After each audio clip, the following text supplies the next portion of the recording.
Good evening, Doctor. You look a bit irritated, if you will pardon my saying. Good evening, Mr. Manning. Good evening. Yes, I am a bit annoyed, and with good reason. I don't know if I've told you that Holmes has been listening in to these reminiscences. Well, here's a letter I received from him after last week's story. Read it. All right. My dear Watson, I noticed that in your last broadcast, you gave way to your regrettable habit of emotionalizing your story. Detection, my dear fellow, is or ought to be an exact science. To tinge it with romanticism is like introducing a love story into the fifth proposition of Euclid. As ever, Sherlock Holmes. Well, what do you think of that? But the emotion was there. You couldn't tamper with the truth. Holmes has always maintained that the truth is not in what you say, but in the impression you create in the other person's mind. Well, Holmes always complained that I overstress the human element in recording his cases. How well I remember the attitude with which he received the publishing of my first book about his adventures. It was a cold morning in early spring. We were sitting on either side of a cheery fire in our rooms in Beeches. A thick fog rolled down between the dun-colored houses. Our gas was lit. It shone on the white cloth and glimmered on the coffee cups and on the silver. The breakfast table had not yet been cleared away. Holmes had been silent all the morning, smoking his long cherrywood pipe, which usually disgraced his favorite tray when he was in a disputatious mood. Altogether, he was not in the best of tempers.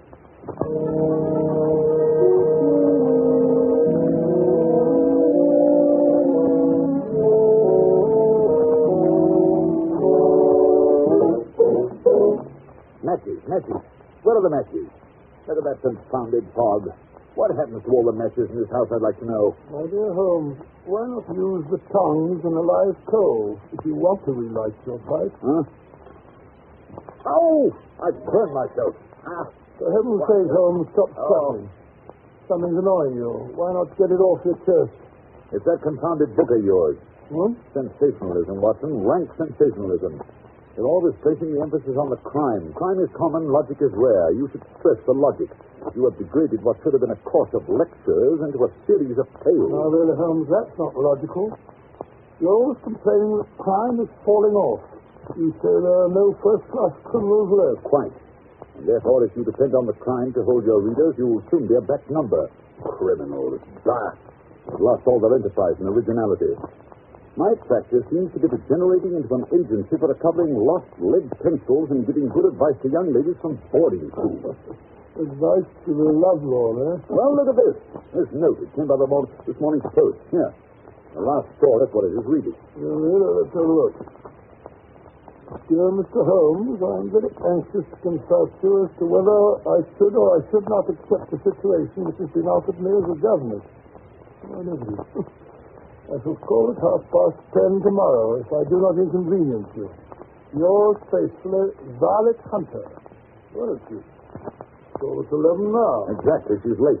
Just like a woman. I say, Holmes, you should see your young lady now walking briskly up the street. I see. Brisk, purposeful manner. Nice, bright, intelligent face. Yes, it is. She's stopping at our door. Oh, maybe something in this case after all, my dear Watson.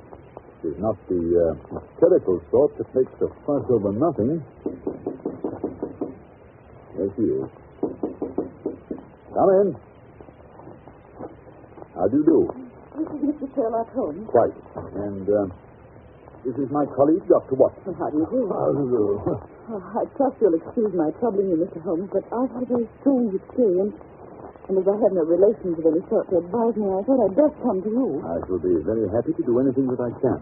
Well, I've been a governess for 5 years in the family of Colonel Kent Monroe. He's been transferred to Nova Scotia, so that for the last few months I've been without a situation. Well, I advertised and answered advertisements, but without success. You see, the money I had saved began to run out, and I was at my wit's end. Indeed. Well, go on. Well, yesterday I called in at a well-known employment agency run by a Miss Stoker. When I arrived, the outer office was filled with young ladies looking for situations. I was told to wait. But I did. After about half an hour, my name was called out. Well, the door to Miss Surfa's private office was ajar. He could decide it was a prodigious stout man with a round, smiling face and a heavy chin. His eyes were like two little slits. Well, I advanced to the door, my knees trembling. Oh, Mr. Holmes, if you know how I needed that word.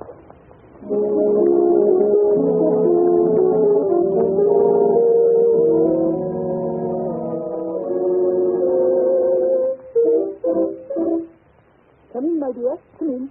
Mr. Newcastle. This is Miss, what is your name, my dear? Miss Hunter, Violet Hunter. Oh, yes, Miss Hunter. Capital. I couldn't ask for anything better. I'm sure you'll do, Miss Hunter. I hope so, Mr. Newcastle. You're looking for a situation as governess. Yes, sir. And what salary do you ask? Well, I had £4 a month in my last place. £4. Sweating. Frank sweating. How anyone could have the audacity to offer that to a lady with such a question, such accomplishment. A lady fitted for the rearing of a child who may someday play a considerable part in the history of this country. Your salary with me, madam, will commence at £100 a year. 100? Oh, Mr. Newcastle. And furthermore, it is my custom to advance my young ladies half their salary beforehand. May I ask where you live, Mr. Newcastle? Hampshire, a charming rural spot. The top of Beeches is the name of the place, 5 miles north of Winchester, or the dearest old house. And what would be my duty? One child, a dear little romper, age 6. Oh, if you could see him killing cockroaches with a slipper. Smack, smack, smack.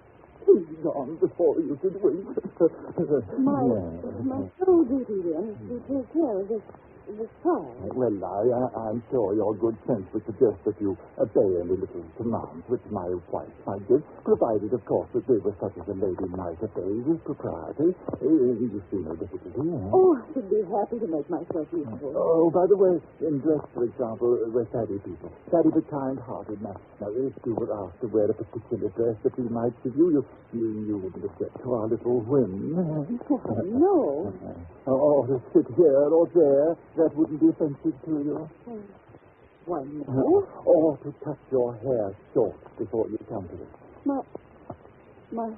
Oh, yes, it is quite essential. It's a little fancy of my wife, you see. And ladies' fancies, my dear, Miss Hunter, must be consulted. But my hair... Oh, no, I couldn't. No, what a pity. Well, in that case, Miss Stoker, I'd best inspect a few more of your young ladies. Good day, then, Miss Hunter. I'm afraid you must consider yourself stuck from our list. Oh, but you can hardly expect us to exert ourselves to find another such opening for you. But, Miss Stoker... Good day, Miss Hunter. Oh, just a minute, Miss Stoker. Let's not be too hard on the young lady. After all, my request was a little sudden. Perhaps, Miss Hunter, you'd like 24 hours in which to consider the matter? And in view of the fact that you have particularly beautiful hair, I might be willing to raise the salary to £120 a year. To recompense you for our little eccentricity.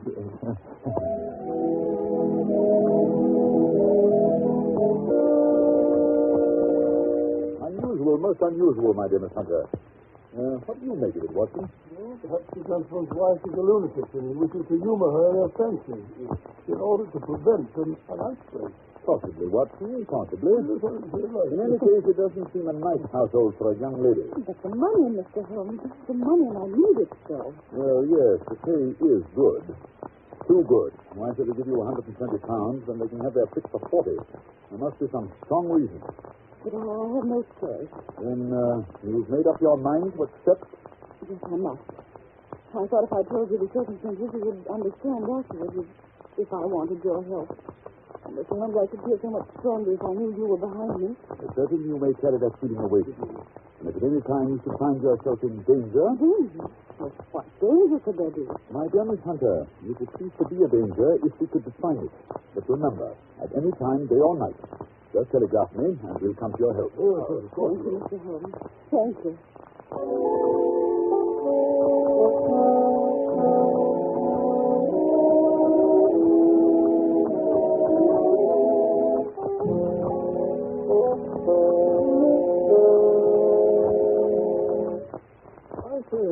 Holmes, it's been almost a week since that charming Miss Hunter called. Conditions must be pretty good at the copper beaches, or we'd have heard from her. You never know, Watson. You never know. she may not be able to get to a telegraph office. Huh? Nonsense, Holmes. Nothing very dreadful can happen out in the open country like this. That's where you're wrong, Watson. My experience that the vilest alleys in London do not present a more dreadful record of sin than does this smiling, beautiful countryside. Oh, you repeat. What do you mean? The pressure of public opinion is greatest in the towns. There is no lane so vile that the scream of a tortured child or the thud of a drunkard's blow does not beget sympathy and assistance from the neighbors. But the countryside, my dear Watson, filled with its lonely houses. Think of the hellish cruelty, the hidden wickedness. Life may go on year in, year out in such places, and no one the wiser.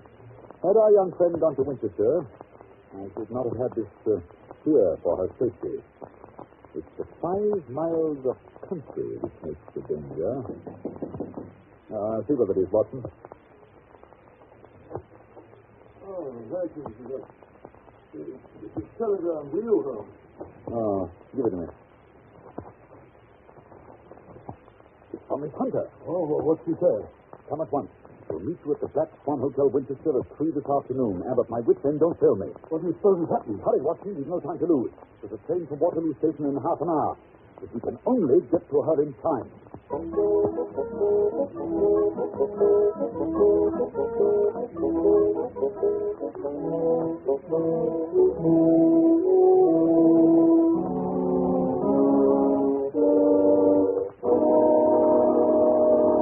In just a moment, we will follow Sherlock Holmes and Dr. Watson on their strange journey.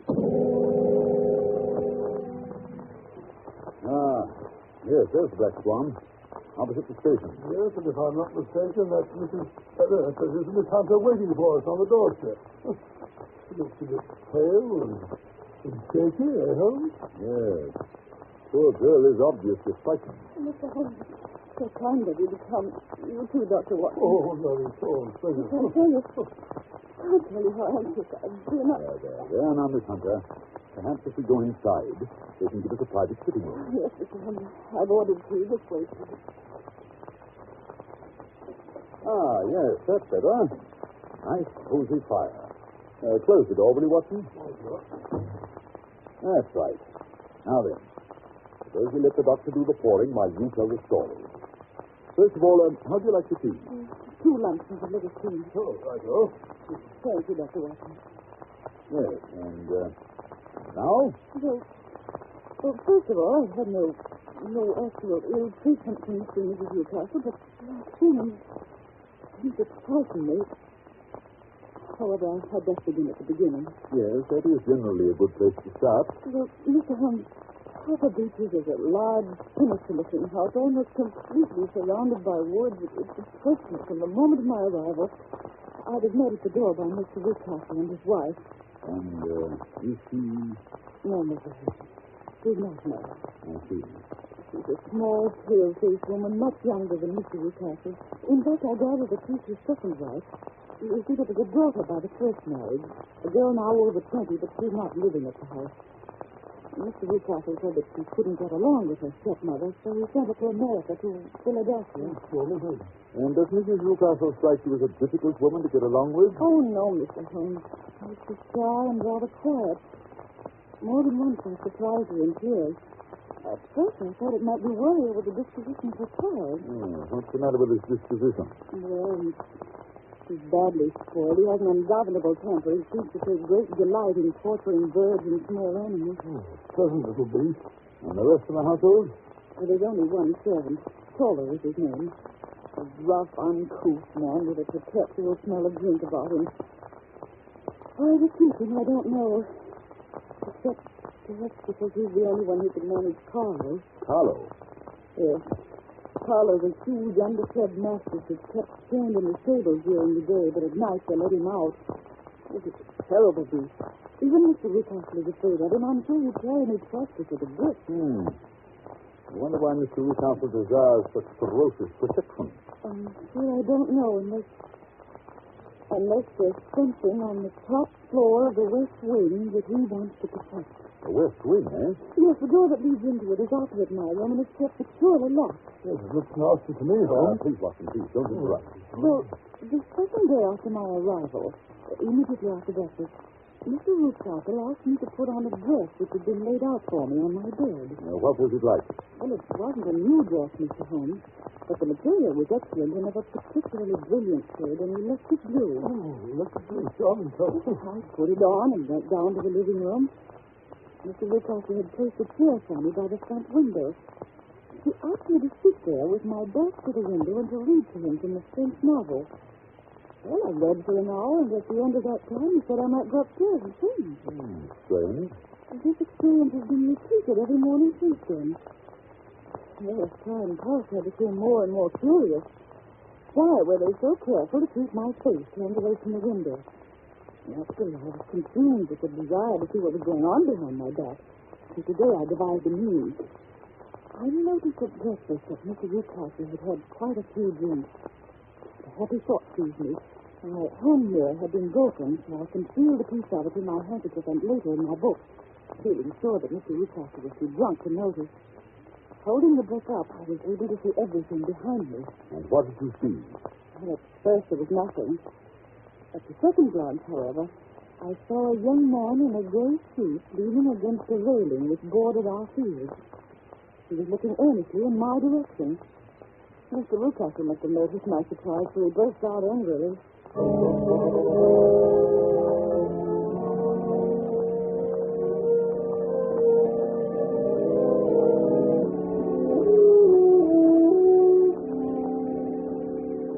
Really, Miss Hunter, your attention must be wandering. That's the second time that you've made that passage. Oh. Furthermore, there's an impertinent fellow up the road who's staring at you. Is he a friend of yours? Oh, no, Mr. Ruthcarter, I don't know anyone around here. Well, kindly turn around and motion him to go away. Oh, wouldn't it be better not to notice him? Do what I tell you. I really don't encourage you to have any followers. Very well, Mr. Ruthcarter. There. Impertinent fellow. That will be all for this morning, Miss Hunter. You may go to your room. Oh, but Mr. Ruthcarter, I hope you don't. Go to your room, I say. Yes, sir.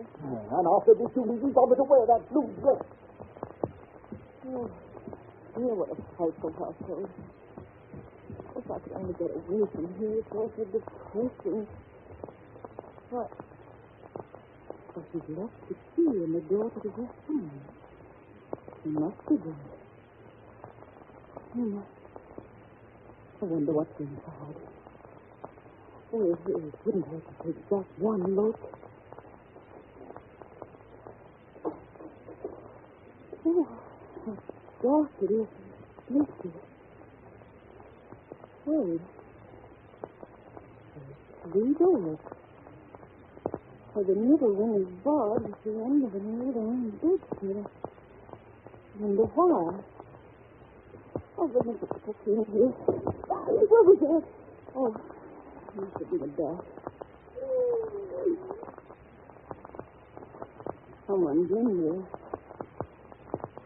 Or maybe it's something.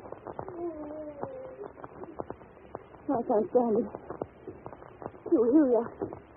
I've got to get out of here. I've got to get out. Oh, dear, there comes Mr. Ruthcarter. What's this here? Oh, Mr. Ruthcarter. Mr. Ruthcarter. Was you then? I thought it must be when I saw the door open. Oh, I'm so frightened. My dear young lady, and what frightens you? I was foolish enough to go into that vacant wing, but it was so lonely and eerie, and the bat swooped down into my face. Is that all? Oh, what else could there be? And why do you suppose that I keep that door locked? I'm sure I don't know. It's to keep people out who have no business there, you see. I'm sure if I'd known. Well, you know now, my dear young lady. And if you ever put your foot over that threshold again, I'll throw you to the left.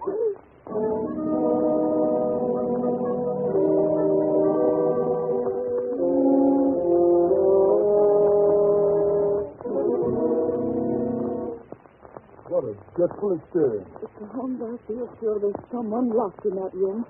Someone who's unhappy, perhaps tortured. Oh, good heavens, it's almost 5. I promised to be back by 6, and things as Newcastle are going out. If Mr. Newcastle should discover where I've been... You've acted like a brave and sensible girl, Miss Hunter. Yes, indeed you have. Do you think you could do one more thing? I can try, Mr. Holmes. Dr. Watson and I will be at the top of Beeches by 7. The Newcastles will be gone by that time, and I don't imagine the mastiff will be let loose until they return. Oh, no, Mr. Holmes. It would be too dangerous for them to get back to the house. Good. We will hope the Toller is still drunk. At any rate, you must get us into the house. We must explore the west wing. I'll do my best, Mr. Holmes. Now I must hurry. Goodbye, Mr. Holmes. Goodbye. Goodbye, Lieutenant. Well, my dear Holmes, what do you make of it all? The blue dress and the man in front of the house. Obviously, they've had someone have her impersonating someone. Someone young whose hair has been cut off during an illness. That someone is probably the person imprisoned in the west wing. Sinister. That is not the most sinister part of Miss Hunter's story. No, what is that? The unpleasant disposition of the child. Well, what's that got to do with it? My dear Watson, as a medical man, you know that a child's tendencies can be discovered by a study of the parents. But heredity is a science to be worked backwards as well. You get a good insight into the character of the parents by studying the children. This child is cruel, abnormally cruel.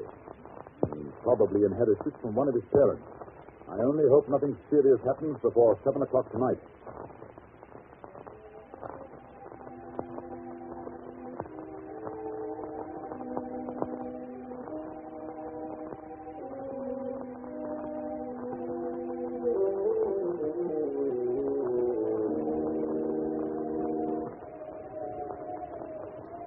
Yes, what a night. The first thunderstorm of the season.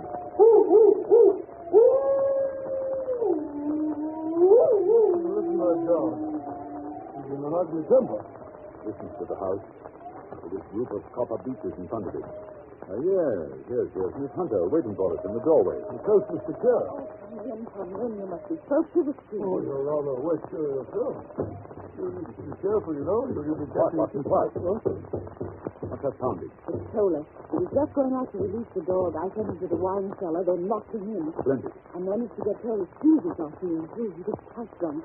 They're duplicates of Mr. Newcastle. Better than better, but come along upstairs. We've no time to waste. Have you got your revolver handy, Watson? Yes. Good. Good heavens, that lightning must have hit quite near here. The copper beeches, no doubt. No, this tree. Oh, this one. That's right. Nothing here. Come along. Listen to that rain on the roof.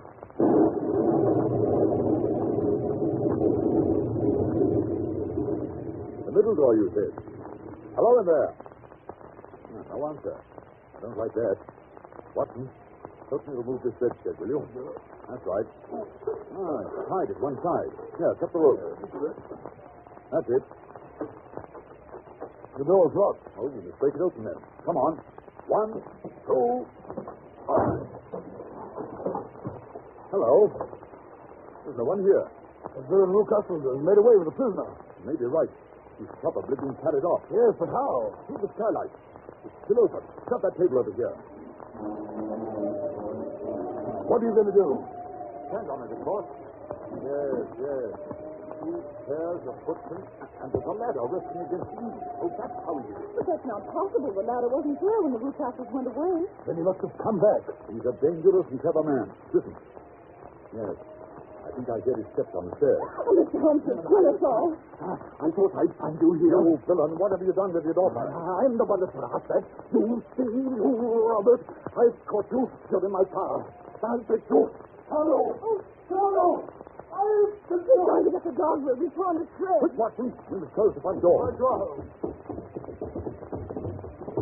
Let me up, Mr. Newcastle. Loose the door. You kill Mr. Newcastle. Oh, quick. It'll be too late. Hold on. Get the keys, mister. I'll let him out. All right. Oh, it's Carlo. Is that Mr. Newcastle by the throat? Quick, Watson, give me your revolver. Careful, you don't hit the man by mistake. Shut up and stand back, Watson. Oh, Mr. Holmes, thank heaven. You killed Carlo. I thought it was too late. It's so horrible. I think Watson, until bring Newcastle into the house, will you? is so strange. Weeping. No. Please, it's all over. Just you go upstairs and pack your bag. Dr. Watson and I are going to take you back to town with us on the 9 o'clock train.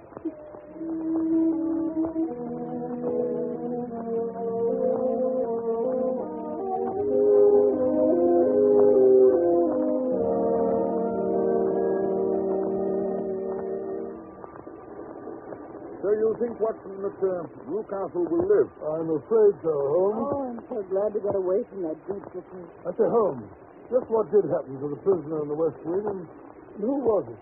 It's all so disgustingly simple, my dear Watson. It's Newcastle's daughter, as I suspected. It seems that she had inherited some money from her mother, who was Newcastle's first wife. When she threatened to get married and take a small fortune with her, her father tried to get her to sign a paper giving the money to him. He worried her until she got brain fever and had to have all her hair cut off. Oh, what a brute. I got all these details from Tiller. Still, her young man stuck to her, and she to him. After that, Mr. Newcastle locked his daughter up and brought Miss Hunter down from London in order to impersonate her, get rid of the persistent shooter. This young gentleman, however, was a persevering chap, and having greased Toller's palm very thoroughly, he learned the true state of affairs. With the help of Toller and a long step-ladder, he rescued his fiancée. They're now headed for Southampton with a special license, and this time Miss Newcastle, or rather Mrs. Fowler, is really going to America on our honeymoon. Oh, this is quite romantic, isn't it, Holmes? You and your romance, Watson. You're a regular old woman. Well, I'm glad we were able to help the poor thing, but I wouldn't go back to that house again. Not for twice the salary. Oh, that reminds me, Miss Hunter. I was talking to a friend of mine about you the other day. She had a private school in Waltz. I believe she said she had an opening for you. Oh, Mr. Holmes, you're a darling. No, my dear. It's quite inconsequential. Oh, really, no. Shut up, Watson.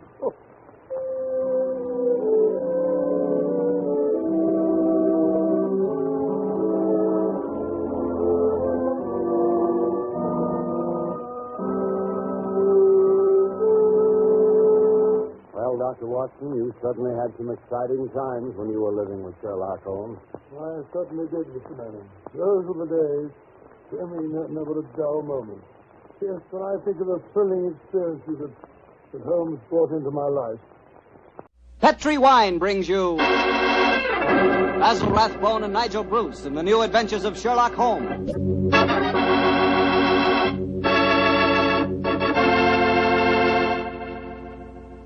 The Petri family, the family that took time to bring you good wine, invites you to listen to Dr. Watson tell us another exciting adventure he shared with his old friend, that master detective, Sherlock Holmes.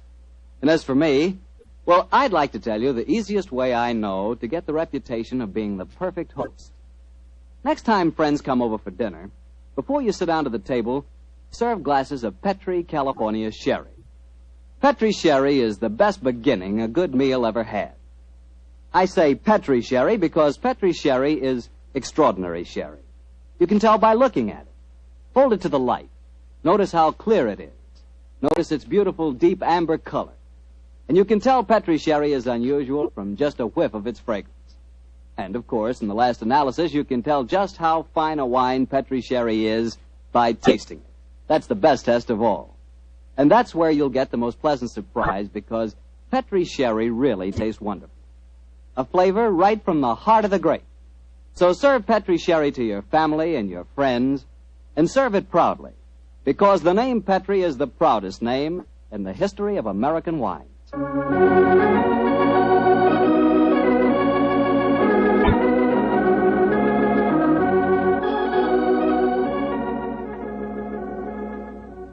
And now I'm sure our good friend Dr. Watson's expecting us. Let's not keep him waiting.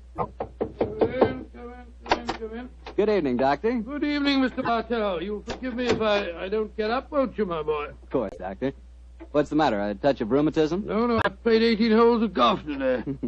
I hope that when I'm your age, Doctor, I can be half as sprightly. Oh, it's nice of you, but if you don't mind, we won't discuss the question of my age. So drop your chair, make yourself comfortable. I'll get on with tonight's new Sherlock Holmes adventure. Well, from the hint you gave us last week, it sounded like quite a spooky story. It was, Mr. Bartell. It certainly was. Towards the end of November in the year 1895, a dense yellow fog had settled down over London.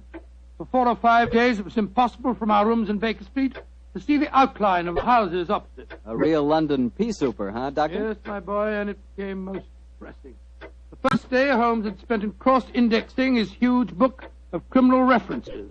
The second and third had been patiently occupied with a subject which he had recently made his hobby, the music of the Middle Ages. But when on the fourth day, pushing back our chairs after breakfast, we saw the greasy, heavy brown swirl still drifting past us and condensing in oily drops upon the window panes, Sherlock Holmes' impatient and active nature could endure this drab existence no longer. He paced restlessly about our sitting room, chafing against the inaction. After several minutes of these perambulations, he turned to me and spoke. Anything of interest in the paper, Watson? There's news of a revolution, a possible war, and of an impending change in the government. Nothing to interest you, though. No crimes of any importance. The London criminal is certainly a dull and unenterprising fellow these days. Look out of the window, Watson. See how the figures loom up, are dimly seen and then blend once more into the foggy depths. What a day for a thief or a murderer. He could roam London as the tiger does the jungle, unseen until he pounces, and then evident only to his victim. That's a cheerful thought, I must say. Hello. I wonder who that is. Probably a visitor for Mrs. Hudson, or perhaps the local plumber has finally condescended to pay some attention to the faulty gas jet in our hallway. I don't think you're right on either count. I can hear Mrs. Hudson's footsteps on the stairs. Come in. Come in. Yes, Mrs. Hudson, what is it? Oh, excuse me, Mr. Holmes, but there's a gentleman to see you. Says it's most important, and he asked me to give you this card. Oh, thank you. Oh, Mortimer Harley, eh? Show him up, please, Mrs. Hudson. Very good, sir. Mortimer Harley, and who's he? I've not had the pleasure of meeting him personally, but I'm quite familiar with his scientific reputation. Scientific? Oh, in what does he specialize? Oh, I suppose one might refer to him as one of the greatest authorities on all matters connected with the occult. You mean the fellow dabbles in supernatural stuff and all that sort of thing? I mean, my dear Watson, that Mortimer Harley is an extremely intelligent man with a thoroughly comprehensive and scholarly knowledge of his field and an intense belief in the existence of the supernatural force. Here he is to speak for himself. Oh, come in, Harley. Thank you, Mrs. Hudson. You're Mr. Sherlock Holmes? Yes, sir. This is my colleague, Dr. Watson. How do you do, Mr. Harley? How do you do, Doctor? Won't you sit down, sir? Thank you. Well, you fellas are probably wondering who I am and what's brought me here. Well, we're not wondering who you are, Mr. Harley. My friend Holmes was just telling me of your scientific eminence. I'm flattered that you know of me, Holmes. Just the same, you're wondering why I'm here. Naturally, sir. Well, since you know I'm a student of the occult, I'll get right down to my problem. Mr. Holmes, have you ever heard of the Headless Monk of Viennese Chapel? Oh, yes, indeed, Mr. Harley. An apparition to be counted among our more intangible national treasures, I should say. I'm sorry to appear stupid, but I have never heard of the Headless Monk of whatever it is, Chapel. Well, then, let me tell you about it, Doctor. Yes, I wish you would. Viennese Manor in Cornwall was once an abbey. It was expropriated during the reign of Henry VIII, and several of the monks were killed in some of the minor difficulties attendant on such an act. But one of the murdered monks, a certain Brother Hugh, the chapel organist, was persistent. He still haunts the chapel today. He still plays the organ, and since he was beheaded, he always appears headless. It's a charming little legend, Mr. Harley, but you don't expect us to believe it's anything but a legend, surely. Ah, skeptic, eh? How about you, Mr. Holmes? I'm extremely curious to know why you come to see me, Mr. Harley. I'll tell you why. I have a rare opportunity to investigate the phenomena. You see, the son of an old friend of mine, a young fellow by the name of Leonard Miles, is secretary to the owner of Viennese Manor. He asked me to stay there, and I find the invitation irresistible, particularly since the phenomena have curiously increased of late, Mr. Holmes, almost as though some more mortal agency were motivating them. Oh. Now I see why you've come to me, Mr. Harley. I knew you would, Holmes. You see, I'm like my good friend and fellow investigator, Carnacki. I believe in being prepared to meet phenomena on either the natural or the supernatural plane. If the phenomena are real, then they fall legitimately in my field. Whereas if, as I'm sure you suspect, they are being contrived by human forces, then you think that's more in my department, eh, Harley? Exactly. Well, what do you say, Holmes? A little trip to Cornwall would be a nice few days. We'd probably escape the fog down there. Oh, the place is with the weather, Watson. What? I'm much more concerned with the fog that surrounds the appearances of the Headless Monk of Viennese Chapel. And Mr. Harley, I accept your invitation with pleasure. There's still time to catch the Cornish Express. We can be at Viennese Manor before the moon's up.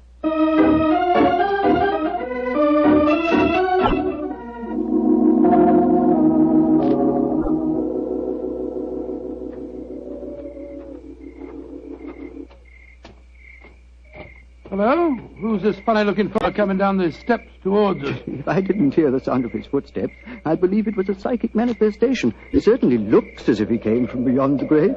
Who be ye, gentlemen? Where be ye going? Well, supposing you tell us who you are first, my good man. Who be I? I be David Pendragon, sir. That's who I be. Stable hand here at the manor. And I ask you gentlemen again where you be going. We're staying at the manor, and we're just going to take a look at the chapel. Oh, don't he do that, sir. People that go in there don't often come out the way they go in, sir. Don't he do it, gentlemen? What are you talking about, my good fellow?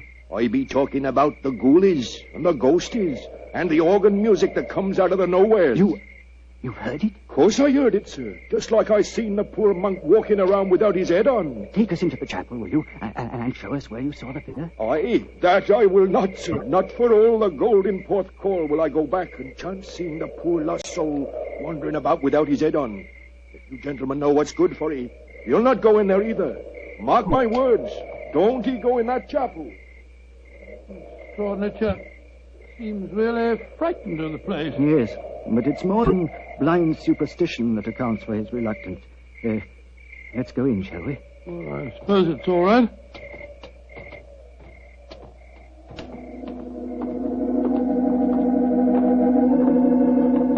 Great Scott! Listen to that. The organ. The ghost's playing it. We're extremely fortunate. A psychic manifestation as soon as we enter. Remarkable. Psychic manifestation. Rubbish. Look who's sitting at the keyboard. It's Holmes. Holmes! What's the matter, Watson? What's the matter? You frightened us to death, didn't he, Holly? Well, speaking for myself, Doctor, it disappointed me. I thought it was a genuine phenomenon. What do you think you're doing, Holmes? I thought you were still behind us. I'm sorry if I frightened you, Watson.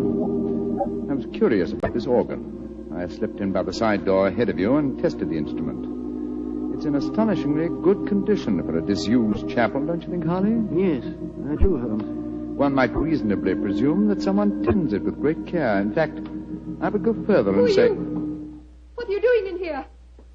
We are guests at the manor house, and we decided to pay a visit to the chapel before we paid our respects to our host. Oh, my father is your host. I'm Dorothy Brownlee. How do you do, Dorothy? My name is Holmes, and these gentlemen are Dr. Watson and Mr. Harley. How do you do, Dr. Watson? Mr. Harley. I heard the organ music, and I was terribly frightened. You've heard of the legend, I suppose. You mean about the headless monk and the ghostly organ and music, Miss Brownlee? Yes, Doctor. And it's more than a legend, I assure you. That's why I rushed over here as soon as I heard it. It must have frightened all the servants within hearing distance. Why were you playing the organ? I was curious to see whether it was in good repair. Obviously it is, Mr. Holmes. Well, my father and his secretary, Mr. Miles, are expecting you, I know. Let's walk over to the house, shall we? I'm sure you've seen enough of the chapel for tonight.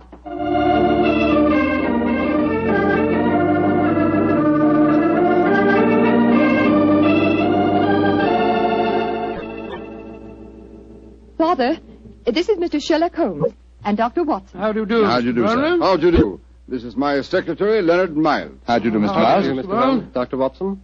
I'm afraid Mr. Brown is rather angry with me. I hadn't told him that you were an expert on psychic phenomena, Mr. Harley. I fail to see why the knowledge of that fact should make you angry, Mr. Brownlee. I don't want you ferreting about into this so-called ghost business.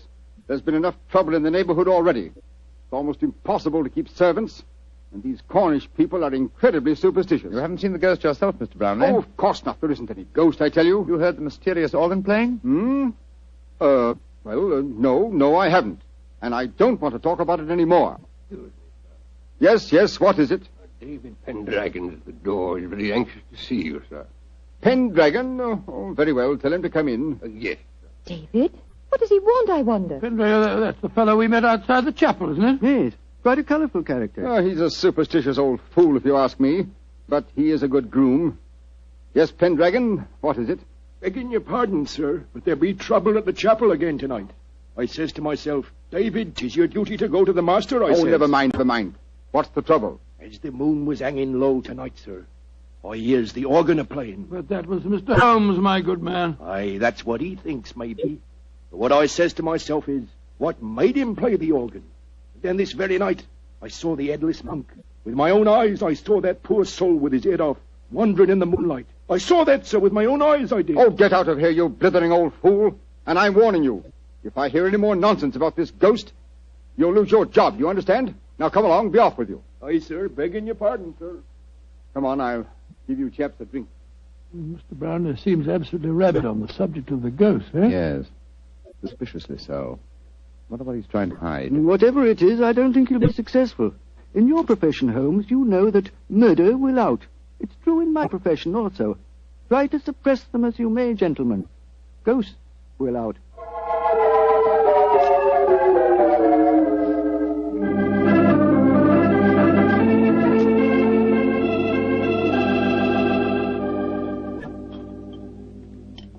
Well, Holmes, this place may be haunted, but I swear that I never spent a better night anywhere. Good morning, Mr. Holly. Good morning. Good morning, sir. Good morning. I'm glad to see I'm not the only late riser. Oh, were you up late too, sir? Yes, I was, Doctor. I decided to ignore the veiled threats of Mr. Brownlee, and so I did a little investigating in the chapel. Do you mind passing the teapot? And what were the results of your investigations, Mr. Holly? Well, there was no psychic manifestation, you understand, but I'm sure of one thing. That chapel is evil. Evil to the hearts of its stones. And I'll swear that evil does not stem from the hapless monk who was murdered there. You confirm certain suspicions aroused by my own investigations last night. There is evil here, Mr. Holly, and I think I know its nature. Unless I mistake every sign and reaction, someone has been initiating the local peasantry into the evils of the Black Mass. Mass?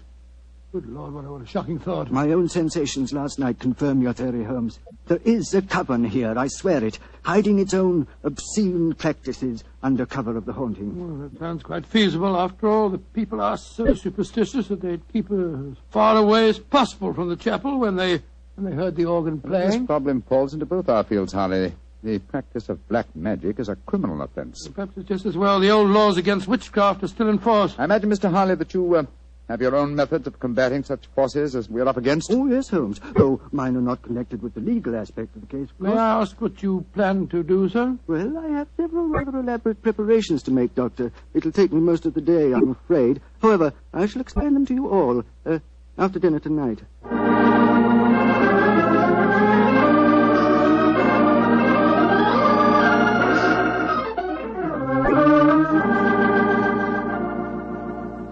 It's very pleasant to sit here after a good dinner with a superb brandy at one's elbow and listen to the piano being so charmingly played. You're very kind, Doctor. Want to play something more, Miss Brownlee? I'd love to. Are you enjoying your stay down here, Oh, Mr. very Holmes? much, thank you.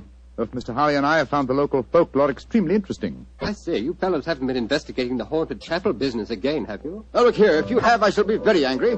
It's abusing my hospitality. I told you distinctly I didn't want any more talk of ghosts. We are not talking of ghosts, my dear Mr. Brownlee. I have something even more important that I must fight now. It's possibly a little hard to imagine me as a crusader. Me, the stooped little man, beside the four of you, as toweringly tall a quartet of men as I have ever faced. And yet, I am your St. George. What on earth are you talking about, sir? I'll tell you in secrecy. This mustn't reach the ears of the peasantry. I refer to myself as St. George because I go to wipe out an evil that lives in your midst. A living, modern dragon. Please, Mr. Holly. That sounds dreadfully frightening. And to rid you all of this fiend, I must cleanse the chapel, purify it, exorcise it, remove its residue of psychic evil. That, gentlemen, is my mission tonight.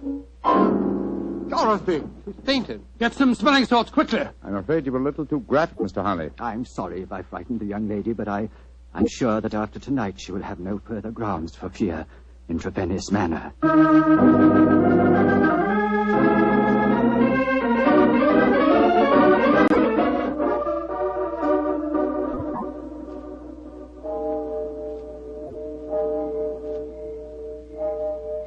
Holmes. Yes, old chap? Did you hear anything? Nothing but the owls and the clock striking midnight. I'm getting off the jumper. What do you suppose Harley's up to? I can imagine his procedure. Midnight, the crucial hour, I suppose, in his endeavors. I wish him luck. My own plans are not nearly as clear, unfortunately. I sense a guiding force here, but I lack the clues. There is something, Holmes. Listen. Great heavens! It's the organ in the chapel. And Harley's in there alone. Not alone. Listen to the organ. Pealing forth its madness. Come on, Watson. Something has gone horribly wrong.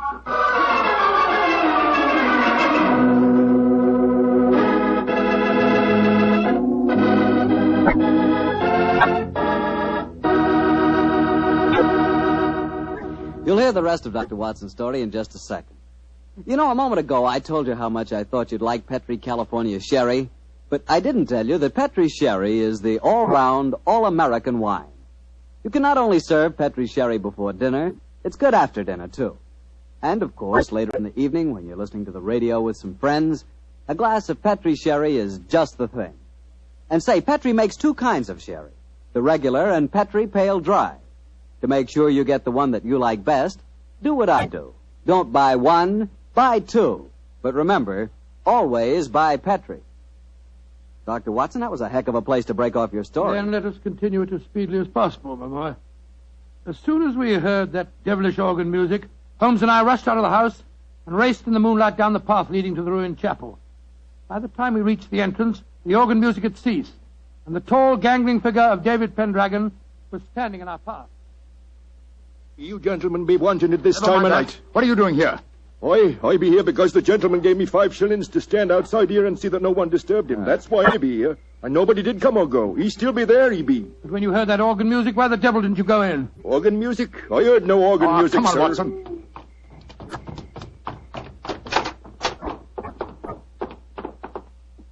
Great heavens. Look at him. We're too late. Poor devil. A knife through his heart. It's obvious who did it. That fellow Pendragon. I'll go and grab him before he gets away. Watson, he's not our man. This murder was planned with devilish cunning. The curious thing, there's no sign of a struggle at all. Looks he just stood here and allowed himself to be stabbed. Are these chalk marks with which the body is surrounded? It is known as a pentagram, I believe. He thought it would protect him completely from the supernatural forces. Poor chap.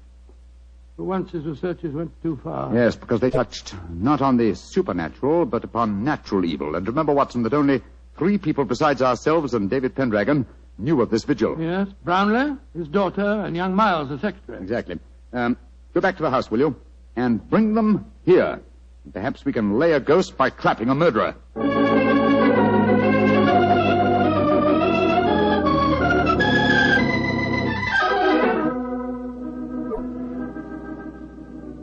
And that's all I know, Mr. Holmes. Well, you've not established much so far, Holmes.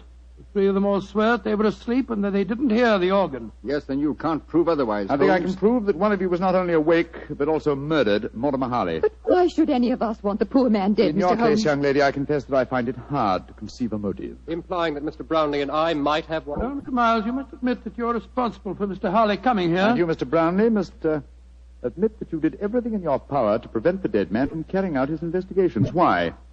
What were you trying to hide? Nothing. It's just that I wanted to sell the manor house. All this talk about ghosts was giving the place a bad name. And if it had gone on, I'd never have disposed of the property. Well, speculation can get us nowhere. Let's get down to facts. Is there any other entrance to this chapel besides the 2 doors? None. Oh, there was an old smuggler's cave which came out near the organ lot, but Father had it bricked up some years ago. I had to. The tourists kept crawling in. Go and examine it, will you, Watson, old chap? All right, you are, Holmes.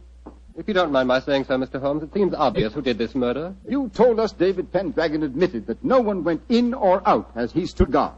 He must have done it himself. Oh, the man's half-witted. And superstitious. He might have killed Mr. Harley because he was attempting to interfere with a ghost. And then played the organ to celebrate the occasion? I think you overestimate David Pendragon's capabilities, Miss Brownlee. Mr. Miles. Yes, Mr. Holmes. Pendragon is waiting outside. Would you be kind enough to ask him to come here for a moment, please? Certainly. What did you find out, Watson? Well, it's easy to see where it was bricked up, but it's a solid wall now, so no one could get in that way. But if no one came in or out, who else could have killed Harley except Pendragon? The ghost, or rather the person disguised as a ghost. The dead man expected a psychic manifestation. When he saw the supposed ghost coming towards him, he offered no resistance. He believed that the magical pentagram would protect him. Ah, there you are, David. Aye, here I be, sir. But I don't know nothing more than what I told thee. Oh, don't be frightened, Pendragon. All we want is the truth. That's what I told thee, sir. And tell us a little more, will you?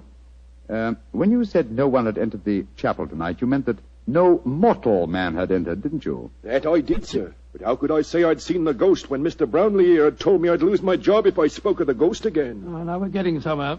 So you did see the ghost? That I did, sir. The poor soul walking through the moonlight with no head on his body. You saw it quite clearly? Just as clearly as I sees you now, sir.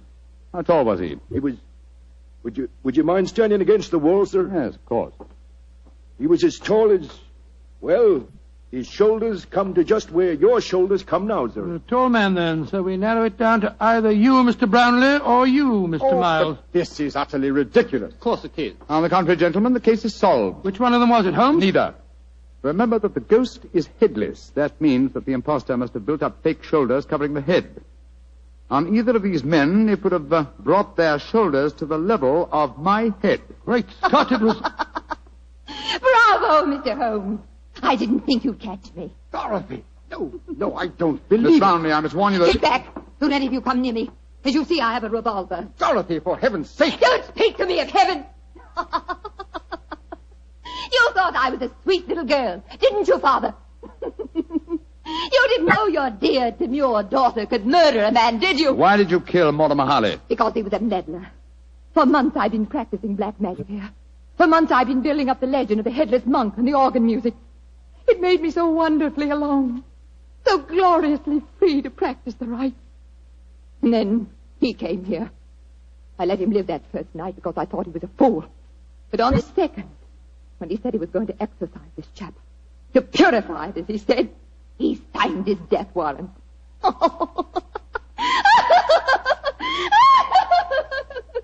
you could have seen his face, if you could only have seen his stupid, startled face, as I plunged the knife into him. Dorothy! He bled so beautifully. Holmes, she's mad as a hatter. What are we going to do? Brownlee, give me that revolver. And let you take me to prison or an asylum?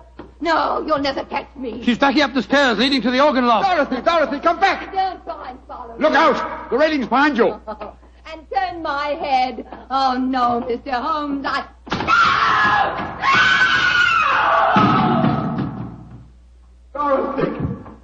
Dorothy! My poor little girl. Mr. Brownlee, the powers of evil are frightening. Your daughter had killed one man and might have killed more. She was insane. Hopelessly insane.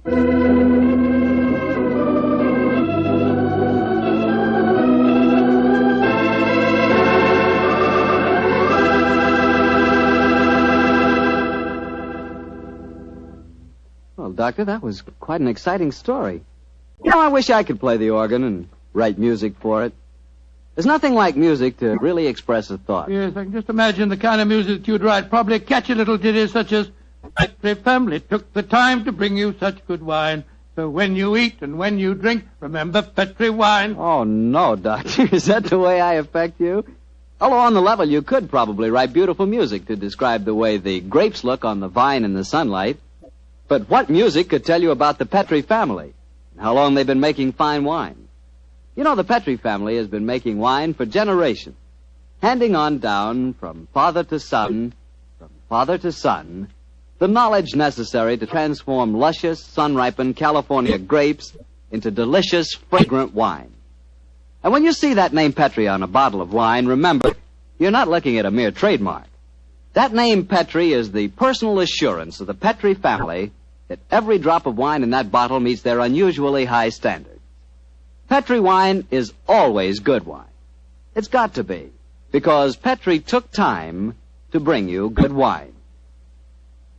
Well, Dr. Watson, what new Sherlock Holmes adventure do you have lined up for us next week? Well, now let me think. Next week, Mr. Bartell, I'm going to tell you a story that started quietly enough as Holmes and I sat at a London dinner party, and yet, before the evening was over, we found ourselves involved in one of the most shocking scandals that ever rocked London society.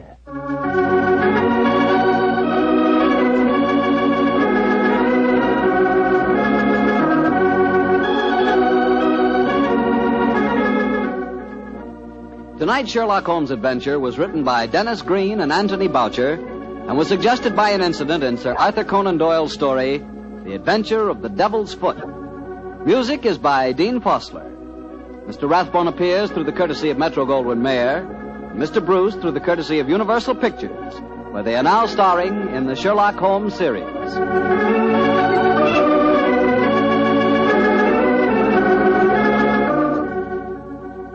The Petri Wine Company of San Francisco, California, invites you to tune in again next week, same time, same station. Sherlock Holmes comes to you from our Hollywood studios.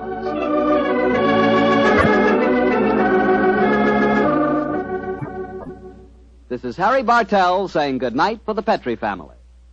This is the Mutual broadcast. Good evening, Doctor. Good evening, Mr. Bartell. Draw up your usual chair. Thank you. That's it. Well, did you enjoy the Christmas holidays? Well, I've had a whale of a time, thank you, but I don't think I can face a turkey or a mince pie for at least another year. How about you, Doctor? Oh, I had a very pleasant week, too, my boy. Parties, visitors, and a flattering number of Christmas messages to be answered. Oh, say, you got a new pipe. Is that a Christmas present? Yes, new pipe, new tobacco pouch, and a pound of my favorite tobacco. All of them sent to me from London by an old client and a friend of mine, Sir Ian Dunbar. An old client, huh? Well, do you mean he was one of your patients, or was he someone that you and the great Sherlock Holmes helped? The latter, Mr. Bartell. As a matter of fact, it was receiving this gift that reminded me of the story I've decided to tell you tonight. A story in which Sir Ian Dunbar played a prominent part. And how did it begin? The day before New Year's Eve in 1899. Sherlock Holmes and I sat in opposite corners of a first-class railway carriage as we sped towards Edinburgh in the Flying Scotsman. What took you and Sherlock Holmes up there, Doctor? It started off as a holiday visit, Mr. Bartell. My old friend Sir Walter Dunbar had asked Holmes and me to spend a few days with him at Dunbar Castle, about 20 miles outside Edinburgh. After we left King's Cross Station, Holmes, his sharp, eager face framed in his deerstalking cap, dipped into the bundle of fresh papers which he'd brought with him. We'd left Bedford far behind us before he thrust the last one of them under the seat, leaned across, and offered me his cigar case.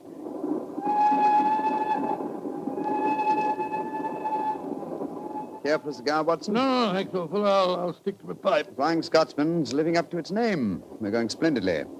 Our present rate is 53.5 miles an hour. Oh, I hadn't noticed the quarter-mile post. Nor have I, but the telegraph posts on this line are 60 yards apart. With the aid of a watch, the calculation is a simple one. Watson, my dear fellow, we have several hours ahead of us.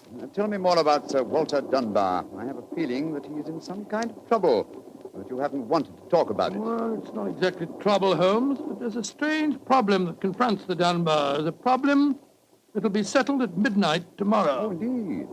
Night of New Year's Eve, eh? Yes, exactly. But to really appreciate the story, I have to begin by telling you of the death of old Sir Thomas Dunbar. The father of the present baronet, I suppose. Yes, he was severely wounded at Waterloo, though he managed to last out long enough to get back to Dunbar Castle. The story goes that as he lay there on his deathbed, he told his wife of his plans for their unborn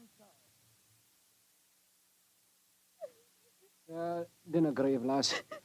I'll fetch the baronetcy home from Waterloo. What if I fetch the mortal wound as well? Oh, hush, lass.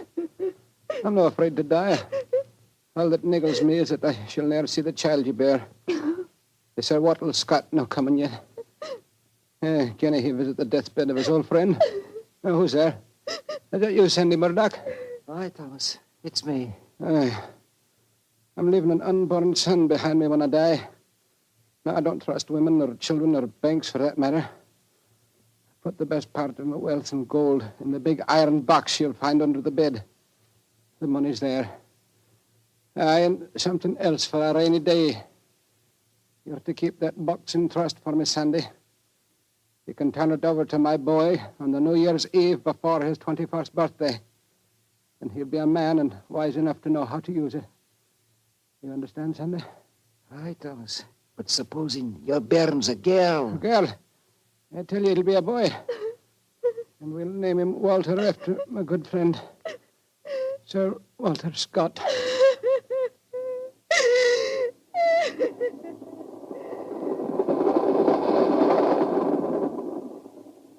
Very interesting story, Watson. And that child, of course, is the gentleman we are going to see now, Sir Walter Dunbar. Exactly. And the first baronet was a friend of Sir Walter Scott, while his son can boast of your acquaintance. Why, it's a family singularly rich in literary friendships. That's not very funny, Holmes. To continue, I suppose you can guess what happened. Sir Thomas carefully drew up the document to specify. The New Year's Eve before the baronet's 21st birthday. And the poor child was born on February the 29th. It was a leap year. Oh, so poor Sir Walter is still waiting for his iron box full of gold. Yes, he'll be 84 next year, and yet legally, with only one birthday every 4 years in the eyes of the law, he'll at last be 21. A most amusing situation, though I'm afraid Sir Walter finds it far from entertaining. The lawyers must have been extremely scrupulous in abiding by the letter of the document. Yes, old Sandy Murdoch is dead now, of course. But he, too, is a great-grandson, William Murdoch, who still handles the Dunbar estate. He'll be at the castle tonight to formally hand over the iron box. I'm delighted you accepted the holiday invitation of Sir Walter. My dear fellow, I've needed a rest, but I've always loathed too strict a one. This situation may pose a nice little problem for me. Problem? Yes, I'm reasonably certain that the aged Sir Walter Dunbar will not get his iron box full of gold on this New Year's Eve either. But we shall see, old fellow. We shall see.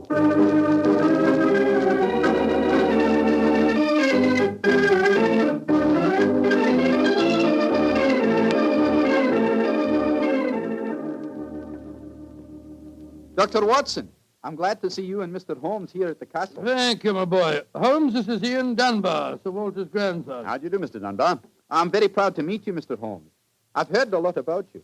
Our grandfather will be down in a few moments. Let's go into the library, shall we? Well, I imagine Sir Walter's quite excited about tonight's ceremony, isn't he? Wouldn't you be, if you'd waited 63 years too long for an inheritance? Indeed, I should. Thank the Lord I had the foresight to be born on the prosaic date of August the 21st. In the event of your grandfather's death, you will be the next baronet, I take it. Yes, Mr. Holmes. You see, my father was killed 2 months ago at Mafeking. Yes, I read about it in the papers, my boy. I'm very sorry. Thank you, Doctor. The opening of the box isn't going to be the only ceremony at midnight. Dorothy and I are announcing our engagement. Dorothy? Dorothy Small. She and her father are staying here, too. My congratulations. Yes, indeed, Ian. Indeed, mine, too. Thank you.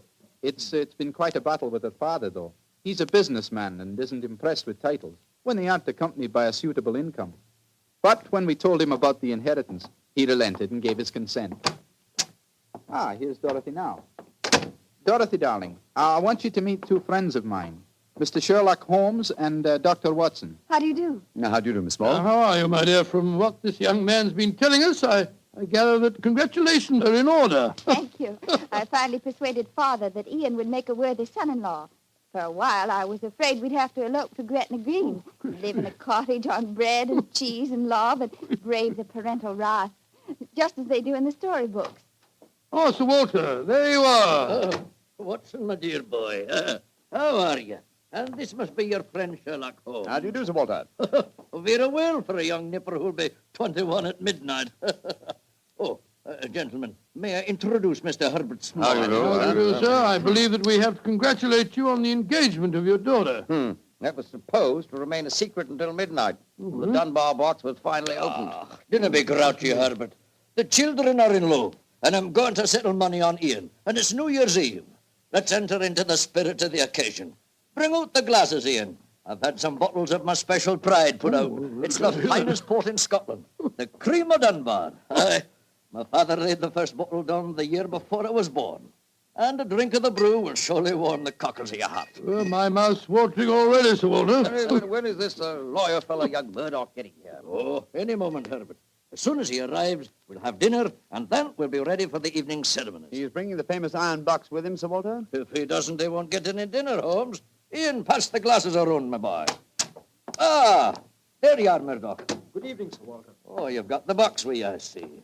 Now the party's complete. Oh, let me introduce you. Miss Small, her father, Mr. Small, my grandson, Ian, you know.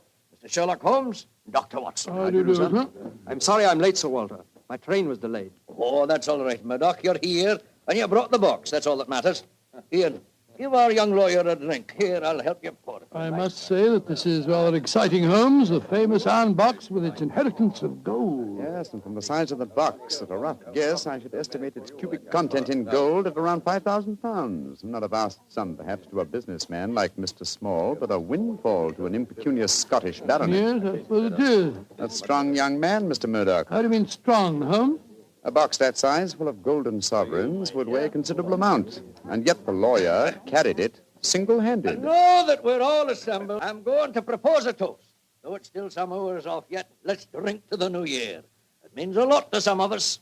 To 1900. 1900. We should toast more than just 1900, Sir Walter. We should drink to the new century that's about to begin. Good idea, Dorothy. Oh, I'm afraid that wouldn't be quite appropriate, Miss Small. To be accurate, the 20th century won't begin until January the 1st, 1901, and not 1900. Of course. That's it. Dorothy, I'm afraid your wedding can't take place for some time yet. Father, what are you talking about? I read an article in The Guardian the other day that said just the same thing as you, Dr. Watson. And what's more, it said something even more important. It said that 1900 is not a leap year. Oh, rubbish. Leap year comes every 4 years. There was one in 1896, then obviously 1900 is one. I think Mr. Small may be right. What do you say, Mr. Holmes? Do you know? Well, I hope no one would bring up this point, but it's the little problem I referred to on the train, my dear Watson. Yes, I remember. Holmes, for heaven's sake, answer. Is 1900 a leap year or no? I'm afraid it's not, Sir Walter. No? Because of a slight imbalance that would otherwise be produced in the calendar. Of the even century years, only those divisible by 400 are leap years. In other words, 1600 was a leap year, the year 2000 will be a leap year, but 1800 and 1900 are not leap years. Then you have no birthday next year, Sir Walter, and I'm afraid I can't open the box tonight. And the Dunbars won't get their inheritance. And you, my dear, don't marry for a few more years. I won't allow you to marry a pauper. Mr. Holmes, are you sure of your facts? I'm very much afraid that I am, young man. Oh, this is terrible. I cannot stand any more. No, don't take it too bad, Mr. Walter. Here, drink this. There. That's it. After all, you only have to wait another 4 years. Another 4 years? At my age, young man, at my age. Oh, no, I shall never live that long. Aye, what is it, Angus? Dinner is prepared, Sir Walter. You can serve it as soon as you're ready, sir.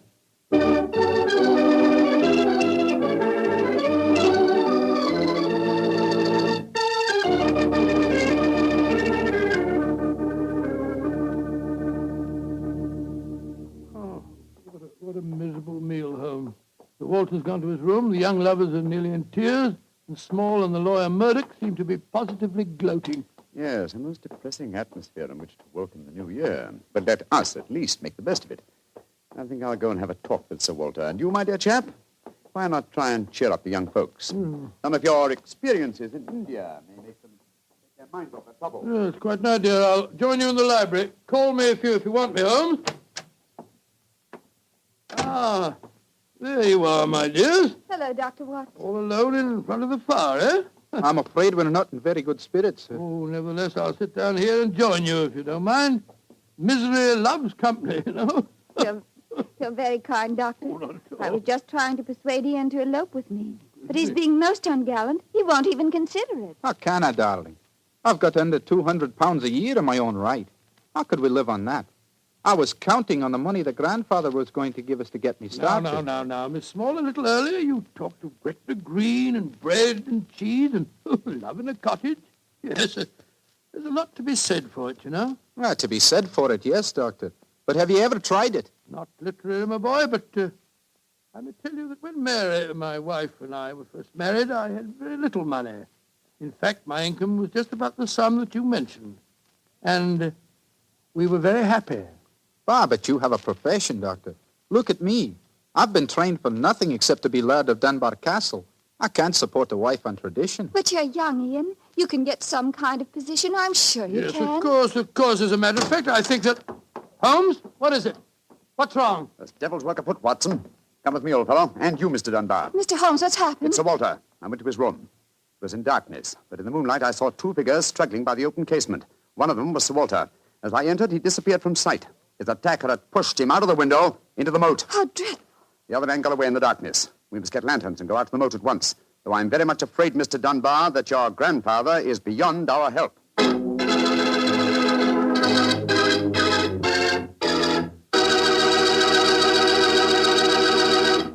Dr. Watson will be back in just a second, so I'd just like to remind you that if you want to serve a wine over the holidays that you're sure the ladies will enjoy, serve Petri California Muscatel. Petri Muscatel is a golden wine with a wonderful flavor. The flavor of big, plump Muscat grapes. And you know what a flavor that is. I'm sure you'll find that Petri Muscatel is the favorite wine of all women, just as Petri Port is the favorite wine with men. And incidentally, if you're not sure which to get, Petri Muscatel or Petri Port, don't buy one, buy two. Get them both, and you'll be sure to please everyone. Now, to get back to our story, someone had pushed poor old Sir Walter out of his bedroom window and into the moat below. Isn't that right, Dr. Watson? Yes, Mr. Bartell. Of course, we grabbed lanterns as fast as we could and rushed outside, but it was a hopeless task. The water was 8 or 10 feet deep, and it seemed obvious that the elderly Sir Walter wouldn't have a chance of saving himself. But we searched on, the flicker of bobbing lanterns and the scurrying figures in the frosty moonlight, forming a weird, fantastic...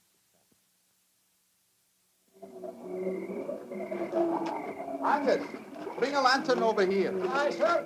Can you see anything, Holmes? Not a thing. I don't see why your friend doesn't call the police, Dr. Watson. He's accomplishing nothing. He thought there might be a chance of finding the old man alive, Mr. Small. He wants to avoid a scandal, if possible, for your sake, sir, as well as the Dunbars. The scandal can't touch me or Dorothy over this. Her engagement was never announced. Thank heaven. That's a great pity, sir. I should think some new blood in your family would be a great improvement. You're being confoundedly impertinent, Doctor. And you'll be confoundedly heartless, sir.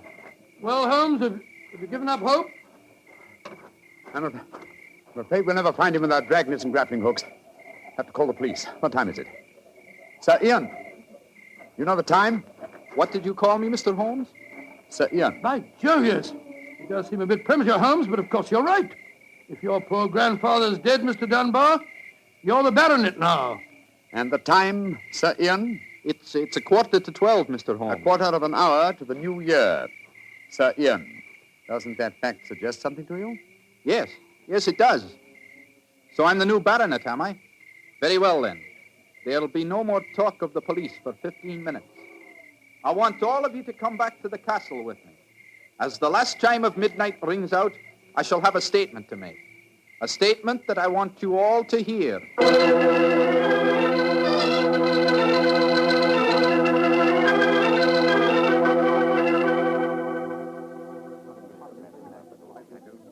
What you brought us all back here for, Holmes? There's something very funny going on. I tell you, I don't like the look of it. And I, Watson, like the look of it very much. I wish you wouldn't be so dashed mysterious. What are you up to? You haven't taken a step yet towards finding the murderer. Haven't I? And I wonder what causes the beads of perspiration on Mr. Small's brow. Small? You mean that Small... Yes, and I wonder what causes the singular look of apprehension on the face of Murdoch, the young lawyer. You remember, of course, on my remarking how easily he carried the large iron box. Good Scott, yes. And it took a strong man to throw Sir Walter out of the window. Watson, huh? The new year is approaching. Ladies and gentlemen, in view of our recent tragedy, this is one New Year's Eve when none of us feels like song and jollity. But there still remains a ritual duty for me to perform. Mr. Murdoch, open the iron box, please. But I can't do that. It was only to be opened for your grandfather. No, Mr. Murdoch. The phrase was that it was to be opened on the New Year's Eve before the baronet's 21st birthday. I am now the baronet, and I shall be 21 next year on August 21st. Open the box, please, Mr. Murdoch. Ian, darling, how frightfully clever of you. Good lad. I hoped you'd think of it. Sir Ian. Murdoch, open that box. Very well, Sir Ian. But I'm afraid you're in for something of a shock. Great Scott, the box is empty. Except for a sheet of notepaper in the bottom. What's the meaning of this, Murdoch? Read that paper, Sir Ian, and you'll understand. I owe you 4,000 sovereigns. And it's signed Alexander Murdoch on behalf of Murdoch and Murdoch, lawyers. You'd better explain this. It's the family skeleton, Sir Ian. That note is signed by my great-grandfather, the one that witnessed the original deed concerning the box.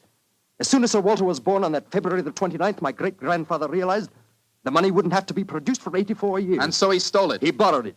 He always intended to pay it back, but he was never able to. When he died, he told my father of his secret, and my father in turn told me. We've always planned to put back the money, Sir Ian, but we've never been able to. This is daylight robbery. You should prosecute them, Ian. The firm's still in business. You can ruin them. You can sue them for every penny they have. Mr. Small, you've already shown a marked aversion to my family. I suggest you allow me to handle their affairs. Bravo, Ian. How dare you, Dorothy? Go to your room. No one's going to their room. No one's leaving here until the police arrive.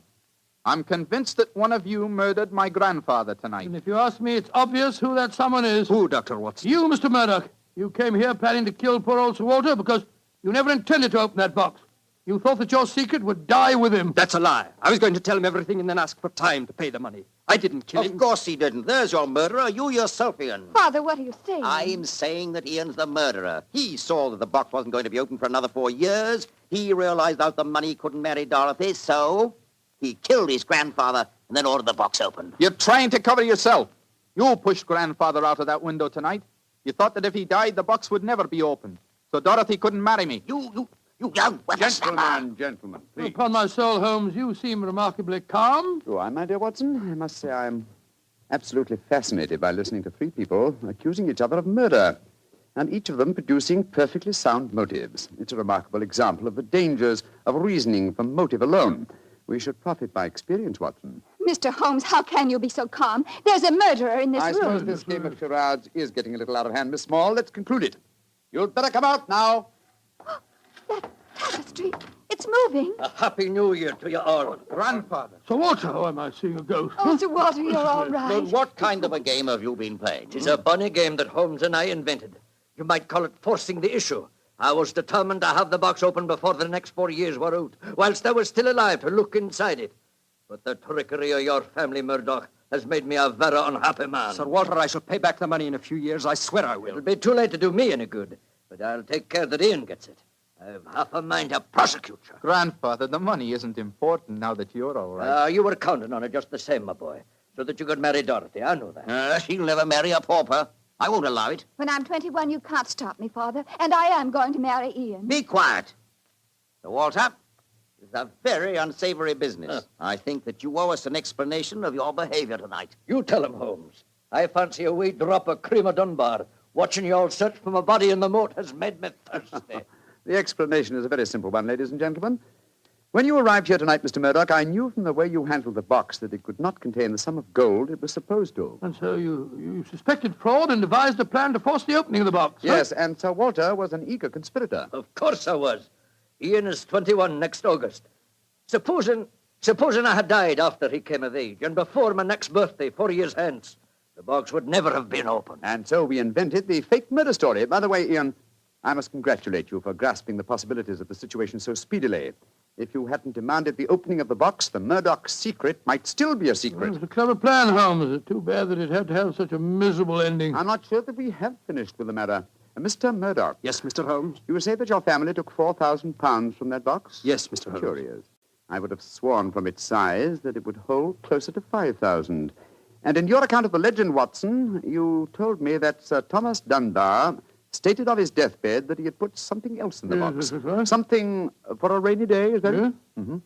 Did the Murdochs find that extra something? No, Mr. Holmes. They found nothing but the gold. Oh, that's very odd. I think I'll take a closer look at that box, if you don't mind. Since this seems to be a night of telling secrets, I think you might as well know, Father, that if you don't give your consent, I shall elope with him. Oh, bravo, my dear, bravo. No such thing. I admire your resolution, young lady, but I hardly think it will be necessary. What do you mean, Holmes? Permit me to show you all the treasure of the Dunbars. What have you found, Holmes? Something for a rainy day that old Sir Thomas spoke of. You see, since the cubic contents of the box obviously differed from my calculations, I deduced the existence of a false bottom. I was correct. And in that space, I found this. Oh, it's a manuscript. Quite so, the manuscript of a book. Look at the title page and see the author's name. History of the Dunbar Family. By Sir Walter Scott. Scott. I think, Sir Walter, that an original and unpublished manuscript by your distinguished namesake will prove worth several times the gold that is missing from that box. You've saved the day for us, Holmes, my boy. God bless you. Oh, this has been as strange a new year as ever I knew. But it's turned out to be a bonny one, thanks to you, Holmes. Well, fill up your glasses. We're going to drink a toast to the new year. By Joe, yes, Sir Walter. This is really a happy occasion. Then let's complete it by singing the traditional song of the season, Auld Lang Syne. And in this case, when we sing, Should Old Acquaintance Be Forgot, I feel that in our hearts we should be thinking of Sir Walter Scott. Though he died over 60 years ago, he's made us all very happy here tonight.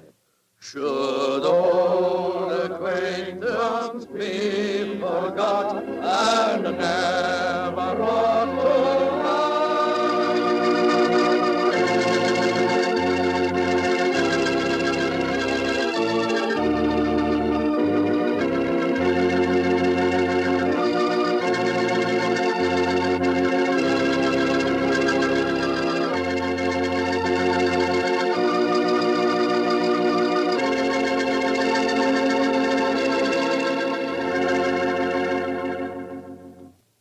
to Doctor. That turned out to be a very happy New Year for all concerned. Yes, that's one New Year that I'll never forget. Well, I sure hope you'll always remember this one, too. Oh, just a second, my boy. That calls for a glass of port. Fine. Well, to a happy New Year, my boy, for you and for our many friends listening in. And to you, Doctor. Oh, thanks, boy. That's good. Doctor, this has indeed been a pleasant association for me. Oh, I'm glad to hear. You're the best storyteller I've ever known, and the Petrie family makes the best wine I've ever tasted. I hope that, just as they've been making wine for generations in the past, the Petrie family will continue to make fine wine in the future. And Mr. Bartell, I know that you'll always be here to tell us just how good that Petrie wine is. Well, I hope so, Doctor. And I hope you'll always be right here beside me to tell another swell story about Mr. Holmes. I hope so, too, my boy. Oh, and incidentally, Doctor, what new adventure are you planning to tell us next week? Next week, Mr. Bartell, I'm going to tell you a weird story. It starts with a series of murders on Hampstead Heath and ends with a battle to the death in a burning waxworks. I call it the strange case of the murderer in wax. Tonight's Sherlock Holmes adventure was written by Dennis Green and Anthony Boucher and was suggested by an incident in the Sir Arthur Conan Doyle story, The Silver Blaze. Music is by Dean Fossler. Mr. Rathbone appears through the courtesy of Metro-Goldwyn-Mayer, and Mr. Bruce through the courtesy of Universal Pictures, where they are now starring in the Sherlock Holmes series.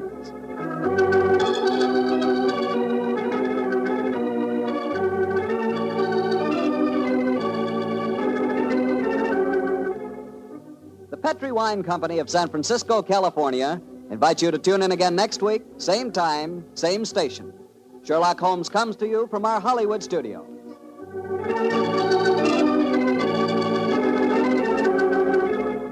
This is Harry Bartell saying good night for the Petrie family.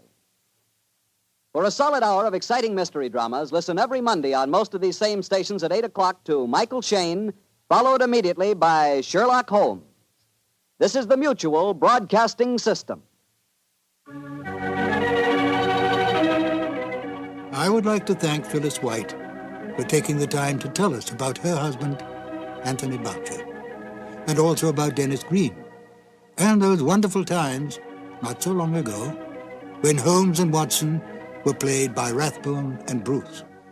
The 2 episodes you have just heard are part of the new adventures of Sherlock Holmes, starring Basil Rathbone and Nigel Bruce, and are a 1988 copyrighted production of 221A Baker Street Associates.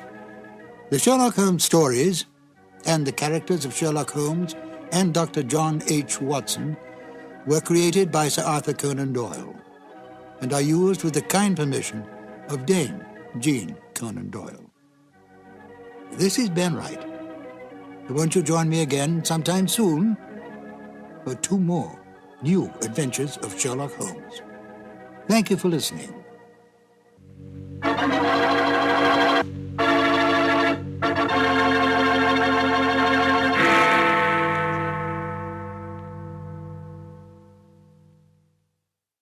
It was tragic to me, the death of radio.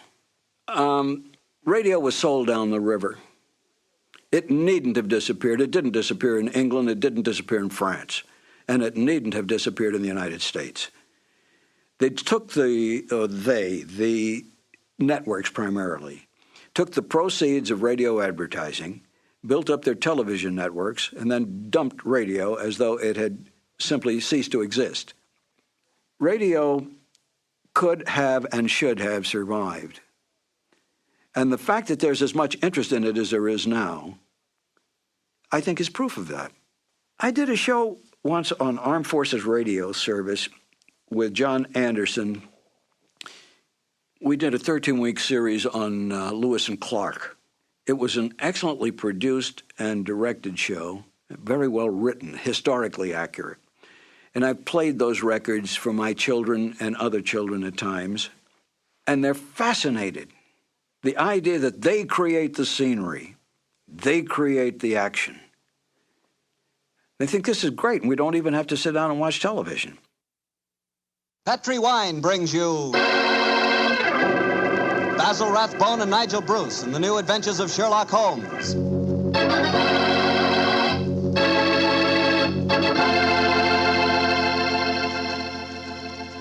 The Petrie family, the family that took time to bring you good wine, invites you to listen to Dr. Watson tell us another exciting adventure he shared with his old friend, that master detective, Sherlock Holmes. You know, the lives of Holmes and Watson were not always filled with action. They spent many a quiet evening at home in Baker Street, discussing the problems of the world over a glass of port. You know, it seems that no wine is more expressive of friendship and hospitality than port. And I'm sure there's no port wine more enjoyable than Petrie California port. Try a good glass of Petrie port after dinner some evening, or any time you get together with your friends. You'll love the rich, ruby red color of that Petrie port. You'll love its smoothness and full body, its remarkable and wonderful flavor, a flavor that comes straight from the heart of luscious, hand-picked grapes. Serve that Petrie port alone, or serve it together with cake or cookies or with fruit. Yes, and serve it proudly. You can, because the name Petrie is the proudest name in the history of American wines.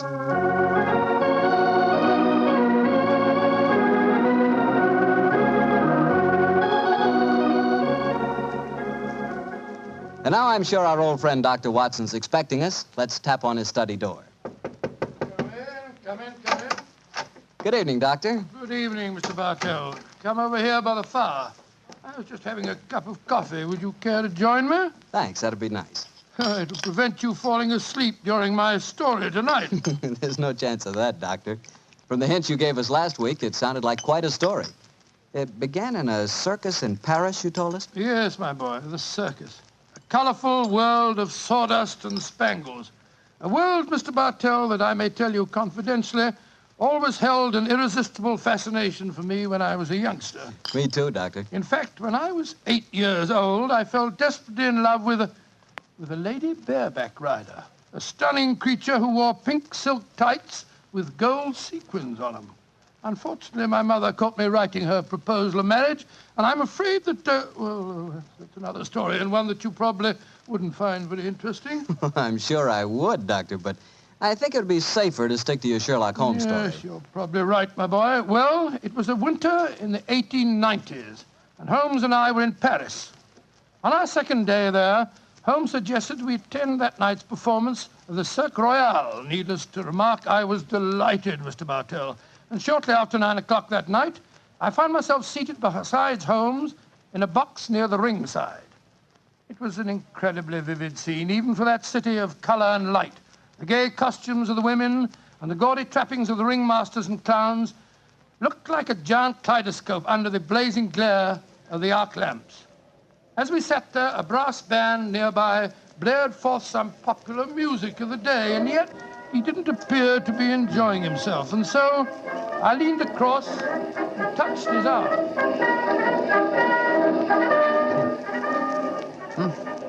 What is it, Watson? Well, you're very quiet, Holmes. Aren't you having a good time? A good time, I suppose, old chap. I was just wondering where Mr. Edwards is. Mr. Edwards? Who's he? An extremely distinguished client who was to meet us in this box at 9 o'clock. Client, so this little excursion was on business after all. Yes, I might have known it. Don't worry, old fellow. In your case, I think you'll be able to combine quite a little pleasure with the business. Well, can't you be a little more explicit, Holmes? Shh. Here comes the ringmaster. Mesdames et messieurs, j'ai l'honneur de vous présenter ce soir la grande vedette du cirque, Mademoiselle Gisèle Girondet, équestrienne incomparable.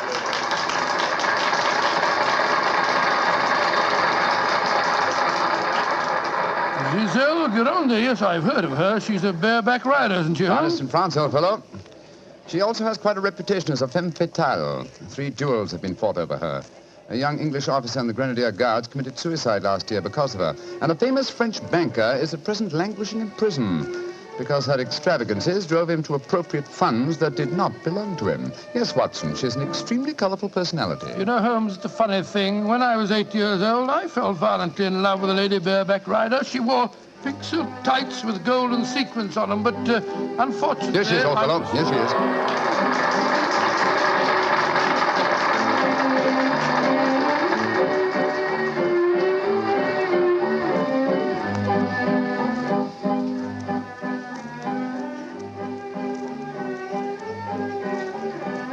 Holmes, she's ecstasy. Look at the way she's jumping from the back of one horse to the other. Sheer poetry of motion. The lady appeals to you, Watson. By George, yes, indeed she does. In fact, Holmes, I don't mind telling you that if I weren't a married man and a poor you'd like man... to court the lady, eh? Yes, I should Excellent, indeed. old fellow, excellent. That's the very reason for our attendance at the Well, what in circus. heaven's name are you talking about, Holmes? Ah, there you are. Good evening, Mr. Edwards. Holmes, my dear fellow, how are you? I haven't seen you since that little affair at Windsor Castle when Mother... Excuse me, sir. I am Mr. Mycroft, and this is my friend, Sir William Nigel. Sir William Nigel? Of course. And I am Mr. Edwards. We must respect each other's incognitors, eh? How do you do, Sir William? Well, I'm extremely honored to meet you, Your Royal... Mr. Edwards. How'd you like Gazelle? Isn't she a stunning creature? Yes, indeed she is, sir. The four of us to have supper together after the performance tonight, I understand, Mr. Edwards. Well, unfortunately, I can't be there, Mycroft. There's some stupid affair at the embassy which I have to attend. We must postpone the dinner until tomorrow night. Oh, very well, sir. Come over to my hotel a little early and we can discuss the whole business. Personally, I think a lot of fuss is being made about nothing.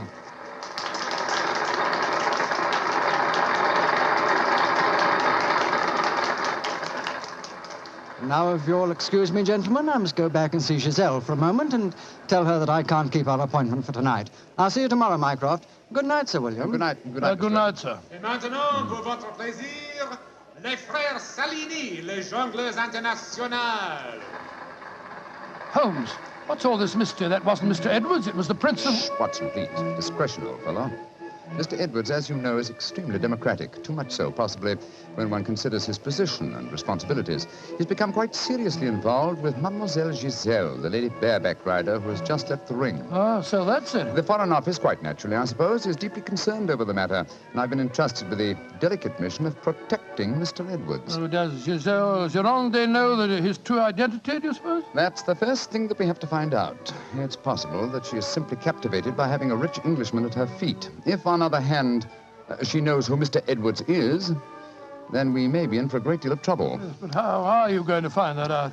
By tempting her with a richer Englishman, and one with a title. That, my dear fellow, is why you are Sir William Nigel. You mean that... your job, old fellow, is to do your utmost to steal Giselle Gironde from Mr. Edwards. But, I don't even know the girl. We shall remedy that defect in a few minutes.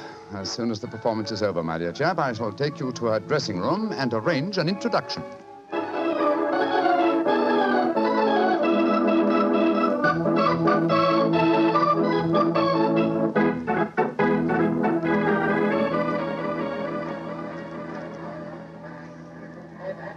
I must say, Holmes, the backstage life at a circus is even more colorful than in the ring. What makes you say that, old fellow? Well, I just saw a pinhead having tea with a bearded lady while a sword swallower was standing behind him practicing his act. Oh, hello. See that man standing talking to the girl in tights? Yeah, attractive, isn't she? The gentleman is Inspector Vernet of the French police, an old friend and a distant relative of mine. Vernet, how are you? Ah, Holmes, mon cher ami, comment ça va? No, Vernet, please. On this occasion, my name is Mycroft, if you don't mind, and this is my friend, Sir William Nigel. How do you do, Inspector? Enchanté, Sir William. Permit me to introduce Mademoiselle Yvette Marat. How you do? How do you do, madame? How do you do? What brings you behind the scenes at the circus, may I ask, mon cher Mycroft? My friend Sir William is most anxious to make the acquaintance of Mademoiselle Gironde. But of course, every man wishes to meet Giselle Gironde. Why not ask Viennese? He will present you to her. Ha! He knows her well. Oh, now, Yvette, chérie, do not begin that all over again. You're in love with her. You have always been in love with her. I wish you were dead. Sometimes I think I could kill her myself. Upon my soul, Inspector, she's a fiery little thing, isn't she? Ah, ça c'est vrai, ça, Sir William. Many times I've told her that Giselle Gironde would never waste her time with a simple police inspector. She prefers a wealthy foreigner. But Yvette ne comprend pas. She does not understand and she does not believe. Mademoiselle Marat was dressed in tights, Vernet. And what does she do in the circus? She walks the tightrope. Oh, She's yes, queen of the high wire. A charming and a talented girl, but a most jealous one. Vernet, my distinguished friend Sir William Nigel is most anxious to meet Giselle Gironde. Will you introduce him? I should prefer not to appear on the matter at this stage. Oh, mais certainement. I will take you to her dressing room. Please come with me, Sir William. Yeah, right. I'll see you later, Holmes. I'll be waiting for you, old chap. Good luck. You're a lucky man, Sir William. Giselle has quite a penchant for the Englishmen. And when they are rich and have a title, I am sure she finds them irresistible. You really think so? Oh, but of course. Ah, quel dommage that I am only a poor policeman. Here we are. Entrez. Giselle Monchou, permit me to present to you Sir William Nigel. He's a great admirer of yours. Yes, indeed, madam. Ah, Sir William Nigel. Come and sit here beside me, Sir William. I shall leave you. Au revoir. Sit closer. There. That is much more cozy, no? Oh, it's very nice of you to see me, Mademoiselle Gironde. Oh, don't be so formal, my Englishman. You may call me Giselle, and I shall call you... Let me see, I shall call you Sir William... Willie! I shall call you Willie. You do not mind? Mine, I think it's very delightful. Quite delightful, my dear. I was hoping perhaps that you'd care to have a little supper with me tonight, Giselle. So what about some oysters, a cold pheasant, and a bottle or two of Pomeranian Green 072? You get to taste rather well, don't you think? Oh, Willie, I can see you are a perfect host. I don't know about One that. moment, I get my clock. Well, you know, Giselle, it's a funny thing. What is a funny thing, Willie? When I was 8 years old, I fell violently in love with a lady bareback rider at a circus. History seems to be repeating itself. Here. Alfieri, do you no longer knock when you come to my door? Who is this man? My name is Nigel, Sir William Nigel, my good man, and who may you be? I am Alfio Alfieri. I am Alfio Alfieri. And what is he? Ha! A trainer of wild animals. An imbecile. Va-t'en! You must not speak to Alfio in that way. You belong to me. Send this stupid Englishman away. Confounded impudence. Grossier. Belong to you. Giselle belong to no one. Do I have to take my whip to Put you? down that way. Put it down, you scoundrel. Next time it will be your face, You infernal blackguard. Raising your hand against a woman. Shocking. Bravo! Monsieur Willie has knocked him down. He certainly deserved it. Oui. And you in turn deserve something, Willie. Oh, what was that? Come close, Willie, and I give it to you. A little kiss. Oh, kiss? Thanks awfully. Oh,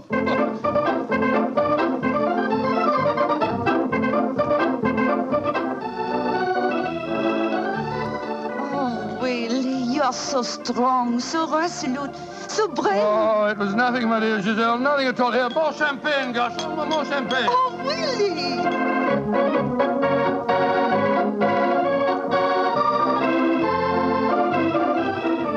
Giselle? Oui, Monsieur Edwards? I have a box for the opera tomorrow night.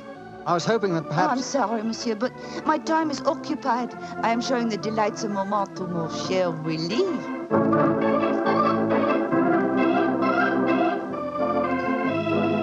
Mademoiselle aime mieux le collier de perles à 5 rangs ou celui à 3 rangs? He says, which do I prefer, the 5-string color pearls or the 3-string color pearls?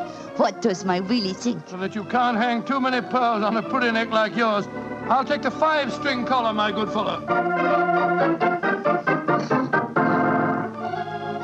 You're doing splendidly, Watson, splendidly. Yes, but Holmes, I felt such a blasted fool handing that jeweler fellow a check signed by Sir William Nigel. You quite sure that it'll be honored? Don't worry, old fellow. Remember who our client is. Money is the least important concern in this matter. On with the masquerade, old fellow. On with the masquerade.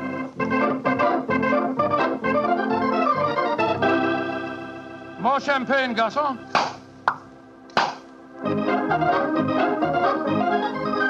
Willie, you are such a headstrong boy. More champagne.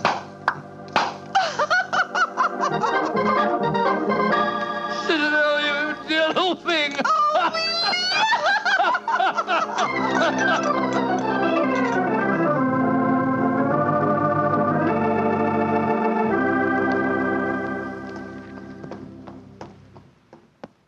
Good evening, Vernet. Has Mademoiselle Gironde come in for the evening performance yet? Yes, Monsieur Holmes. I escorted her to her dressing room half an hour ago. Monsieur Edwards is in there with her now. At last, it seems, she has use for a poor policeman. Last night, she found a threatening letter on her makeup table. Since then, she has been most grateful for my company. A threatening letter, eh? Any idea who might have sent it? Oh, yes, of course. I'm afraid I have, Monsieur Holmes.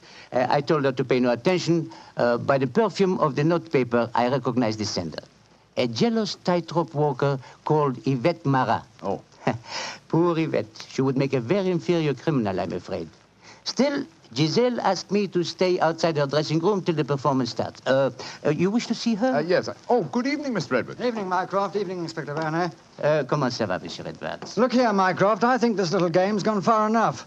Giselle has just refused another invitation of mine.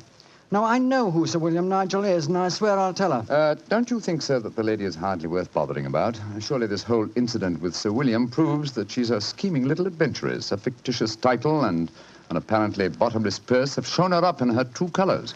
I could have told you the same thing without such an experiment, my friend. Well, I suppose you're right, Mycroft. I've been a fool. An idiot who lets a pretty ankle turn his head. A conceited dope.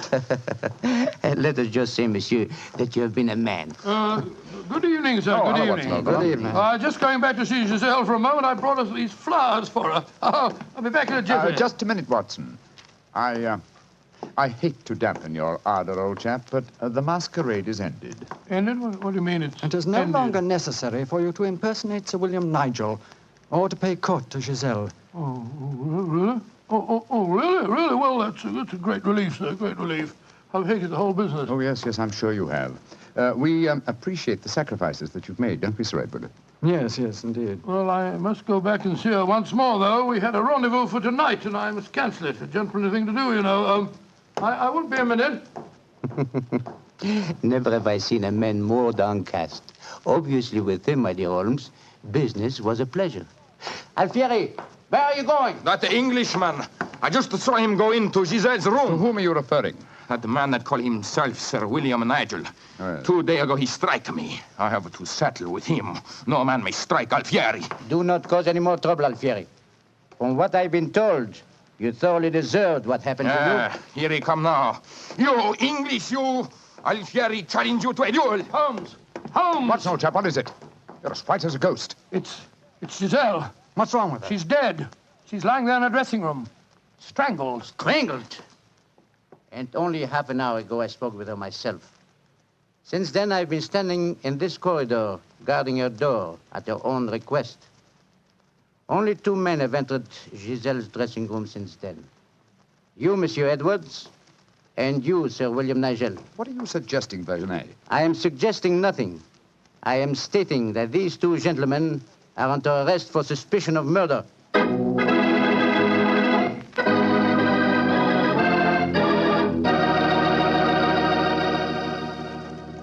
Dr. Watson's unusual story will continue in just a few seconds. Time I'd like to take to remind you that one wine that seems to be the outstanding favorite among the ladies is Petri California Muscatel. That's probably because, like a beautiful woman, Petri Muscatel is subtle and intriguing. Petri Muscatel is the color of burnished gold, and its flavor, well, it's the flavor of big, plump Muscat grapes, picked by hand carefully and tenderly when they're just full of wonderful, delicious juice. If you want to show that you really know the wine that women prefer, serve Petri Muscatel. Serve it after dinner or later in the evening. It's wonderful. And why shouldn't it be? It's a Petri wine. Well, Dr. Watson, so you and the mysterious Mr. Edwards got yourselves arrested on suspicion of murder, huh? Yes, Mr. Bartell. Holmes did everything in his power to persuade Inspector Vernet to release us, but it was useless. And so, while Mr. Edwards and myself were languishing in detention cells at the local Sûreté, Holmes and the French inspector were examining the dressing room of the dead woman. I'm sure, Inspector Vernet, that being as keen a detective as you are, you must suspect the true identity of Mr. Edwards. Of course, Monsieur Holmes. But that is the danger of incognitos.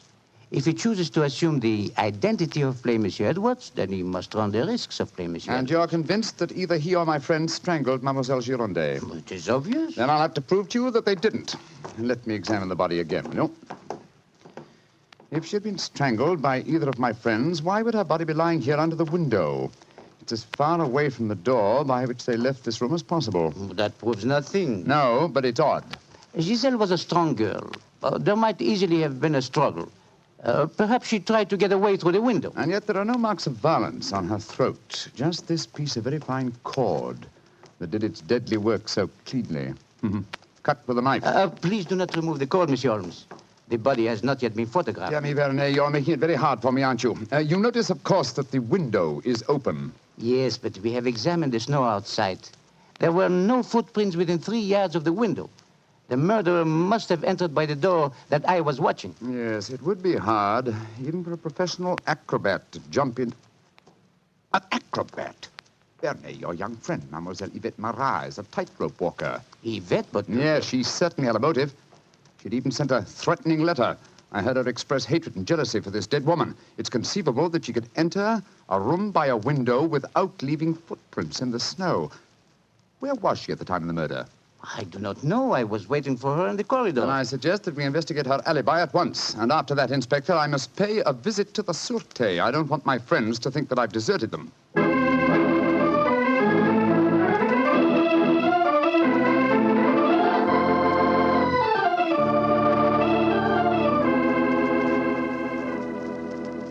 Excuse me, sir. Yes, Holmes. I'm afraid it looks rather black. As I was telling you, Yvette Marat, the tightrope walker, was able to establish a completely satisfactory alibi. Vernet still suspects you or Dr. Watson. Well, that's ridiculous. May I ask you a very straightforward question, sir? Of course. I can well understand that if you had gone into the dressing room and found the woman already murdered, you might easily be tempted to conceal the fact, to avoid a scandal involving your person. Will you swear to me, sir, on your true identity, that Gazelle was alive when you left her? She was, Holmes. I swear it. Thank you, sir. That's all I wanted to know.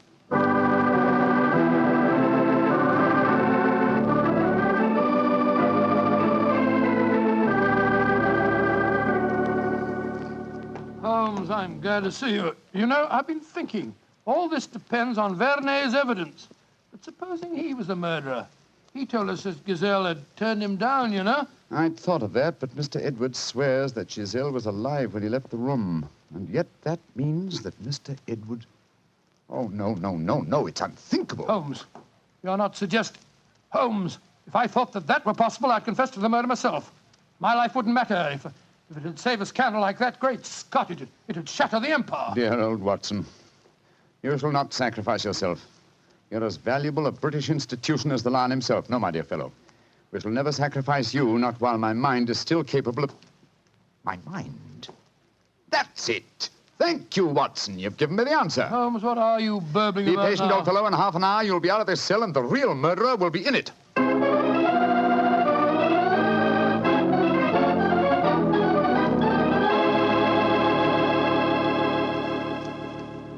Questions.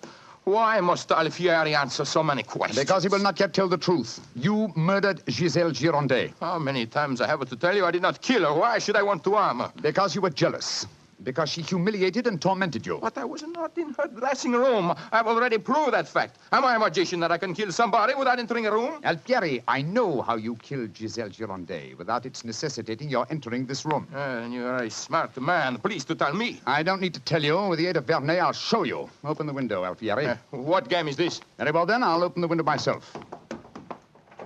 Put your head out. Come on. So. Who do you see? Inspector Vernet, standing 3 yards away, where you stood, and he's got your long training whip. No! Don't move! Stand there. The inspector hasn't your skill with a whip, but he wants to try a little experiment. No, leave me alone! All right, Vernet. I'm holding him.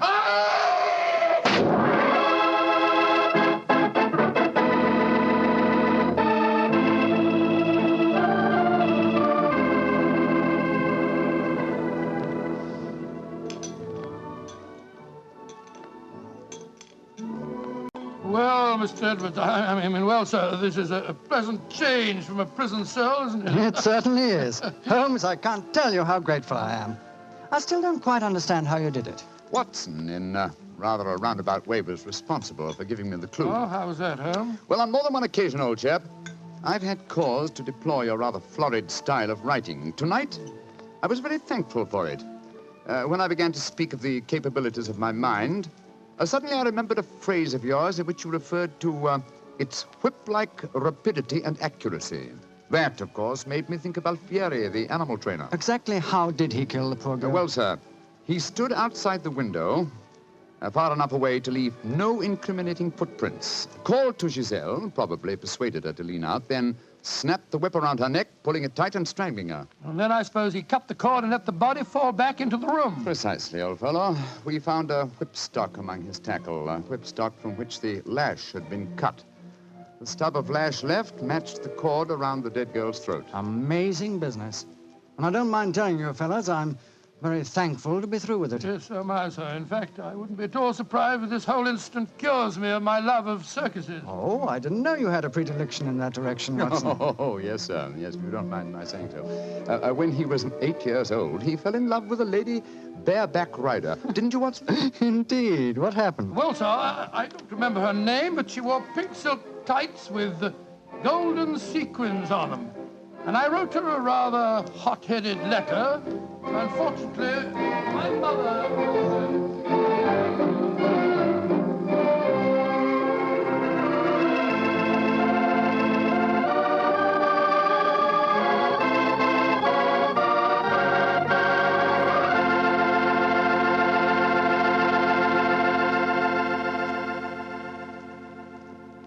Well, Doctor, that was one of the most unusual stories you've ever told. And I might say you played a very prominent part in that case yourself. Oh, I suppose I did. At that, Mr. Bartell. Giselle was a beautiful girl. Beautiful. Boy, I sure love that nickname she gave you. Wheelie. Yes, I thought it rather nice myself. Well, that is, I mean... Don't get embarrassed over a nickname, Doctor. You should hear the nickname I had. Well, when I went to school, all the girls called me Bottles. Bottles? Oh, I see, from Bartell. Bartell? Oh, some nickname, like a prophecy. What do you mean? Well, they called me Bottles, and now that's what I like to talk about most. Bottles. Bottles of Petri wine. Oh, I should have known. And I'd like to talk about Petri wine because, as far as I'm concerned, it's the swellest wine that ever poured from a bottle. That's because the Petri family really knows how to make good wine. Well, they ought to. They've been making good wine ever since they started the Petri business way back in the 1800s. And since the Petri family has always personally owned and operated their business, they've been able to keep that fine art of winemaking right in the family, handing it on down from father to son, from generation to generation. So it's no wonder, whenever you want a good wine, you want a Petri wine, because Petri took time to bring you good wine. Well, Dr. Watson, what new Sherlock Holmes story are you going to tell us about next week? Well, now, next week, Mr. Bartell, I'm going to tell you of a strange adventure that Holmes and I had in the swampy fenlands of Norfolk. It concerns a gypsy encampment, a child that vanished, and a horrible death in the murky depths of a fearsome quagmire.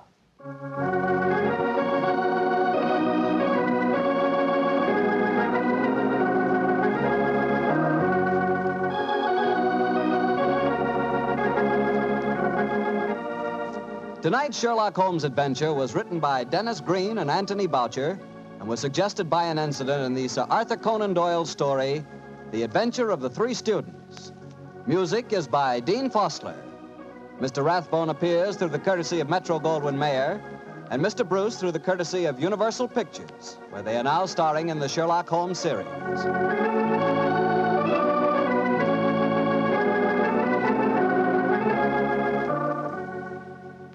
The Petri Wine Company of San Francisco, California, invites you to tune in again next week, same time, same station.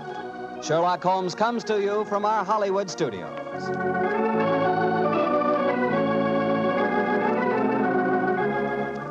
This is Harry Bartell saying goodnight for the Petri family. For a solid hour of exciting mystery dramas, listen every Monday on most of these same stations at 8 o'clock to Michael Shayne, followed immediately by Sherlock Holmes. This is the Mutual Broadcasting System.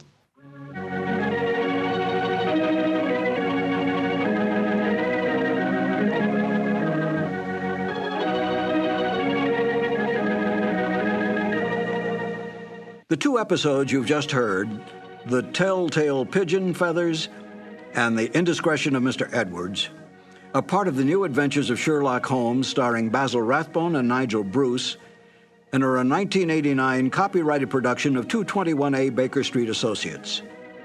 The Sherlock Holmes stories and the characters of Sherlock Holmes and Dr. John H. Watson were created by Sir Arthur Conan Doyle and are used with the kind permission of Dame Jean Conan Doyle. This is Harry Bartell. I want to thank you for letting me share those wonderful times on dramatic radio. I'll be back soon on another cassette where I'll present Sherlock Holmes and Dr. Watson in The Adventure of Thor Bridge and the 00. Thank you for listening.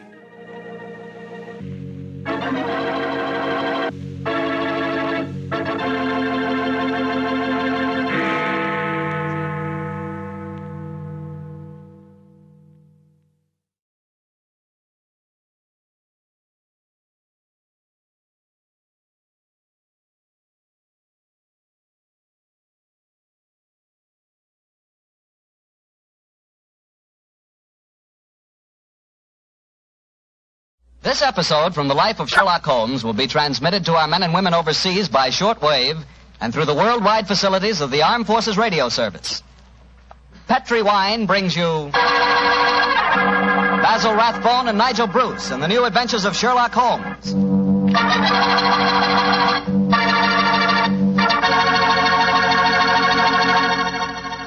The Petri family, the family that took time to bring you good wine, invite you to listen to Dr. Watson tell us another exciting adventure he shared with his old friend, that master detective, Sherlock Holmes.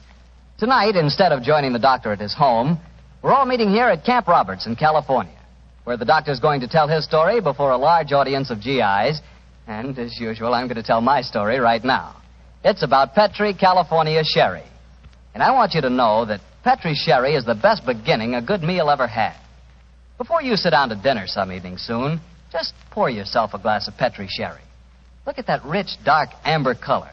Just smell the fragrance of those wonderful grapes. And then taste that Petri Sherry. Is that ever good? And say, if you like your sherry on the dry side, you know, not sweet, then just wait till you taste Petri Pale Dry Sherry. If some of your family like regular sherry and some like pale dry, don't buy one, buy two. You can't go wrong so long as you buy Petri. Petri. Petri Sherry.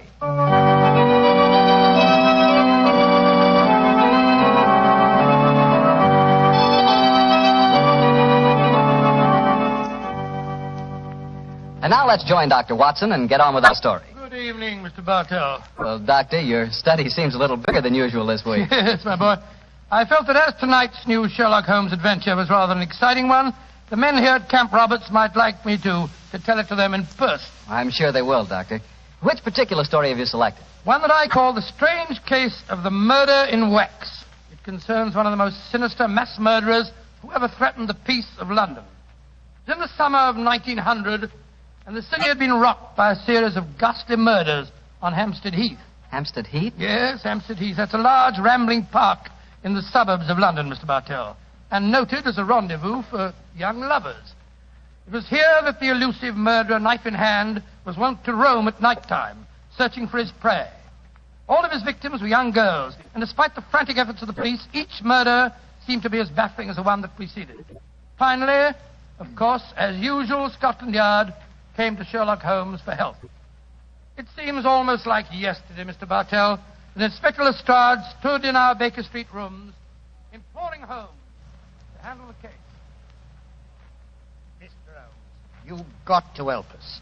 I don't mind telling you the yard's at the end of its rope. I sympathize with you, Lestrade, but I don't see that there's much that I can do. Only the police can handle the widespread, detailed work necessary to this case. The private detective is helpless. Yes, perhaps if you'd come to Mr. Holmes in the first place, Lestrade, he might have helped you. But the murderer hasn't finished yet.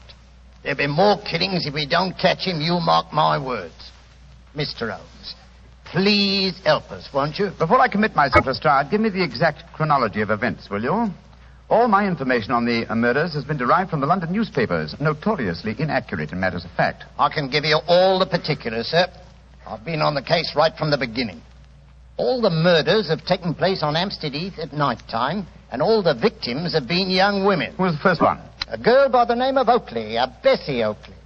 She was a shop girl who worked at Derry and Tom's in Kensington High Street. 3 weeks ago, she was out on the heath with a young fella by the name of Alfred Smith. From what he told me, it was a moonlight night that night as they sat there out on the heath. Come on, Bessie, give us a kiss.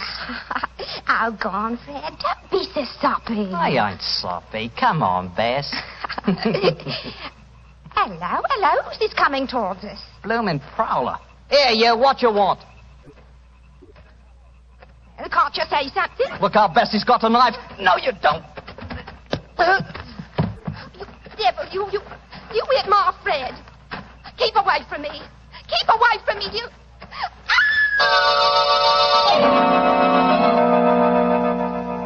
And that's all I know, Inspector Lestrade. I never got a good look at him. He conked me on the head, and when I come to, there was poor Bessie with her throat cut. Yeah, that's your story, young fella, my lad. All right, Sergeant. You can book him on suspicion of murder. Sir George, we shouldn't be walking on the heath. Didn't you read about the murder here 2 days ago? It's a fine thing. I take you out in the moonlight, and you talk of murders. Let's talk about us, Violet, darling. It seems to me we should talk about your wife. My wife doesn't mean anything to me anymore. Violet, if I could get a divorce, There's someone behind that tree. He's coming towards us. Who are you, son? What do you... No, you don't. Don't come near me. Don't.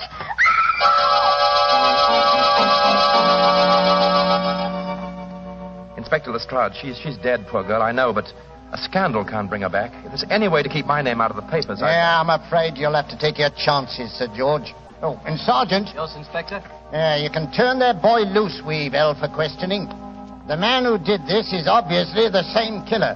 I'm afraid we're going to hear a lot more from him. Light edition evening paper. Hampstead Heath murderess strikes for 5th time.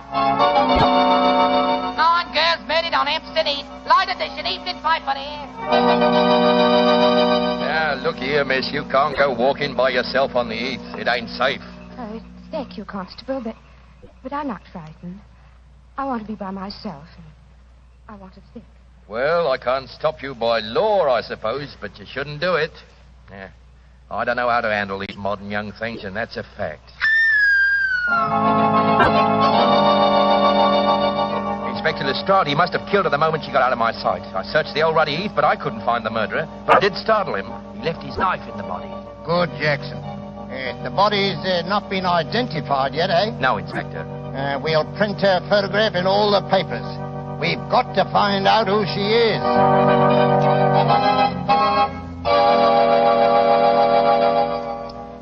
Mr. Bishop, is this the body of your missing daughter? Yes, it's Rosie, my Rose. Inspector Lestrade, if I ever lay my hands on that murdering fiend, I'll kill him. I'll kill him with my bare hand. There's the story, Mr. Holmes. Rose Bishop was the 10th and last girl murdered. But she was the first girl murdered when she was alone, eh, Lestrade? Yes, sir. You found no clues? Well, none that proved anything when we checked on them. Let me ask you a question or two, Lestrade. Well, anything you like, sir. You've taken the obvious precautions, of course. How do you mean, You posted a heavy police guard on the heath? Why, yes, sir. We've had 100 plainclothesmen walking there at night ever since the second murder. But he seems to slip through our fingers. I suppose you've also posted policemen dressed in women's clothes. Yes, Mr. Holmes. And we've hired girls to walk the heath in couples with our plainclothesmen. But the murderer won't seem to rise to our bait. He's a cunning brute. Yes, he is, Watson. Obviously a morbid madman obsessed by a hatred of love. He'll be hard to catch. Lestrade, you mentioned clues that amounted to nothing when you checked them. What were these clues? Well, footprints, a couple of cigarette butts dropped at the scene of the crime. Nothing that helped us. The only important clue was the knife we found in the body of Rose Bishop, the last girl murdered. Of course, the experts at the yard examined it. Yes, sir. Didn't tell us a thing, though. You had the knife with you? Here it is, Mr. Holmes. I knew you wouldn't trust us. You'd want to look at it yourself. Thank you, Lestrade. Yeah. Mm-hmm. Interesting. What is it, Holmes? This knife is a collector's item. It's at least 100 years old, I should say. May I keep this overnight, Lestrade? I should like to conduct a few experiments of my own. Why, of course you can, sir. Then you're going to take on the case, Holmes? Now, let us say that I'll take it under advisement. I'll do my best, Lestrade. I'll do my best. Well, thank you, sir. If any further developments occur, communicate with me at once, will you? Yes, sir. In the meanwhile, I'll smoke a few pipes on the problem. But I promise nothing, my dear fellow. I promise absolutely nothing.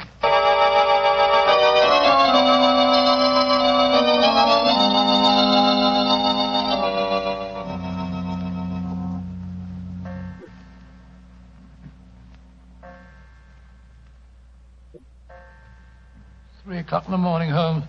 You're still peering through your microscope at that knife Lestrade left for you. That's true, old chap. That's quite true. I must be a very dull companion. Why don't you go to bed? Oh, because I'm afraid I may miss something. Confound it. Have you discovered anything? Yes, I think so. Oh, what? The handle of this knife is corrugated. On the underside, I observed a slight diffusion in the markings. Under the penetrating eye of the microscope, I found a minute deposit which had caused the diffusion. I have just analyzed that deposit. It's wax, colored wax. Colored wax? Well, what does that signify? Oh, by itself, very little. But when you combine it with a knife that definitely belongs to another century, it does suggest a certain origin. I got an idea. Perhaps it came from the theater. An 18th century dagger could belong in a period play. And the colored wax might easily be part of an actor's makeup. Excellent deduction, Watson. Oh, thanks, Stuart. However, my own theory would be that this dagger came from a waxworks exhibition. Oh, wrong again. Putty is used in theatrical disguises, but I don't recall the use of colored wax. Whereas it is used in making waxen effigies, and of course the dagger would belong as part of the costume. Precisely, my dear fellow. It's a long chance, but I think in the morning we'll make a tour of the various London waxworks exhibitions. If my deduction is a false one, at least we'll have the pleasure of a busman's holiday. We can visit all our old friends who died on the gallows.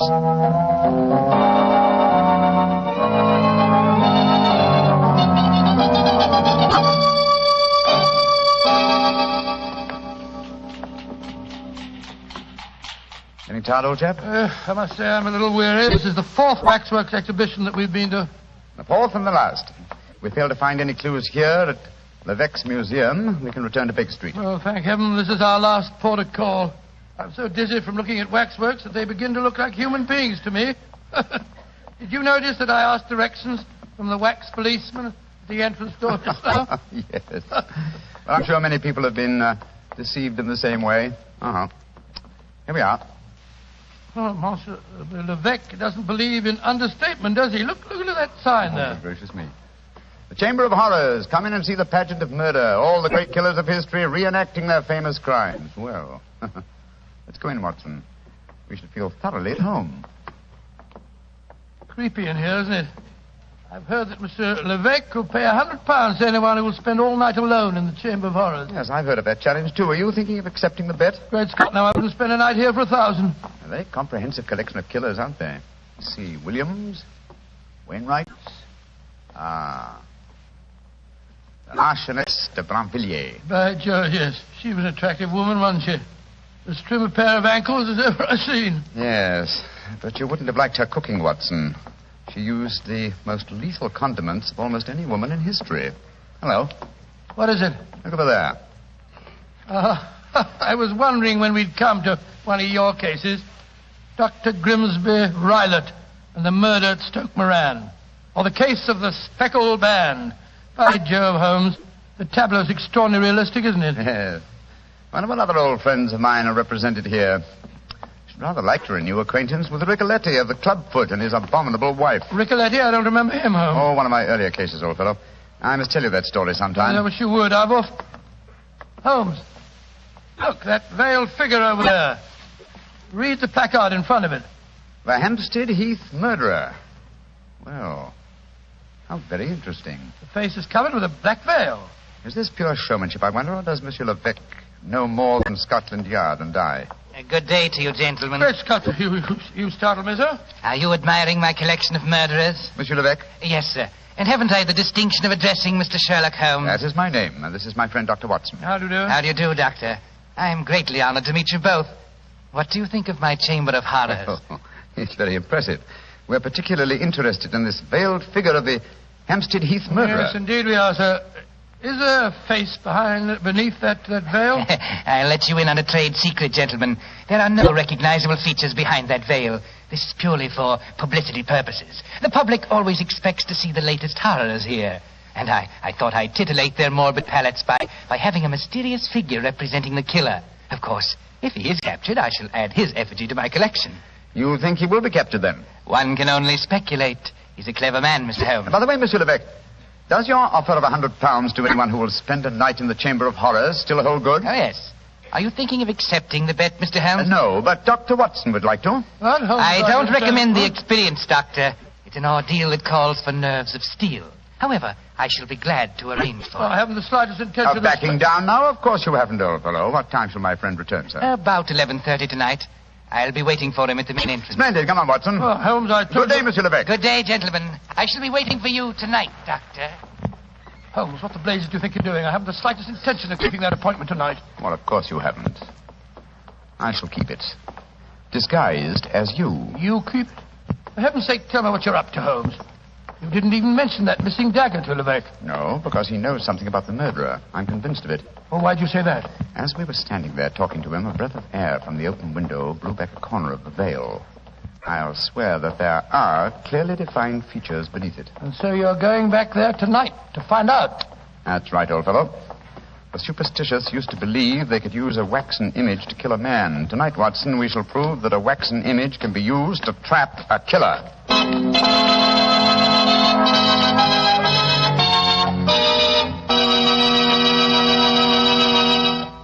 Dr. Watson will continue his story in just a second, so I'm just going to remind you that there are lots of ways to make good food taste better.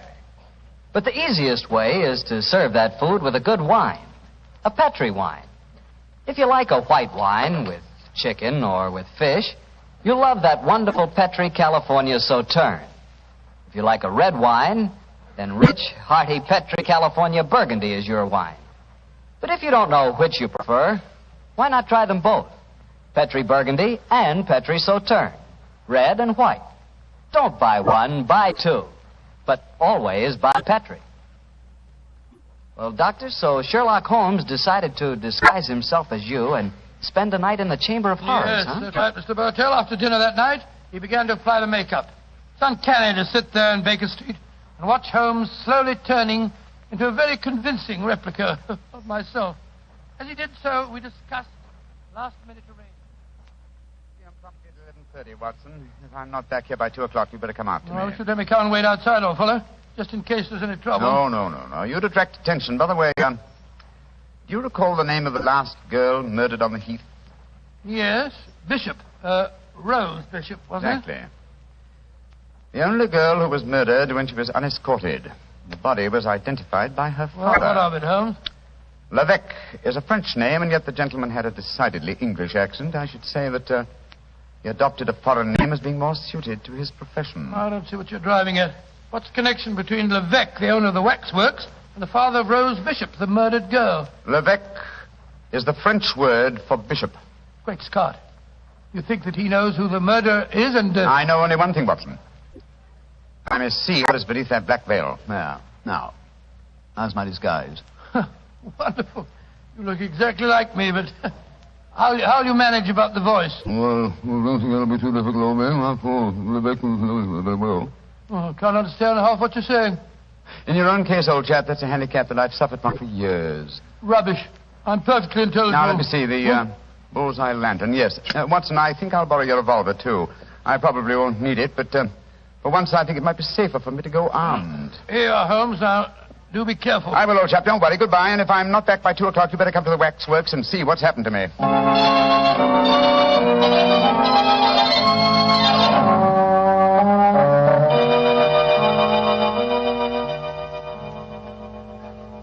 Dr. Watson, you don't mind if I search you? Oh, good gracious, no. Levesque, no, of course not. And no lantern, please. The moonlight will give you all the illumination that you need.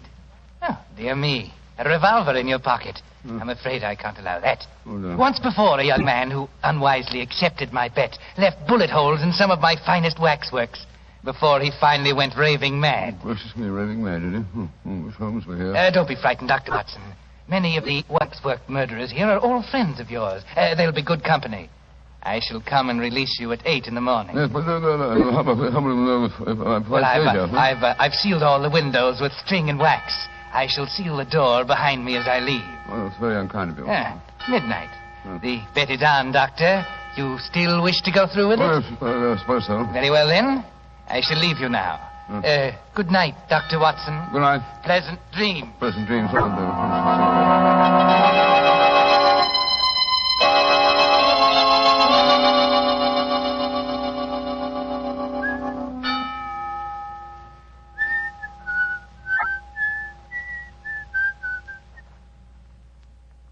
What's that?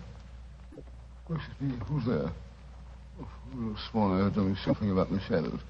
Who's Holmes here with me?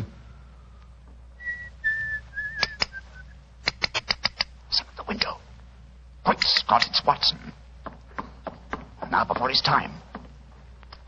Well, here go the seals and the string. Come on, up with it. Holmes. Holmes, are you all right? Shh. I'm all right. You came early. But it's just as well. You're carrying a lantern. The vet took mine with him. Come on in.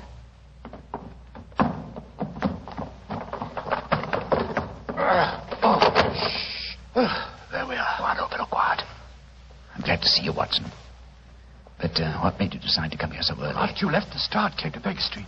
He told me there was another murder on the Heath at 7 o'clock tonight. Another murder, eh? I started worrying about you, Holmes. I had a premonition of impending danger, and I decided to come over here. You're not angry with me? Oh, of course not, my dear fellow. I'm glad of your company, and I appreciate your concern. Have you looked under the veil of the waxwork figure of the Hampstead Heath murderer yet? No, I was just about to. Your lantern will be most useful. Come on, Watson. Oh, what have you been doing? Just doing nothing? Yes, I wanted to give Levesque an impression that I was here for the night, and I also wanted to do some serious thinking. I smoked 2 pipes on the problem, Watson, and I think I know the answer now. I'm willing to swear you'll know the face you see when I lift the veil from the waxen dummy. Here's the figure. Now, hold your lantern a little higher, will you? That's it. I lift the veil, and who do we see? Good Lord, it's the waxwork figure of Levesque himself. Precisely, Watson. An unparalleled example of the self-betrayal inherent in criminal egotism. Levesque couldn't resist the... Holmes, the waxwork is moving.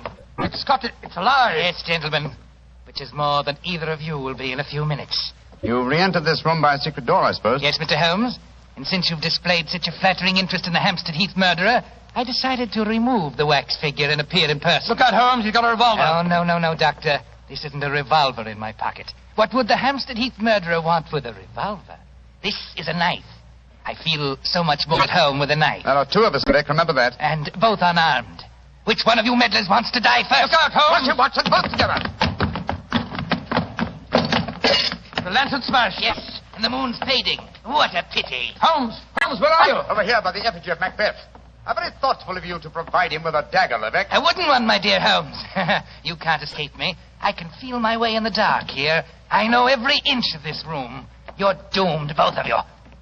Don't strike a match, Holmes. You'll make a target of yourself. Devil with that. I'm lighting this newspaper. It'll make an excellent torch to set light to the nearest waxwork. No! Don't burn my waxwork! Why not? Wax on a wooden frame should blaze brilliantly. There we are. Oh, you devil! You're destroying my life's work! Holmes, that burning wax is pouring all over the floor. The curtains are catching light. The whole place will burn down. Oh, my beautiful museum! I thought this would smoke you out. Quick, Watson, at him again. What's that knife, Holmes?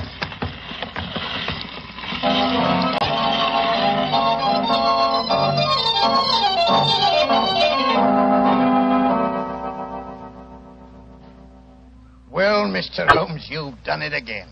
You've solved the case in a blaze of glory. Get the point, sir?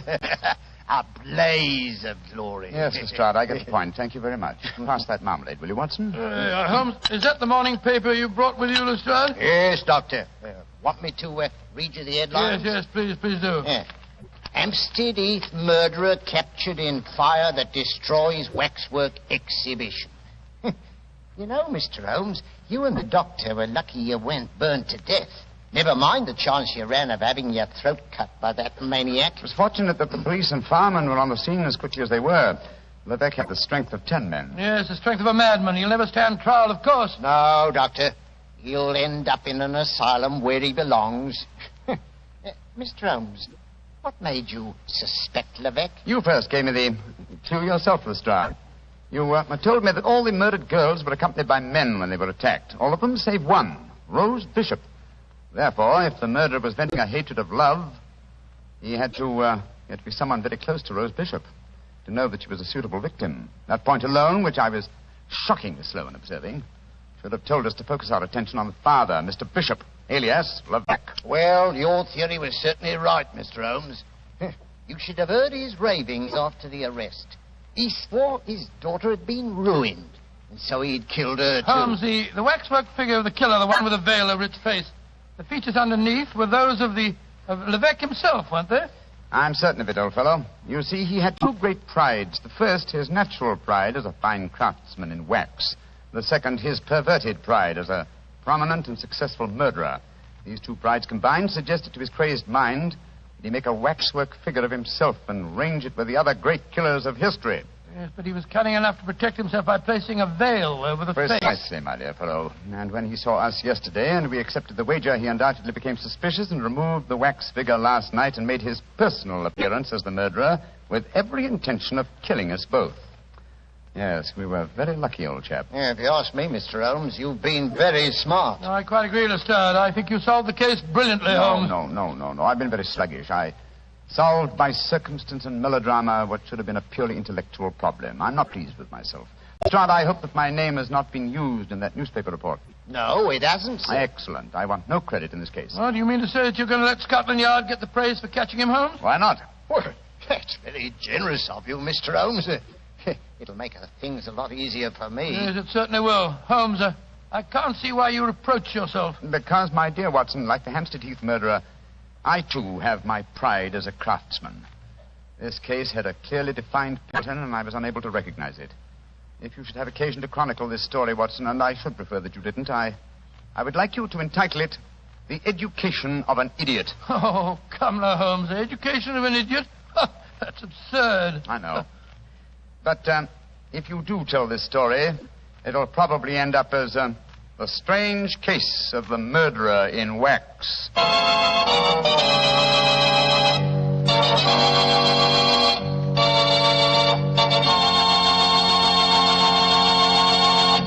Well, Doctor, that was sure a swell story. You know, that's the kind of story I like. Lots of action. Well, that's the kind of story I like to tell. You know, Mr. Bartell, although our broadcasts were heard overseas every week through Armed Forces Radio, this is one of the few occasions that I've had the privilege of really telling my story directly to the boys. And it's been a great pleasure for me to be here at Camp Roberts. Well, that not only goes for you, but for me too, Doctor, and for the Petrie family. There are no words to describe how much our country owes our servicemen. And to all of you, the Petrie family wants to say, just as every American wants to say, thanks for a swell job. Well, Dr. Watson, what story are you planning to tell us next week? Next week, Mr. Bartell, I'm going to tell you one of the strangest adventures that ever happened to Sherlock Holmes. It takes place in a monastery high in the mountains of Tibet and concerns itself with an avalanche, an execution, and a murder.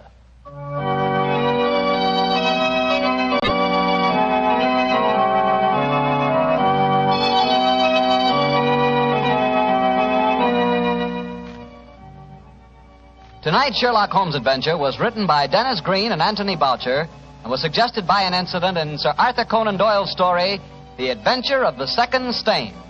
Music is by Dean Fossler. Mr. Rathbone appears through the courtesy of Metro-Goldwyn-Mayer, and Mr. Bruce through the courtesy of Universal Pictures, where they are now starring in the Sherlock Holmes series.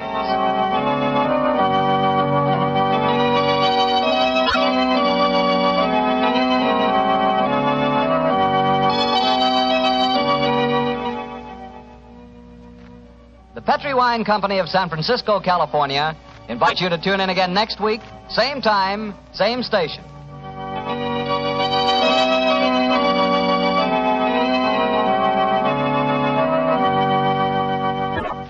This is Harry Bartell saying goodnight for the Petrie family. For a solid hour of exciting mystery dramas, listen every Monday night on most of these same stations at 8 o'clock to Michael Shayne, followed immediately by Sherlock Holmes. This is the Mutual Broadcasting System.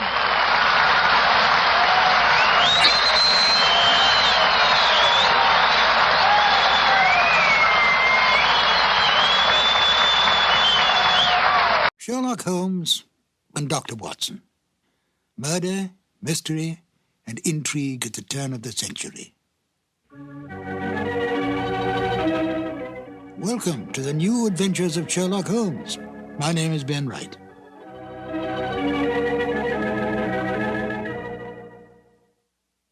Sherlock Holmes, the most brilliant mind in crime detection, is without peer. He has more than stood the test of time. He has become an institution, a myth, the best of the best. But he was deeply human. He seemed a man possessed, focusing all his energies on crime detection. Yet he could be humbled by his own mistakes and was deeply attached to his friendship with Dr. Watson. He distrusted women, and yet spoke glowingly of Maud Bellamy as a most remarkable woman. And of Irene Adler, she was to him the woman.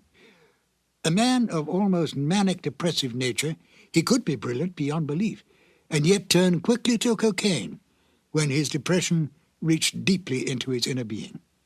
With an almost photographic memory, he could recall some small detail in a long-forgotten unsolved case, and then use it to solve one on which he was presently working.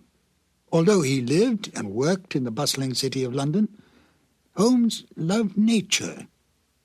Witness a remark he made in the story The Naval Treaty. Our highest assurance of the goodness of Providence seems to me to rest in the flowers. Could this be the foreshadowing upon retiring of his desire to become a beekeeper on a small farm in the Sussex Downs?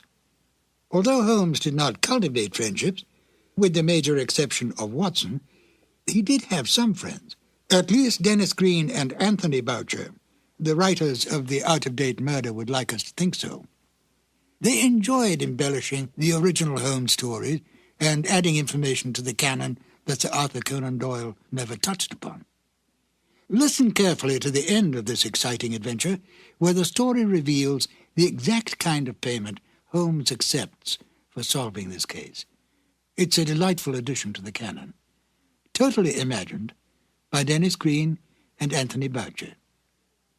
And here they are now, Basil Rathbone as Sherlock Holmes and Nigel Bruce as Dr. Watson in The Out-of-Date Murder. This episode from the life of Sherlock Holmes will be transmitted to our men and women overseas by shortwave and through the worldwide facilities of the Armed Forces Radio Service. Petri Wine brings you Basil Rathbone and Nigel Bruce in the new adventures of Sherlock Holmes.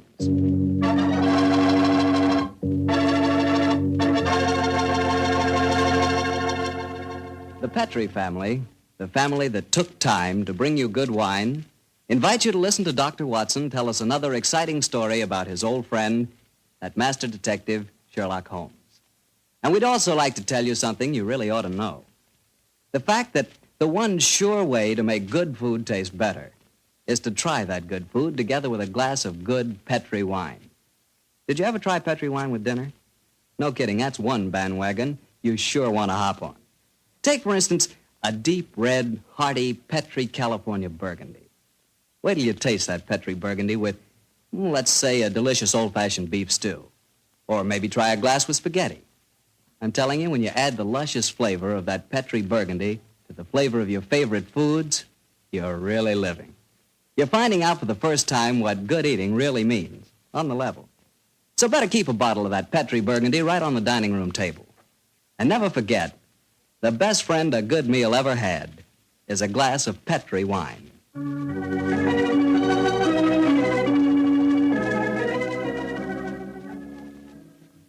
And now for our weekly visit with the good Dr. Watson. May I come in, Doctor? No, Mr. Bartell. You know me better than that. Of course you can come in. I'm expecting you. I always look forward to these Monday evenings together, you know. Me too, Doctor. In fact, I always say this is the one doctor's appointment that never scares me. Oh, that's very nice of you, my boy. Draw up your chair and make yourself comfortable. Thanks. And what prescription do you have in mind for us tonight, Doctor? Well, now, let me see. Take one measure of subterranean peril, one of aristocratic lady in distress, a sprinkling of assorted villains, a corpse or two, and a little more than a dash of Sherlock Holmes and Dr. Watson. Shake the mixture well, and you have the case of the out-of-date murder. Well, how did the adventure begin, Doctor? Prosaically enough. It was in September of 1900. I remember that Holmes and I went to Eastbourne for a much-needed rest. First couple of days we spent in soothing idleness. On the morning of the third day, Holmes, a dash of colour back in his cheek and a hint of the old sparkle in his eye, suggested that we should go and call on his good friend Evan Whitnell, curator of a nearby museum. And so, just after lunch on that September day, found the two of us talking to Professor Evan Whitnell in his private office at the museum. It only seems yesterday that Holmes was saying... Professor Whitnell, your recent discoveries in this part of England have made you world famous instead of just nationally famous. My congratulations. Professor, I do wish you'd tell me about your discoveries. Oh, with pleasure, Dr. Watson. Less than 2 months ago, I was excavating on the downlands in this neighborhood when I was fortunate enough to discover a number of underground caves. Caves saturated with a heavy deposit of lime that gave clear evidence of having the property of rapidly mummifying any flesh, human or animal, deposited in them. Good gracious me, it's very interesting. And what treasures have you unearthed, Professor? Well, a number of mummified specimens of animals clearly belonging to bygone eras. My prize specimen is the body of a large wolfhound. The inscription on its collar identified the animal as having belonged to some local squire in the year 1748. Amazing. I didn't know that limestone had such qualities of preservation. Come in. Yes, Alan? What is it? It's Lady Clavering, Professor. She asked me to tell you that she was in the museum. Oh, yes. Show her up here, will you, Alan? Very good, sir. Yes, I'm most anxious for you both to meet her. And she, in turn, is even more anxious to meet you. Now, I dined with her last night, and when I told her that you were coming here today, she insisted on meeting you. Whitnell, you scoundrel, there's a twinkle in your eye. I suspect that Lady Clavering is here to consult me in my professional capacity, and that you engineered the meeting. Well, perhaps I might have dropped a hint. No, I warn you, Professor, Holmes can't become involved with another case. He's completely run down. Well, don't worry, Doctor. All that Lady Clavering requires is a little advice. Advice? Oh, that's a different matter altogether. Yes, sir. I knew you wouldn't mind, Holmes. Helena, my dear, there you are. Come along in. Thank you, Alan. Allow me to introduce Lady Clavering, Mr. Sherlock Holmes and Dr. Watson. How do you do, How are you, gentlemen? Now, here you are, my dear. Sit down here. And I may as well tell you, Helena, that our little plot has already been discovered. Oh, dear. And I was just getting ready to exert all my feminine wiles in an attempt to persuade you to help me, Mr. Holmes. Oh, I'm certain that he found you utterly irresistible, my dear Lady Clavering. You flatter me, Doctor. No, I mean it. The professor tells me that you're in need of a little advice, Lady Clavering. Yes, Mr. Holmes. I'll put my question simply. 5 years ago, my husband, Sir George Clavering, left me. Left you? Gracious me, how stupid of him. I haven't seen or heard tell of him since. I now wish to remarry.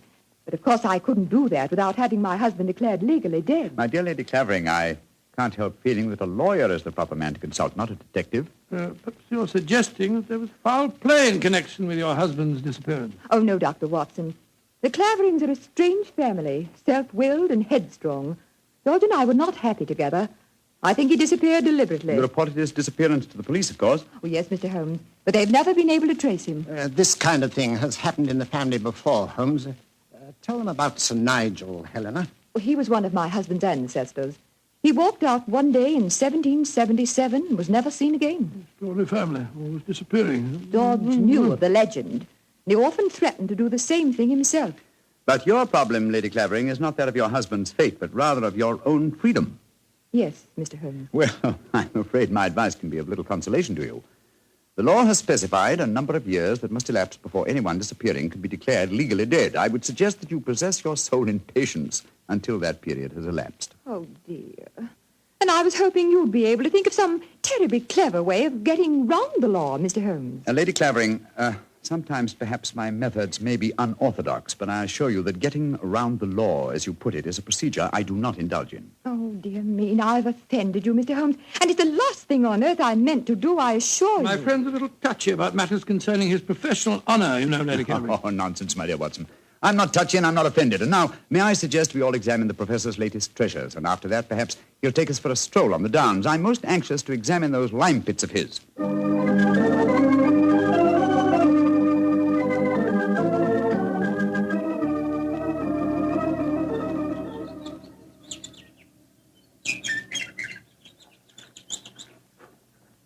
The lime pits are about a mile from here. It's a Nice walk across the cliff tops. I'm sorry Lady Clavering didn't want to come with us. A charming woman, even though she did rub you up the wrong way. A beautiful woman, Watson, but I must confess her charm eludes me.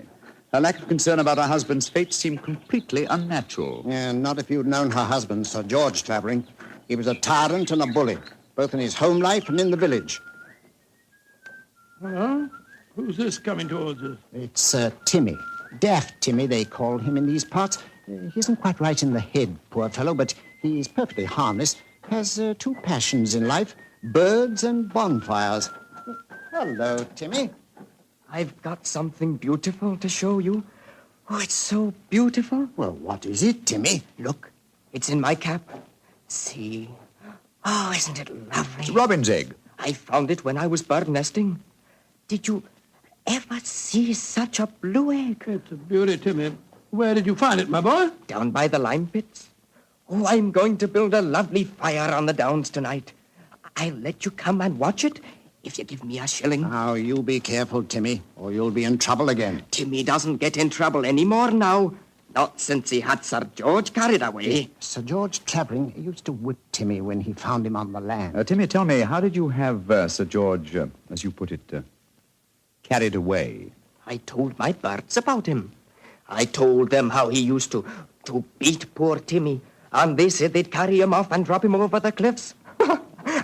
and that's what they did, because he never came back again. Oh, Lord, here comes Harry, Sir George's brother. Now there'll be trouble. Timmy, you'd better run. Oh, no, Timmy can't run. He'll break his pretty blue egg. Timmy, get off my land. If I catch you here again, I'll take my riding crop to you. Timmy hasn't done anything. Go on, be off with you, do you hear? I'll tell my birds about you. That's what I'll do. Oh, don't forget my bonfire. Infernal scoundrel. Hello, Whitnell. Hello, Harry. Have you met Sherlock Holmes and Dr. Watson? Oh, Sherlock Holmes, the professional nosy Parker, eh? Yes, Helena was just telling me about you. I'm very angry with her for talking to you about my brother. It's a private affair, and I intend it shall remain one. You understand, Holmes? Well, upon my soul. The devil with your brother, sir, and with you. I'd advise you to remember that you're not addressing a half-witted villager who can't defend himself. If you know what's good for you, you'll do what I say. Here, Chris. Impertinent brute. He spoke to you as if you were a stable boy, Holmes. Oh, really? He was quite refreshing. I'm reminded of an apposite quotation of my young friend James Elroy Flecker. Thine impudence have a monstrous beauty, like unto the hindquarters of an elephant. Yeah, he's almost as much disliked as his brother before him. Tell me, does he succeed to the title when his brother is declared legally dead? Oh, yes, and what's more, he's Helena's unofficial fiancé, worse luck. I see. Personally, I'm beginning to get a trifle bored with the affairs of the Clavering family. Let's go on to the lime cave, shall we?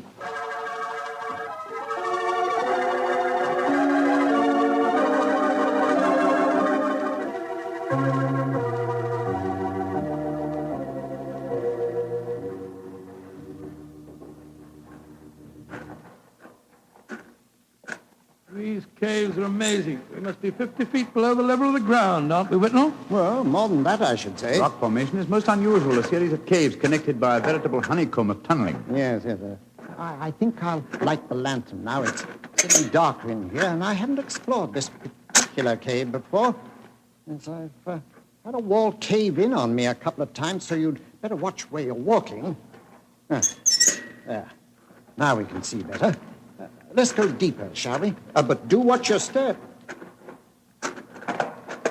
It's eerie down here, isn't it? Hello. Oh, what's this in the crevice here?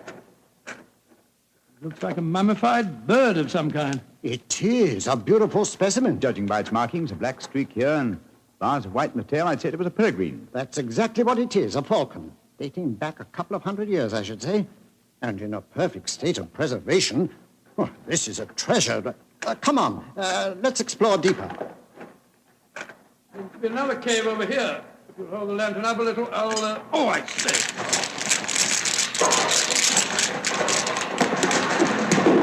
Good Lord, the whole wall's collapsed. Watson, you're not hurt, are you? No, Holmes, I'm all right. Why, you've unearthed another cave, Dr. Watson.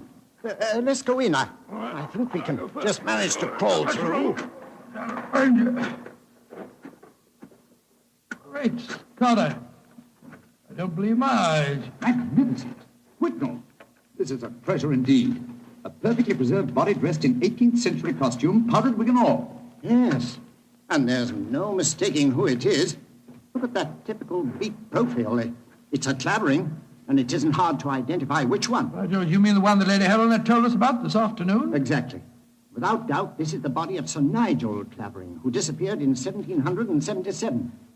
Let's search his pockets. We might find some identification. Well, here's a snuff box of the period, and some coins. Yes, the inscription of George III is still visible on them. Hello, here's his diary.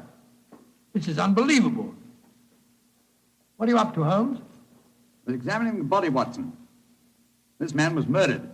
Murdered? With this wound just above the heart. Obviously inflicted with a sharp instrument, probably a dagger. This is interesting. An entirely new experience for me. The opportunity of solving an unsuspected murder committed well over 100 years ago. Glance through that diary, Watson, will you, old chap? Let's see if the poor devil suspected his fate. Well, hard to read. All the S's look like F's. Peculiarity of the 18th century writing. They are saying, I suppose it means saying, they are saying in the coffee houses that my brother Harry hath been coveting my wife. But this is amazing, Holmes. See how history repeats itself. It's an exact parallel of the situation existing today. Harry is coveting his brother's wife, Helena, and Sir George has not been seen for 5 years. What an extraordinary coincidence. If it were one. As it is, it's one of the most ingenious frauds I've ever seen. The clothing appears authentic, so do the coins and the faded ink, the paper of the diary, and due to the peculiar mummification of the body, it would be almost impossible to say how long it's been here. Nevertheless, I am convinced that this is a recent corpse, and undoubtedly that of Sir George Clavering. Well, what makes you so sure, Holmes? Writing in the diary.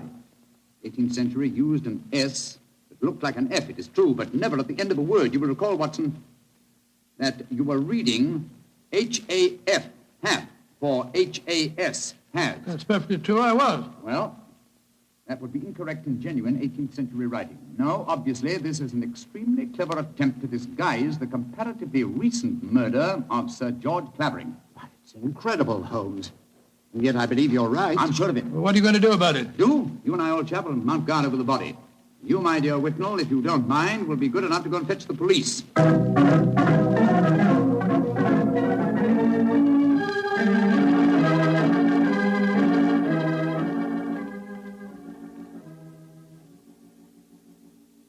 Holmes.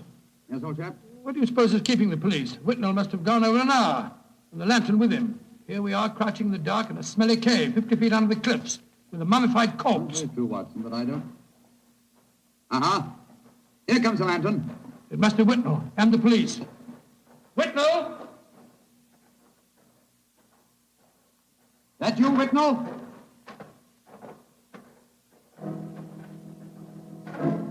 That lantern's blinding me. Is that you, Whitnell? Answer, can't you? Look out, Watson!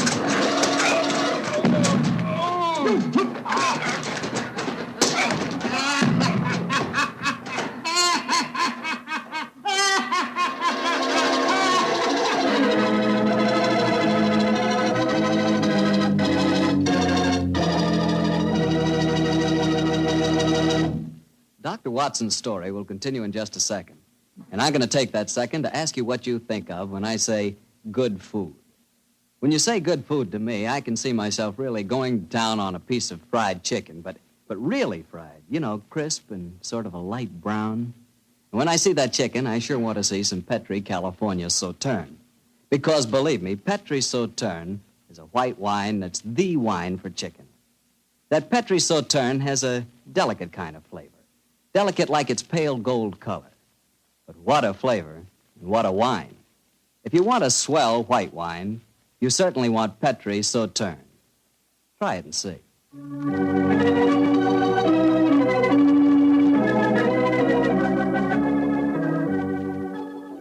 And now, back to Dr. Watson and tonight's story, The Case of the Out-of-Date Murder. Well, Doctor, you certainly had me on the edge of my chair during the first part of the story. Oh, I'm glad of that, my boy. Say, what happened when Sherlock Holmes yelled out at you in the cave? I was struck from behind with a spade and knocked out. A second later, the same thing happened to Holmes. You see, we were blinded by the lantern and couldn't protect ourselves. When we came to, we found we were at the bottom of a pit. The walls were narrow and vertical, and I saw no earthly way of our getting out of the trap. But as usual, Holmes had something up his sleeve.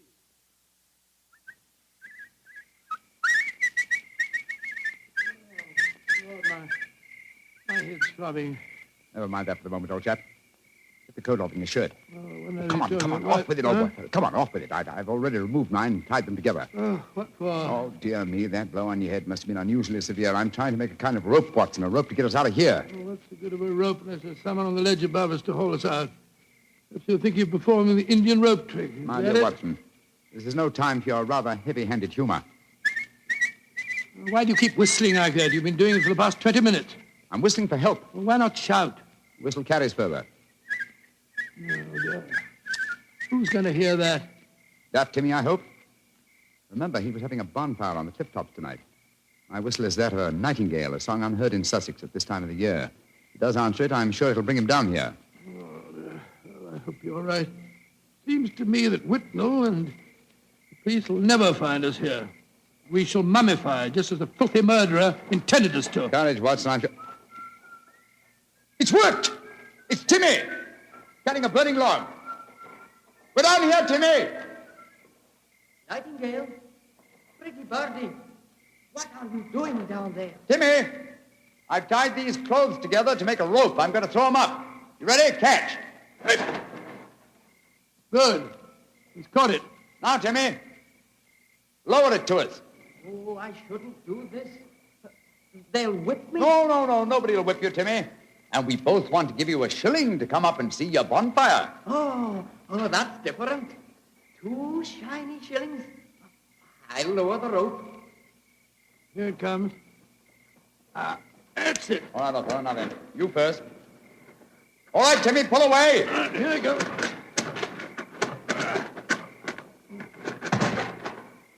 Splendid.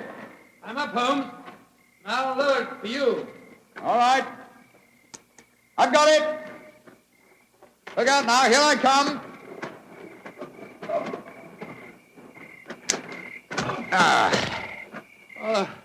Thank goodness we got out of that place all right. I don't see the nightingale. Oh, you must have him inside your coat. Well, never mind. We'll all go up to my bonfire and get warm. It's such a pretty bonfire.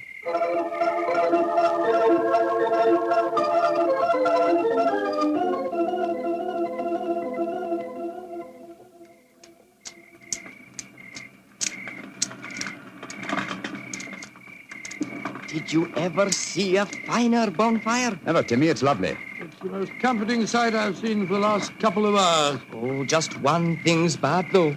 Somebody tried to burn a book in my lovely fire. It must have been when I was off getting more wood. I found it when I came back, and I pulled it out of the fire and stamped on it. See, here it is. Let's have a look. Hello, it's the diary that we found on the body in the lime pits. Precisely, Watson. Now I begin to see daylight. People shouldn't burn books. Books are nice. Books are like birds and bonfires. Oh, they're nice to be near. Oh, your nightingale must be cold. I'll get some more twigs to burn. Well, now that fellow's gone away for a moment, I can see why we were attacked tonight. The murderer knew that we were going to the caves. He was afraid that his devilish plot wouldn't stand up under your scrutiny. So he watched us. When we discovered the body and sent Whitnell off for the police, he knew that he'd got to get rid of us. And who do you think that somebody is, old fellow? Well, that's easy. There's only one person strong enough to have knocked us both out and shifted our bodies. The dead Sir George's brother, Harry Clavering. I think not, old fellow. Didn't you observe as we entered the caves that pickaxes and wheelbarrows were much in evidence? Yes, that's right. They were, of course. Strength was not required under the circumstances. We were extremely vulnerable in the darkness. Any man with a modicum of cunning could have disposed of us, or any woman, for that matter. Good Lord, you're not suggesting that... Watson! Oh, Whitnell! Why, thank heaven you're safe. I've had the police with me for the last hour, but we couldn't find you. You went where I left you. True. Whitnell, I want you and the police to take me to Lady Clavering's house at once. After that, I wish to lodge information and make a charge of assault and possibly a charge of murder.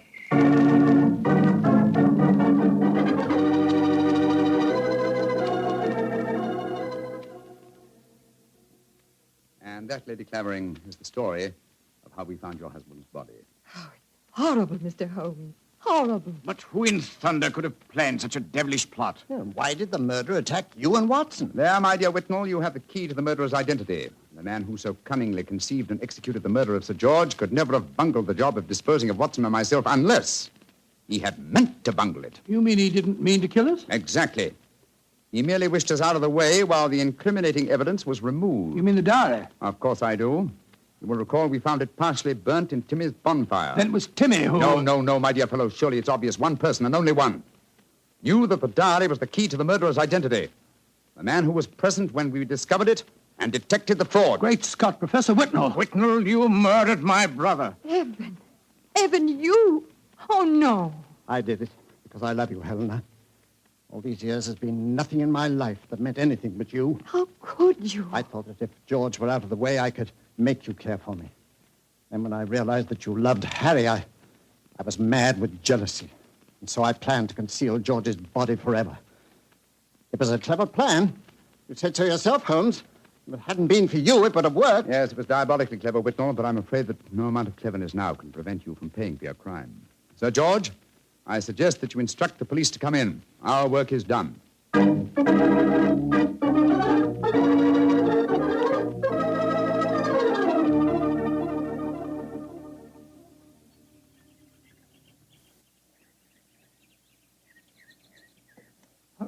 Holmes, look there on the point. Timmy's bonfire is still burning away. Yes. Timmy's a simple fellow with simple tastes. Why are you so gloomy? You solved the case brilliantly. My dear fellow, my faith in human nature has been sadly shaken, old chap. Evan Whitnell was a good friend and an old one. Hard to be instrumental in sending him to the gallows. Well, he richly deserved it. Yes, I know he did. That's quite true, but it's depressing just the same. Come on. Let's continue our walk home across the downs. I heard Sir Harry offering you a fee. Did you take it? No, I didn't, but I did accept his offer of an acre of land on the downs over there near the Abbey ruins. You can see them silhouetted against the sky. An acre of land? What on earth would you do with that? Well, when I retire, and I shall retire soon, I've often thought of bee farming. This would be a heavenly spot for such a venture. Well, I can't imagine you as a beekeeper. Oh, why not? After a life spent unraveling the tangled affairs of human beings, it would be soothing in the twilight of one's days to study the exact and predictable behavior of bees. Singing masons, building roofs of gold. Oh, well. One day, perhaps. One day.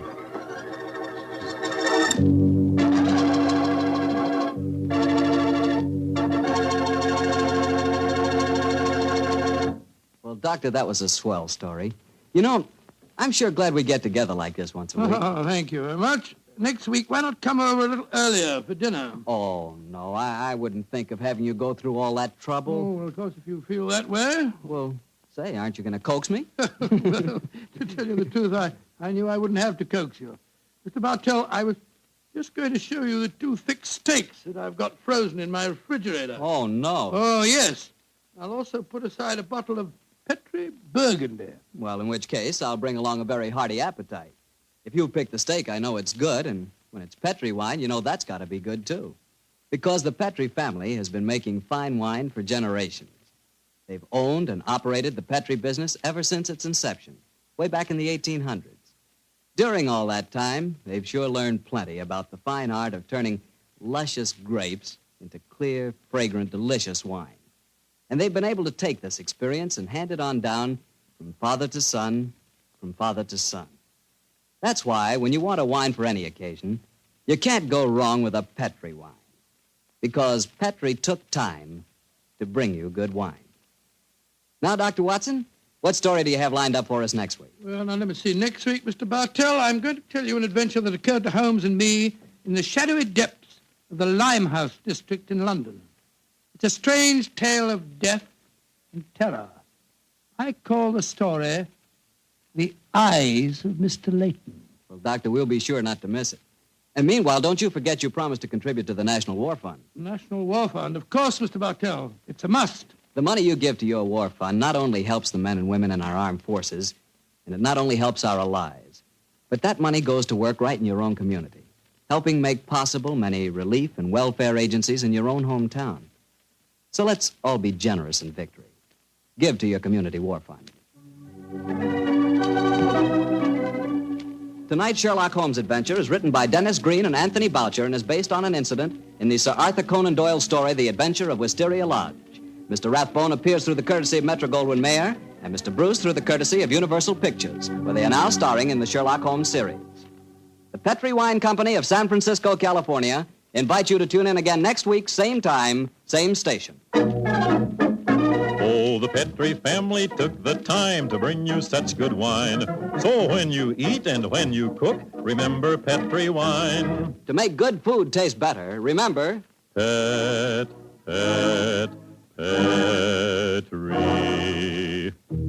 wine. This is Harry Bartell saying goodnight for the Petri family. Sherlock Holmes comes to you from our Hollywood studios. This is the Mutual Broadcasting System.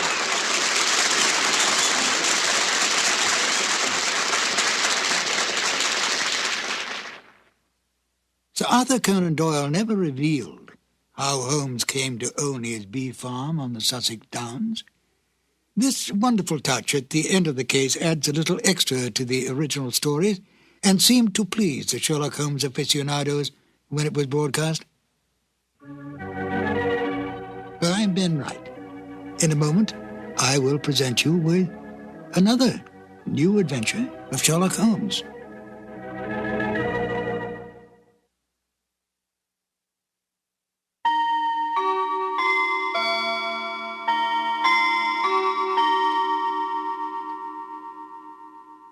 Sherlock Holmes considered himself as the only unofficial consulting detective, and rightly so. In point of fact, Holmes worked outside the law. If he'd been a policeman working for Scotland Yard, he would certainly not have had the freedom that allowed him to use his unorthodox methods. This both pleased the police and frustrated them. Pleased them because he almost invariably let such men as Inspector Lestrade and Inspector Gregson take the public recognition for a case that he had solved.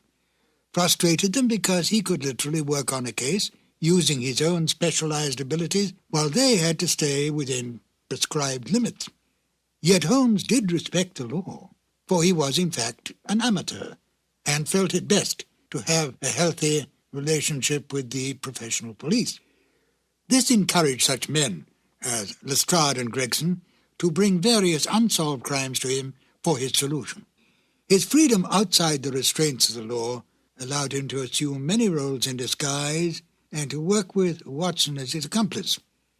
Excellent examples of this kind of work can be found in such original stories as A Scandal in Bohemia, The Man with the Twisted Lip, and The Illustrious Client, to name but a few. He often broke open safes to get information, set fires to force some action out of an individual, such as Irene Adler, or broke into homes in order to gain access to information that would lead to the solving of the crime. Any admonitions by the police were soon dropped when Holmes produced the criminal or solved the crime. Most of this work was done by Holmes and Watson in London or various other parts of England. In The Waltz of Death, Holmes and Watson find themselves in Vienna on a case. Now here, on foreign territory, and completely outside the orthodox methods of the English police, Holmes had even more free rein. He still used his brilliant sense of deductive logic, but now he did not have to worry about reprimands from Scotland Yard. And besides, there was new excitement for Holmes when he could deal with murder from other than the English criminal. Join me now as we present Sherlock Holmes and Dr. Watson in The Waltz of Death.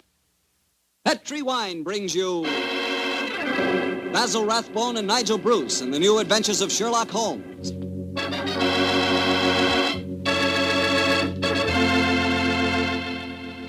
The Petri family, the family that took time to bring you good wine, invite you to listen to Dr. Watson as he tells you another exciting adventure he shared with his old friend, that master detective, Sherlock Holmes.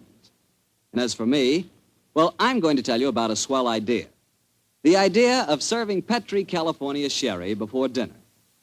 Tomorrow night, just before dinner, instead of that last-minute rush, take it easy. Pour yourself a glass of Petri sherry. Now, if you'll do that just once, I wouldn't have to say another word about Petri sherry. You'd be a customer for life. Because Petri sherry is good wine with a capital good. Judge that Petri sherry any way you like. By its beautiful amber color, its heart-of-the-grape aroma, or by the best test of all, its flavor. Petri sherry is delicious. And you have a choice of two kinds, Petri regular and Petri pale dry sherry. If you're not sure which you'll like better, try them both. Don't buy one, buy two. But remember, always buy Petri.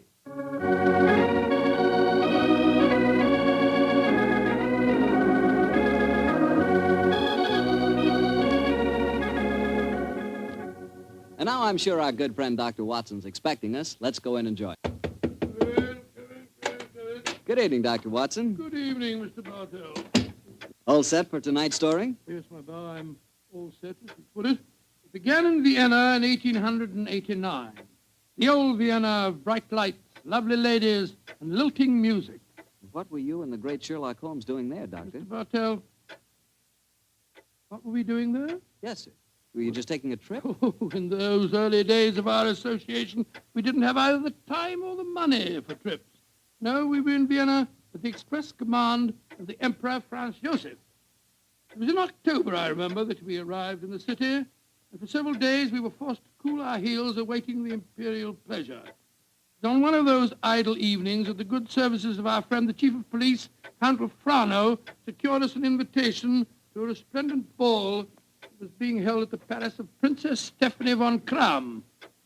It was an incredibly colorful spectacle, Mr. Bartell. A string orchestra high in the gallery of the palace ballroom played a haunting Strauss waltz, while on the floor below, the cream of Viennese aristocracy swayed and glided gaily to the lilting music. I can remember the picture so well, Mr. Bartell, as Holmes and I stood there talking to the Chief of Police, Count Frano.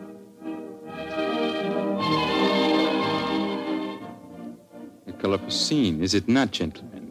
By George, yes, Count Frano. It must be a real holiday for you and Mr. Holmes. What makes you say that, Watson? Well, it's hard to think of the criminal world when one looks at such a gathering. And yet Count Frano knows as well as I do that the criminal is not confined to class or environment. Indeed, no, Mr. Holmes. I can assure you that every guest here tonight has been scrutinized as he entered. Yes, I imagine that many plainclothes men are present in this room now, aren't they, Count Frano? Oh, yes. We take no chances. I suppose you can't afford to. There's enough jewelry being worn here tonight for a king's ransom, I should say.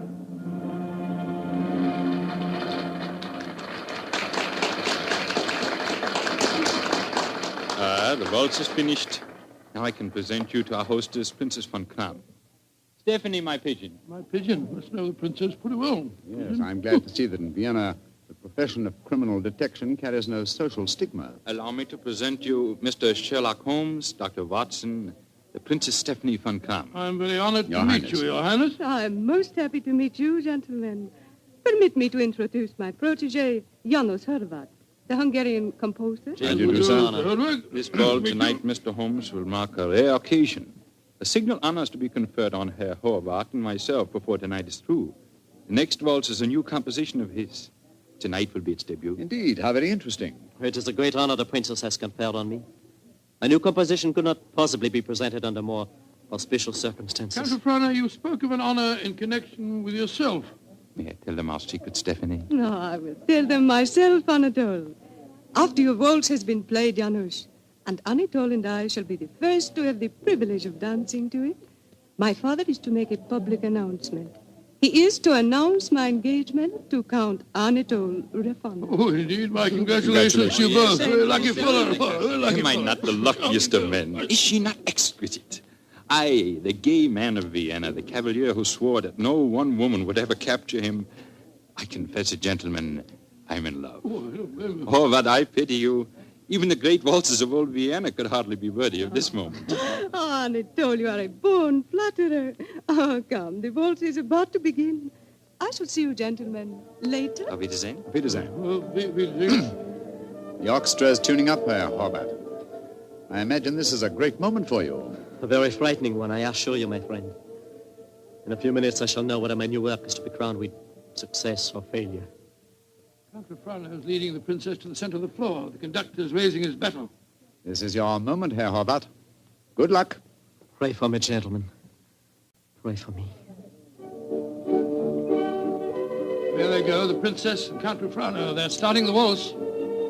Ah, they make a striking pair, don't they? Here come the other couples out on the floor. Charming. Quite charming. It reminds me of...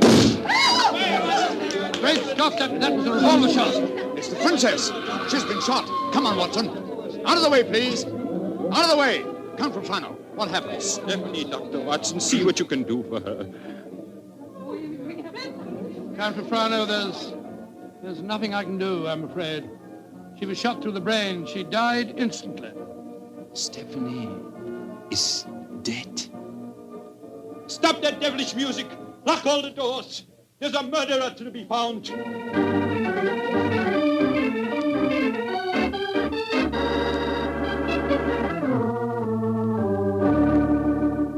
Count Refrano, have you found any clues? One of my men found a revolver. It had been tossed into the earth of a potted palm. May I see it, please? Of course, here. Rammed into the soft earth. Confound it. Count Refrano, your fiancée was an extremely beautiful woman. You must have had rivals? Yes, several, but none of them are present tonight. Who will inherit her estate? Her 6-month-old nephew. Who's his guardian? The Emperor Franz Joseph himself.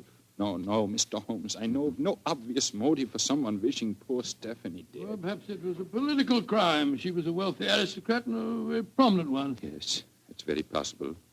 Many nihilist assassins have been active in my country recently. Meanwhile, we have a ballroom full of suspects waiting for us. So I was just going to suggest we went back there. We can't find out very much by staying here in the library. It's a delicate matter. Almost everyone present tonight is known to me personally. May I suggest that you go back to the ballroom and have the male guests file past you? Detain for questioning anyone whose evening clothes do not fit perfectly. Clothes don't fit? What's the cut of a man's clothes got to do with this? Anyone invited to such a ball as this would naturally have his own tailor. I think, Count Refrano, if you found a man who had to hire his costume, he might be an impostor and may well prove to be your assassin. Well,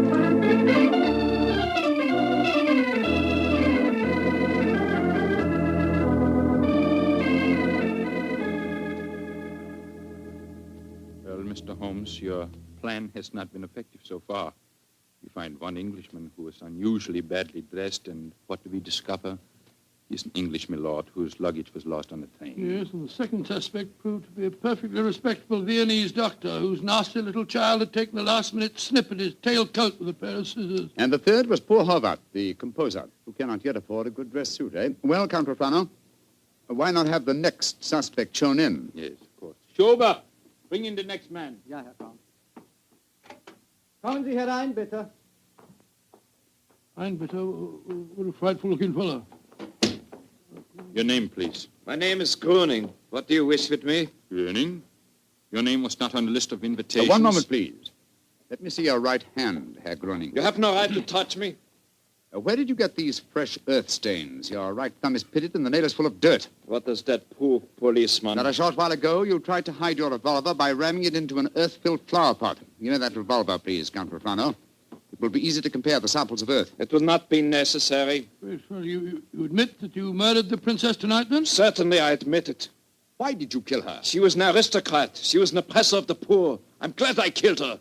One day, I and my party will kill all of you filthy aristocrats. Count Refrano, put down that revolver. Shoot him like the dark he is. No, Count Refrano. Even you can't take the law into your own hands. Why do you not shoot me? I'm not afraid to die. Have him taken away, Schober. Nehmt den Hund ins Gefängnis. Thank you for stopping my hand just now, Doctor. But when he spoke of Stephanie that way, I could have killed him just as he killed her. Very understandable impulse, sir, but one that would have ruined your life. My life? Now that she is dead, my life is empty. What right do love and beauty have to exist in a world that no longer holds Stephanie? She was all light and life, loveliness. And now...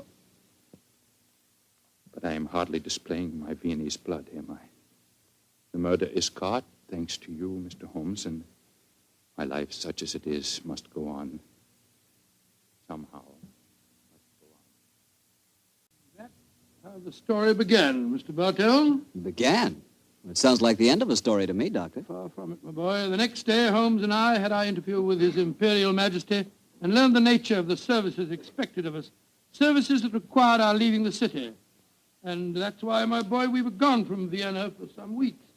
We didn't know that during our absence, Herr Hovart's waltz, which had had such a tragic debut, was beginning to make a sort of morbid history.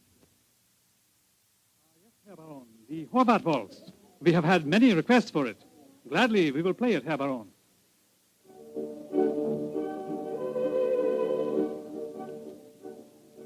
Isn't that the Horvath waltz they are playing? Yes, my dear, and see who is walking onto the floor to dance to it. Leah Mollenstein, the actress. A beautiful creature. Are you trying to make me jealous, Hans? Gott in Himmel, it's Leah Mollenstein! She's been shot!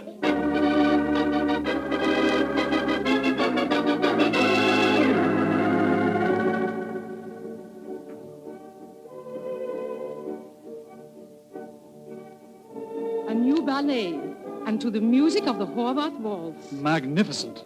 Never has Krasnova danced better.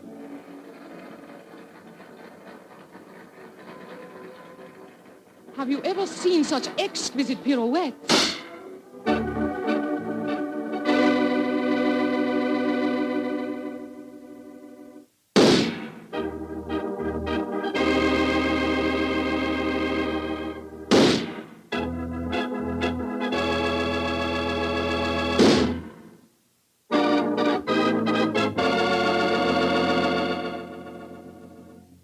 Six deaths in 4 weeks, Schober. All beautiful women and all killed to the music of the Horvath waltz. There's a homicidal madman at large in Vienna. There's only one thing to be done. We must forbid absolutely the playing of that waltz by imperial decree. Hear all of this, Mr. Bartell, until we return to Vienna. And then, I suppose, Sherlock Holmes was drawn into the case again, Doctor. Yes, my boy. Holmes immediately made a close study of the newspaper reports on the tragedies, and it was with great difficulty that I tore him away from his investigations to attend the reception at which the Emperor was to thank us for our services on the mission that we just completed. As we arrived at the Imperial Palace, almost the first person we ran into was the Hungarian composer, Janos Horvath. Dr. Watson, you have heard of the tragedies connected with my waltz? Yes, we have indeed, sir, we have I was indeed. making a close study of the newspaper reports on them just before I came here. You must do something, Mr. Holmes. People will hardly listen to other music. They want my waltz. But that is forbidden. I'm losing a reputation and a fortune while that waltz remains unplayed. Or perhaps, Herr Horvath, you are laying an excellent foundation for a later reputation and fortune. What do you mean? All this publicity, however distasteful to you at the moment, must in the long run prove invaluable. Ah, there you are, my dear Count Rufano. Mr. Holmes, Dr. Watson, I'm glad to see you back in Vienna. You've heard of the murders? Yes, Count, we were just discussing them. I need your help again, my good friend. For over a month now, the murder has been at large, and I cannot seem to get on the trail. But I'm Gruning, the first killer. What have you done with him? Released him. What? Released him? Great Scott, why? At the hearing, it was obvious the man was an egomaniac. He boasted of the murder of Stephanie, apparently out of pure vanity. The liberal newspaper editors made quite an issue of the case. They brought pressure to bear, and we had to let him go. Confound it. I wish I hadn't left Vienna. Well, if the fellow's at large again, Count Rufano, it's pretty obvious that he's the murderer of the other women, too. On the contrary, Doctor, he was in prison until yesterday. The last of the murders was committed 3 days ago. Oh, here comes His Imperial Highness Franz Joseph. Good evening, gentlemen. Your Highness. Good evening. Your Highness. Well, I see we have very distinguished company tonight. Not only the masterful Sherlock Holmes and his colleague, Dr. Watson, our English friends that we are honoring, but I see that we have a distinguished representative from our Hungarian Empire, Janos Horvath. A worthy successor, I'm told, is a breed of composers for whom Vienna is famous. Your Imperial Highness is most kind. The pipe organ in here is in excellent condition, I am told. Will you not play us one of your compositions, Herr Horvath? I shall be most honored, Your Highness. Sit down, gentlemen, sit down. Thank you. What shall I play, Your Imperial Highness? Anything you wish, young man. Anything you wish. Thank you, Your Highness. With your permission, I choose to play... Great heavens! He's playing the death waltz. On your guard, Watson. Even in the Imperial Palace itself, this twirling tune may invoke murder.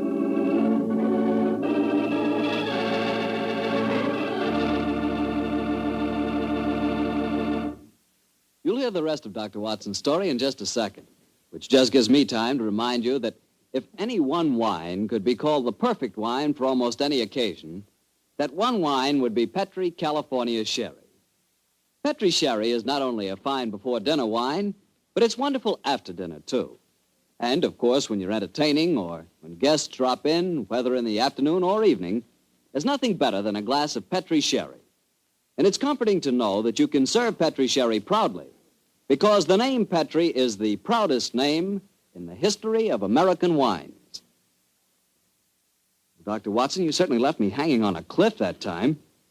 You broke off your story just as the Hungarian composer started to play his ill-fated waltz to the Emperor Franz Joseph. What happened? At the time, my boy, fortunately, nothing happened. Herr Howard completed his composition without apparent incident, and shortly afterwards we attended a banquet that was given in our honor, a banquet that concluded with a rather curious ceremony at which the Emperor presented Sherlock Holmes with a medal to commemorate his services. I never got anything was. Never mind about that. Finally, it was shortly after 10 o'clock, I remember. Holmes and I, together with Count Refrano, left the royal chambers and started to descend the spiral staircase leading to the main hall. You were greatly honored tonight, Mr. Holmes. I've only known His Imperial Highness to make 3 such presentations before, and they were all to my own countrymen. He might have made another while he was about Please, it. Watson, please. Sorry. The Emperor was most kind. I can't help feeling that he over-evaluated my services. You're being unusually modest, Holmes. Perhaps because I feel that my visit here is incomplete until I've solved the Death Waltz murders. I hope you'll be able to stay in Vienna long enough to do that. I confess I am at my wit's end. I've been giving the matter a great deal of thought, Count Refrano. I have a plan for trapping the killer. It's in rather an embryonic stage at the moment, but over a few pipes at the hotel tonight, I expect to develop it thoroughly. I shall call at your office in the morning and explain it to you. I shall be awaiting your visit eagerly. One more of these murders and the newspaper outcry might become so loud that I should have to resign my post as chief of police. Well, when Hobart made that daring gesture and played the death waltz tonight, it proved one thing. It's not infallible. The death of a beautiful woman doesn't always follow the playing of the melody. Very true, Doctor, but... Watson. Yes, Holmes? Strike a match, will you? Huh? There's a figure here slumped on the landing. Great Scott, it's the body of a girl. And a very beautiful girl, too. Shot through the forehead. You were wrong, Watson. The death waltz is infallible, but I swear to you that the killer has struck for the last time.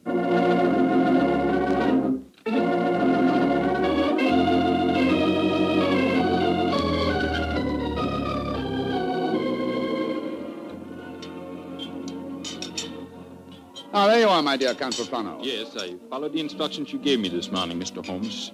Schönbaum's is at the moment the smartest restaurant in Vienna. I've reserved the best table for you, and I've invited the guests that you named. A strangely assorted couple, I must say. Janos Horvath, the composer, and that grinning fellow, the one that admitted shooting your fiancée, Count Refrano. It's as much as I could do to keep my hands off him when he arrived here, Doctor. But Mr. Holmes insisted that I ask him. Just the same, I wish he would tell me his plan. I'm completely in the dark. Completely in the dark. I can sympathize with you, Count Refrano. Holmes never tells me a thing either. Let's join our guests, shall we? In a very few minutes, I'm sure that my plan will be perfectly apparent. Good evening, Herr Hobart. Oh, good evening, Mr. Holmes. Dr. Watson. How do you do, Herr Hobart? And how are you tonight, Herr Gröning? Angry at having to come here against my will. My party does not approve of these aristocratic, padded pigsties. But Count Refrano informed me that if I did not come here tonight, I could expect to find myself back in prison. How could I resist such a persuasive invitation? Ah, here comes the third guest for our table. I met her at the hotel a few hours ago. Miss Banks, I'm so glad that you were able to come. Hello, Mr. Holmes. I didn't know this was going to be a party, but I couldn't be happier. Allow me to present you, Count Refrano, Dr. Watson, Herr Horvath, Herr Gröning, Miss Barbara Banks from the United States of America. How do you do? Holmes, I wish I knew what you're up to. And how can a young American girl afford to come to Vienna, may I ask? Of course you can ask. My father made a lot of money, and he wanted me to have the advantages he never had. Your father made money because he ground the faces of the poor. Oh, my father never ground a poor face in his life. He was a capitalist. I spit on him. Oh, that's rather unfriendly. And also, geographically speaking, something of a problem. You see, he's living in Wyoming. You make fun of me. Only because you made fun of me. Mr. Holmes, I did as you asked me. I'm very grateful, Miss Banks. The orchestra leader didn't want to play it. He seemed scared. But I waved a lot of money in front of him, and I promised to pay the fine as well. Splendid. Great Scott, I see it all now. So do I. You persuaded Miss Banks to bribe the Ox to lead her to play. My waltz. My forbidden waltz? Yes, Herr Horvath. I felt that if the request came from a young American, it might seem quite reasonable. Particularly if the requests were accompanied by American dollars ground out of the faces of the poor. You are being unpleasant to me, aren't you? They're playing it, your waltz, Herr Horvath. The deft waltz. Mr. Holmes, this is against the law. The Horvath waltz is forbidden by imperial decree. True, nonetheless, my dear Count, I implore you not to arrest the orchestra leader until after the waltz is completed. In which case, since I requested it and it's still playing, I'd like a partner. Will you dance with me, Count Refrano? I'm sorry, Miss Banks, but to this melody I shall never dance again. Oh. Well, how about you, Dr. Watson? Oh, I like you very much, my dear, but I'm afraid I'm not as light on my feet as I used to be. In any case, I was never much of a hand at the waltz. The polka's more in my line. Dear me, I'm getting an inferiority complex. Oh, please do not, Miss Banks. You'll observe that the general public seems singularly unwilling to dance, too. Not one couple has ventured onto the floor. How can you blame them? The waltz with Horvath may mean death. How can you blame them? I'm not afraid. After all, Herr Horvath, it's your own music. I'll dance with you. You're most kind, Miss Banks, and courageous.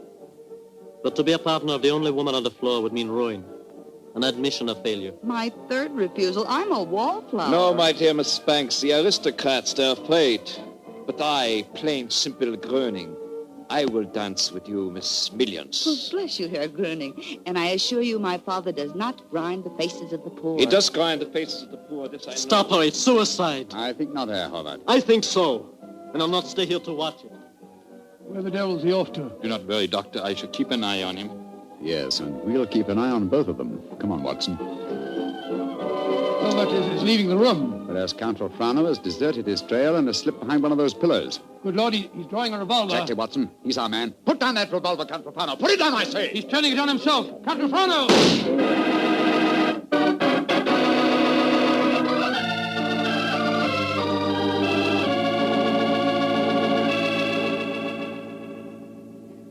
I still can't believe it, Holmes. Not the fact that Count Refrano blew his brains out, but the fact that he was a murderer. Yes, I was slow to believe it too, old chap, and I blame myself in consequence. Two things should have been instantly apparent about the madman who killed beautiful women when he heard the Horvath waltz. Firstly, he must have had some motivation which drove him to such an act. Secondly, he must have carried a revolver with him at all times, since he was invariably armed when the occasion presented itself. Exactly, and that factor made me think of the police official. Then, of course, I saw Refrano's motivation. He loved the Princess Stephanie dearly. Her death in his arms was a psychological shock that was more than his mentality could stand. And when he heard that music, it reminded him of the dead princess and forced him to kill. That's right, old fellow. You will recall that what he said to us after his fiancée's death. What right do love and beauty have to exist in a world that no longer holds Stephanie? When he heard the music, he couldn't bear to think that other loveliness existed, and so, well, he destroyed it. But who killed the Princess Stephanie? The man who was first arrested for it, Herr Gröning. He admitted it. After a little persuasion, when the police arrived, taken back to prison in the carriage that just took Count Refrano's body. It's shocking to think that 7 innocent women have been murdered before this case was solved. Yes, a fact that will be a constant reproach to me, I assure you. Oh, I didn't mean that, my dear fellow. We weren't even in Vienna when 5 of the killings took place. Hello. Here comes Miss Banks. Mr. Holmes, what happened to that funny little man who danced with me? Herr Gröning? Mm-hmm. He went to prison, Miss Banks. He was a murderer. Well, I must say this is a strange kind of a party you asked me to, Mr. Holmes. One of the guests blows his brains out, and the other, the only man who danced with me, turns out to be a murderer. Oh, I see now why Father sent me to Europe. An evening like this could never happen in Wyoming. Look. Elvis walking out in front of the orchestra. Ladies and gentlemen. Shh. Listen. Ladies and gentlemen, I, Amos Horvath, wish to assure you, upon the word of the great English detective Sherlock Holmes, that never again shall my new waltz be an accompaniment for murder.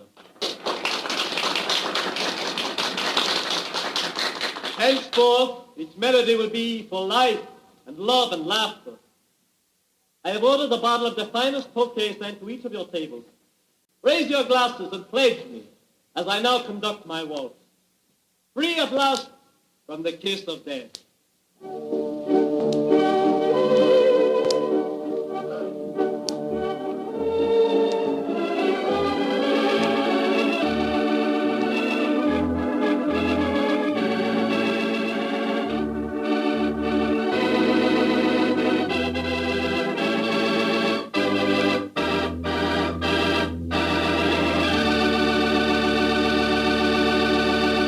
say, Doctor, I really like that story. That was a baffler. Yes, wasn't it? A highly placed police official is the last person in the world you'd think guilty of murder.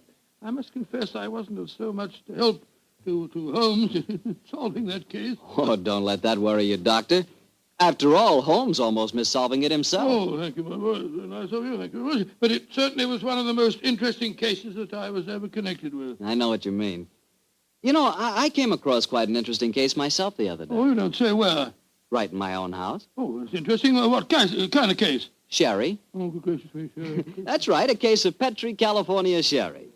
You see, I buy it by the case, Doctor, because that Petri wine is really extraordinary. But all Petri wine is unusual wine, unusually good, because the Petri family has been making wine for generations. Because this is so, and because the Petri business has been owned and operated by the Petri family ever since its beginning, and is today the largest independent family-owned wine company in America, naturally the name Petri on a bottle of wine is more than a trademark. It's the personal assurance of the Petri family that every drop of wine in that bottle is good wine. Naturally good wine because Petri took time to bring you good wine.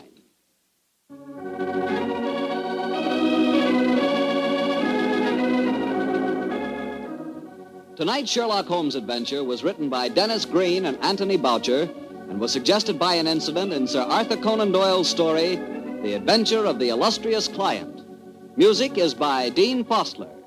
Mr. Rathbone appears through the courtesy of Metro-Goldwyn-Mayer, and Mr. Bruce through the courtesy of Universal Pictures, where they are now starring in the Sherlock Holmes series. The Petri Wine Company of San Francisco, California, invites you to tune in again next week, same time, same station. Sherlock Holmes comes to you from our Hollywood studios. This is Harry Bartell saying good night for the Petri family. This is the world's largest network, the Mutual Broadcasting System. At first, when Herr Gruning confessed to the killing of the Princess von Kran, I didn't believe it. When the other women were killed, I felt sure that Herr Gruning was innocent. I at least suspected Count Refrano of having committed the other murders. But then, that's exactly what Dennis Green and Anthony Boucher wanted, don't you think?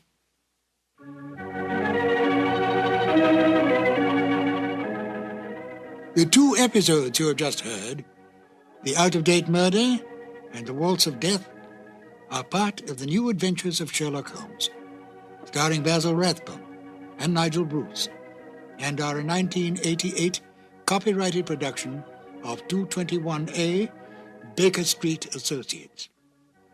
The Sherlock Holmes stories and the characters of Sherlock Holmes and Dr. John H. Watson were created by Sir Arthur Conan Doyle and are used with the kind permission of Dame Jean Conan Doyle. This is Ben Wright.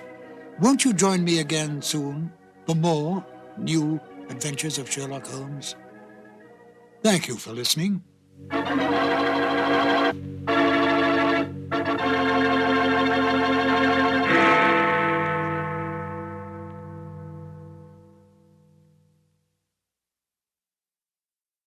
This episode from the life of Sherlock Holmes will be transmitted to our men and women overseas by shortwave and through the worldwide facilities of the Armed Forces Radio Service.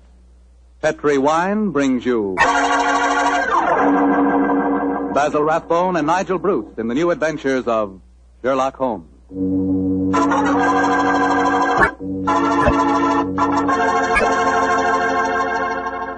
The Petri family, the family that took time to bring you good wine, invite you to listen to Dr. Watson tell about another exciting adventure he shared with his old friend, that master detective Sherlock Holmes. And say, I want to ask you if you've sent in for that little present we've got for you. You know, that swell recipe calendar? It's free, of course, and it's really something. It's a 2-year calendar for 1945 and 46, and it's beautifully done in full color. But the best part of it is that it's jammed with recipes and ideas for cooking with Petri wine. Send for your free recipe calendar tonight. Just send your name and address to Petri Wine, P-E-T-R-I, Petri Wine, San Francisco 26, California. San Francisco 26, California. The requests for this swell calendar have been coming in so fast that you better hurry up and get yours before we get snowed under. Write tonight, and we'll send you your free recipe calendar at once.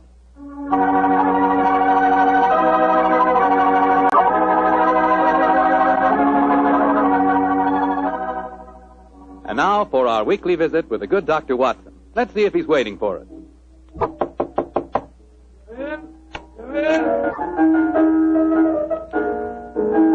Good evening, Mr. Falk. Oh, good evening, Doctor. Playing the phonograph, I see. Yes, my boy, and that particular melody has some very potent memories for me. Here, I'll turn the thing off. You haven't come here to listen to a Mozart sonata. You want a story, don't you, young fellow, my lad? That's right, Doctor. Well, let's sit down. All right. That's better. Now I'll tell you what. Oh, thank you, Doctor. Began in Vienna in 1889, many, many years before the insane house painter named Schicklgruber had converted that gay city into a place of fear and oppression. And what were you and Sherlock Holmes doing there, Doctor? Just taking a trip? Mr. Foreman, in those early days of our association, we didn't have the time or the money for just taking trips. No. We were in Vienna because Holmes had been engaged in certain highly important investigations. We were staying in a charming little pension inhabited by students and musicians. And on the night the story began, we'd finished dinner and had returned to our room. I was busy making some notes on the investigation we'd just concluded. And Holmes was scraping away at his beloved violin.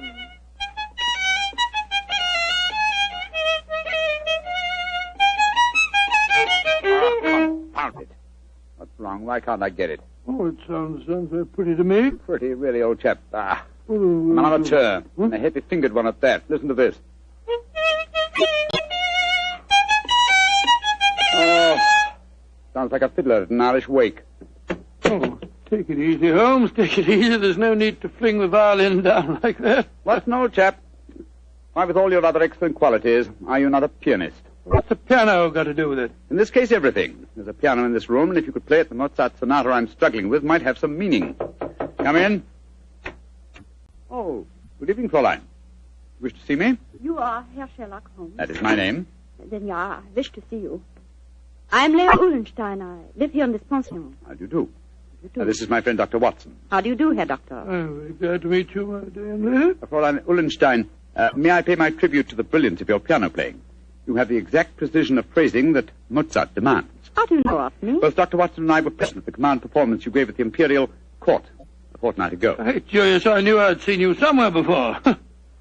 My friend was just expressing the need of a pianist as you walked in, young lady. Perhaps the I'm two of sorry. you... I do not play with amateurs. Amateurs? Well, really? I do not mean to be rude. It's just that my life is dedicated to my professional career. I quite understand, Fräulein. And now please tell me, what can I do to help you? I must presume you have come to see me in my professional capacity. Jawohl. That is correct, Herr Holmes. Though I realize to a great detective like you, my problem must seem quite trivial.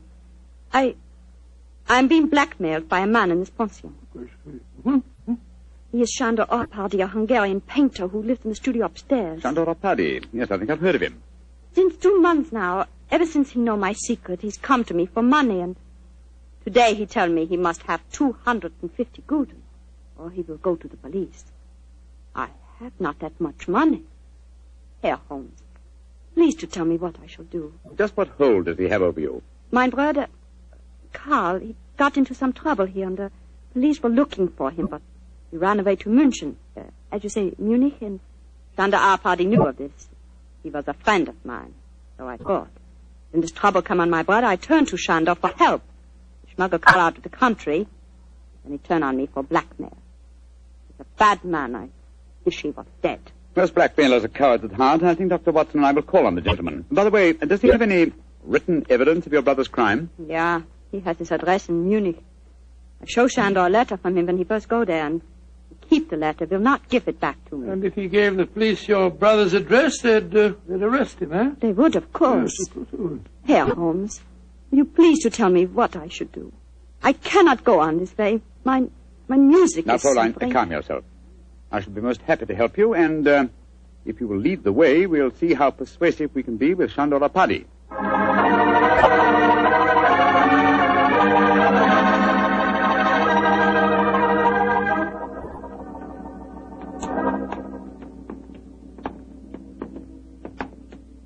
studio, Herr Holmes, at the end of the corridor. I see. Now, remember, young lady, you'd better let me do most of the talking.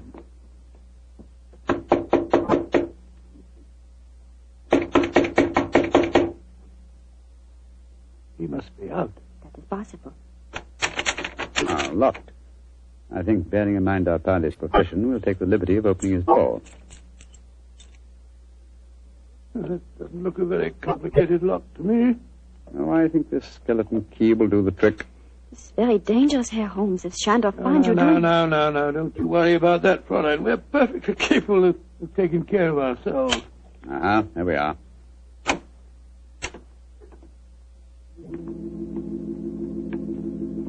Close the door behind you, will you, Watson? Can't see a thing. I'll strike a match. Gott, Quick, Scott, look at him. Slumped over his desk. Light the gas, will you, Watson? Right you are, Holmes. There. Judging from his appearance, Fräulein Ullenstein, I think Sandor Paddy had other enemies besides yourself. Less scrupulous enemies. He's been strangled. Look at the finger marks on his throat. Is he... Yes. His body is still warm, though. I'm afraid he's dead. I am glad. He was a bad man. Deserved to die. Watson, do you notice that the fingers of the killer have broken the skin and drawn blood? Yes, so they have. Should we not communicate with the police? Before we do that, Fräulein, we must see if we can find your brother's letter. Help me move the body, will you, Watson? Lying across an open dispatch box that might contain the document in question. Right, John. Come on, my fellow. That's it. For a painter, the late Mr. Arpadi was an unusually methodical man. Everything filed here in alphabetical order. Here we are. You, Fräulein Leah Ullenstein. And the letter has the Munich postmark. I think this must be the document in question. Will you examine it, please, Fräulein? Yeah, this is the letter.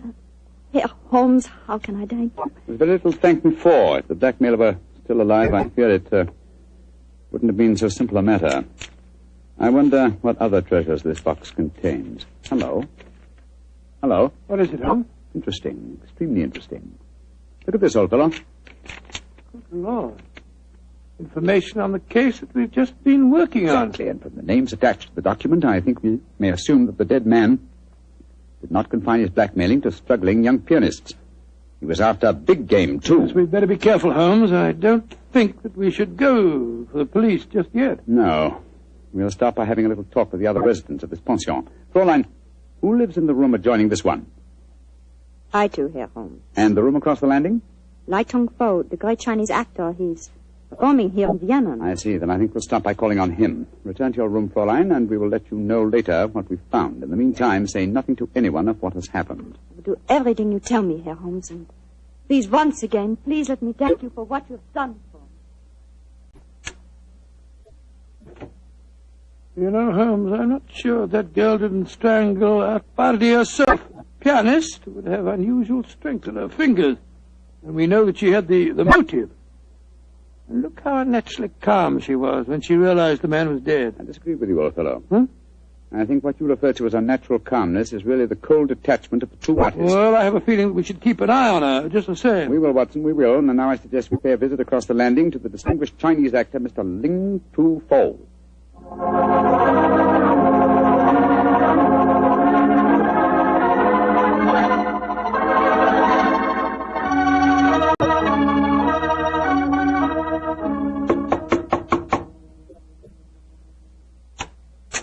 Yes, please. You wish to see me?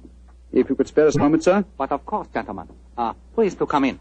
My name is Sherlock Holmes. This is my colleague, Dr. Watson. How do you do, sir? How do you do? I am greatly flattered to meet you. You are not here to see me in your professional capacity, I hope, Mr. Holmes? Oh, no, not exactly. I just wanted to ask you a few questions. Please, to ask me anything. Do you know Shandor Arpadi, the painter who lives across the hall? I know him by sight. We nod to each other on the stairs. Nothing more. I see. Have you been in your room most of the evening, may I ask? But yes, I have been sitting here quietly for the past few hours, reading over the Analects of Confucius. No, Confucius. May I ask, sir, whether you heard any unusual noises this evening? Sounds of a struggle? Or a cry from the direction of Sandor Arpadi's room, for instance?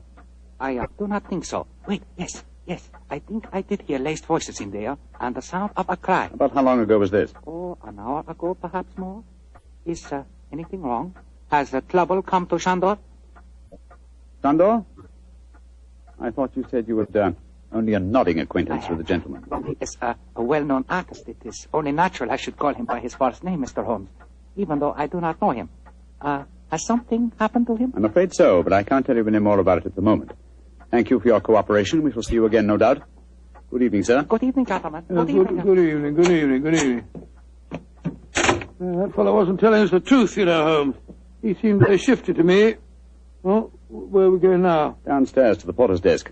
There's only one entrance to this house, you'll remember. The porter may be able to tell us of any unusual comings and goings in the last hour or two. Come on, old chap, don't dawdle. There's a great deal of work ahead of us.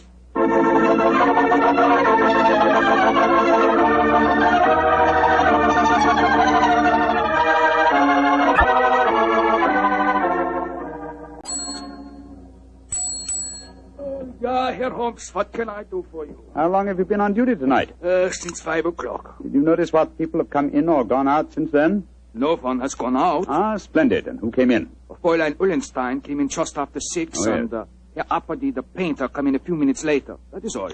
Ah. Who lives in the other ground floor apartments besides Dr. Watson and myself? There are only 2 other apartments. In the one to the right of the corridor lives Madame Janssen. She's a Swedish lady, a sculptress. And in the other? Signora Violetti, the Italian opera singer. Oh, thank you. Thank you very much. I'm much obliged to you. I'm happy to be of service, Herr Holmes. Where are we off to now? Back to our room? Oh, we'll call on Madame Violetti if she's at home.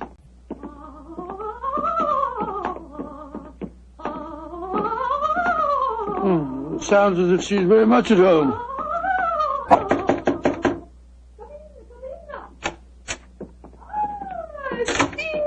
Sherlock Holmes, and he's a friend have come to see me. Bravo! Bravissimo! I have so much wish to make your acquaintance. Sit down. No, I'm afraid we can only stay for a moment, madam. My friend wanted to ask you a few questions. Yes, Signora. I just wanted to know... I know your questions. Oh.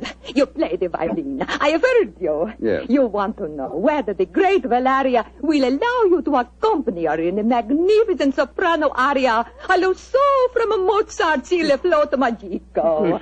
Violetti's answer to your question is si. Yes, madam. Forgive me, Signora, but if you don't mind. But that was not one of my questions. It was not. But I will sing it with you just the same. You flatter me, but at the moment there are other things on my mind. Signora Violetti, do you know Shandor Paddy? By his side. That is all. He make eyes at me, but I no pay attention. I do not like Hungarians. You haven't seen him this evening? No. I've been alone, reviewing the score at La Traviata. Sempre libera di Dio, parlare di gioia in gioia, che storia. I am to sing it next week here in Vienna. I hope you will both be present. It would be a great treat for you. I'm sure it would be, Signora. Now, if you'll excuse us. Oh, it is sad you must go so soon. But come and see me again, and I will sing for you both before you leave Vienna. Great Scott, what a ghastly woman. She's not your murderess, I'm sure. And now I suppose we'll have to question this sculptress woman. And then we'll talk to everyone in the house. No, I think before we visit her, we'll examine the dead man's room a little more closely. That black tin dispatch box may hold the key to this mystery.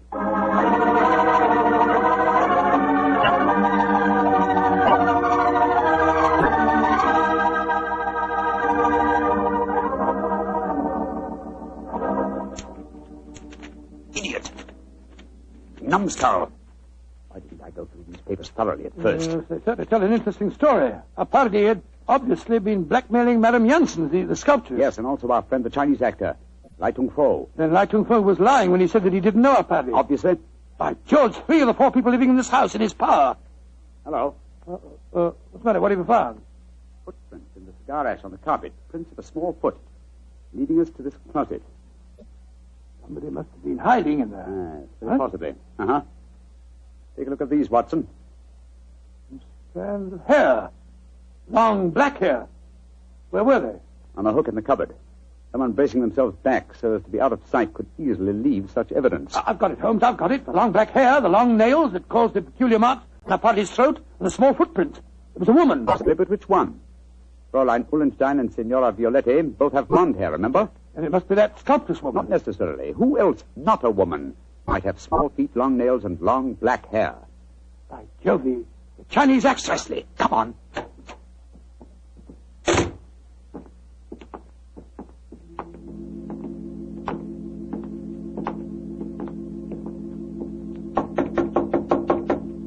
I hope he's still there. Come on, sir. Come on. Let's go in. Holmes, look at him. He's praying. His head's in his hand. No, my dear fellow, I'm afraid prayers can do him no good now. He's been strangled. Strangled with his own cue.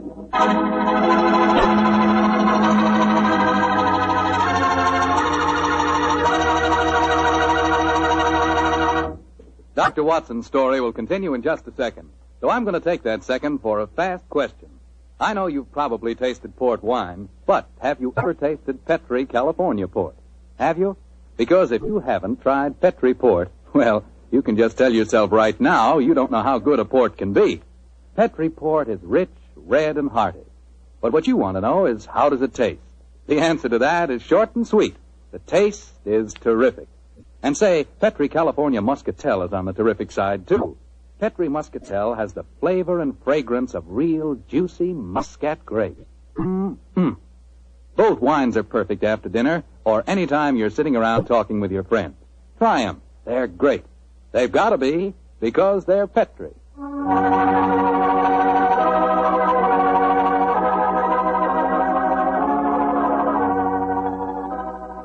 And now back to tonight's new Sherlock Holmes adventure.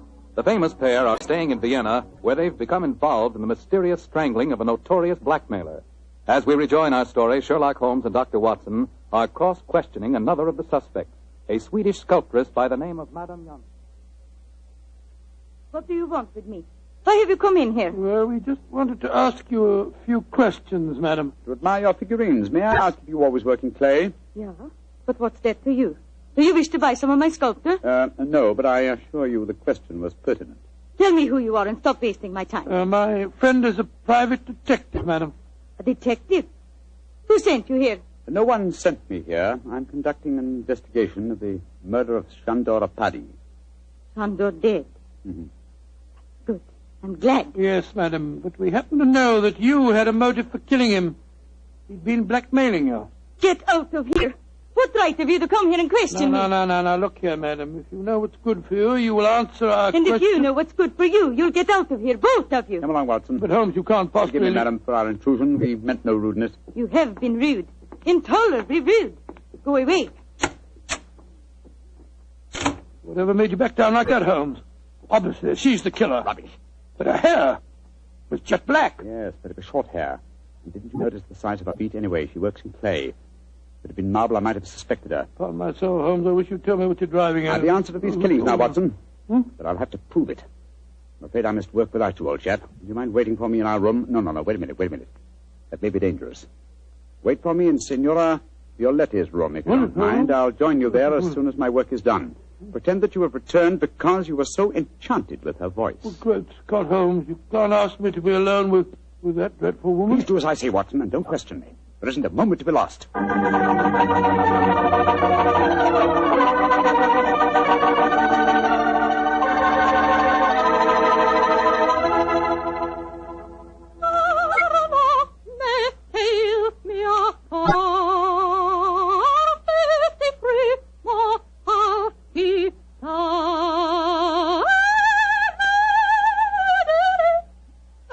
You know that aria, my dear doctor. No, madam, I'm afraid I don't. You've not heard about great Giuseppe Verdi? Oh, yes, I heard of him, of course, but I can't identify his work. That was from a Rigoletto, you silly man. Rigoletto? Come, tell me your favorite composer. I will sing a song of his just for you. I will turn the gas light down. No, turn the gas light on? That will be so much more romantic. Oh, good gracious me. Now, who is your favorite composer? Oh, I don't know that I have any favorite. What's his name? Wagner's very fine, you know. Oh, Wagner is a heavy like most German composers. But the Violatti can master him. Oh, Lord, here she goes again.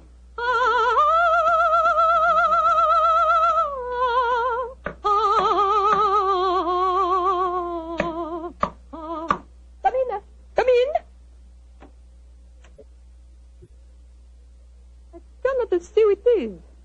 Come into the light. It is I. Great heavens, the Chinese actor. I am sorry to make commotion, but as we say in my country, those who return from grave speak with double knowledge. Oh, you devil! You devil! I kill you once! I kill you once!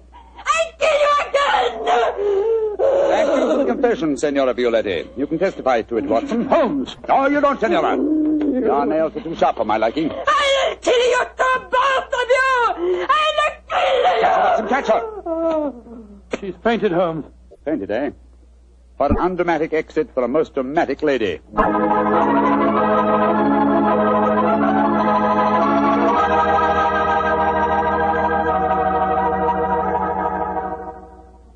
Well, Holmes, now that you've turned Signora Violetti over to the police, perhaps you'd tell me what made you certain that she was the murderess. It was obvious from the beginning that Parry was strangled by someone with long fingernails. When Lai Tung Fo was killed, it ruled him out. Then who was the woman with a motive and long nails? First of all, no. Elementary, my dear fellow. Was the woman Fräulein Ullenstein? No. Being a concert pianist, her nails were naturally short. The sculptress who worked in clay? Again, no. That would make it impossible for her to mold her delicate figurines.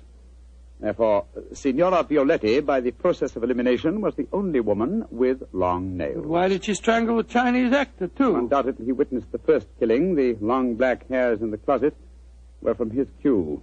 I presume that later he threatened Signora Violetti, and so he himself was strangled. I still don't understand why she strangled our party in the first place. Don't you, Watson? Well, I think you'll find that he'd been blackmailing her, too. Remember, he had documents incriminating everyone in the house except her. I think we may assume she killed him and then removed her own papers from the dispatch box. But I'd no proof, and so, well, I had to frighten her into confession. So that's why you disguised yourself as Lai Tung Fu. Yes, I borrowed the robes from his room. It was lucky that the lights were low as I entered. Yes. And it's also fortunate that to the average European, all Chinese look alike. Come in. Ah, Fräulein Ullenstein. We're coming in to see you in a few minutes. I've been waiting so anxiously. Is everything all right? Well, from your point of view, my dear young lady, yes. There's nothing more for you to worry about. Oh, I would like to repay you, Herr Holmes. I've done very little for you, but if you really feel that you owe me something... Yeah? Well, perhaps just this once you wouldn't mind accompanying an amateur? It would be a pleasure. What is it you wish me to play? A Mozart sonata. But of course. The rondo from the E-flat, I suppose. That's splendid. Please, Fräulein. You like Mozart, Herr Doctor? Oh, very much, young lady, very much. In fact, I might say he is my favorite composer.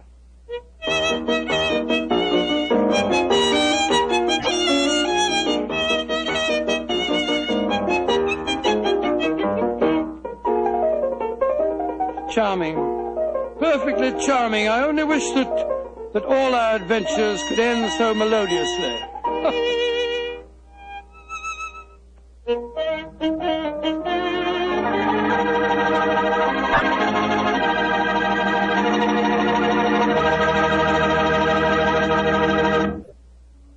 Tonight's Sherlock Holmes adventure is written by Dennis Green and Anthony Boucher and is based on an incident in the Sir Arthur Conan Doyle story, A Case of Identity. Mr. Rathbone appears for the courtesy of Metro-Goldwyn-Mayer and Mr. Bruce for the courtesy of Universal Pictures, where they are now starring in the Sherlock Holmes series.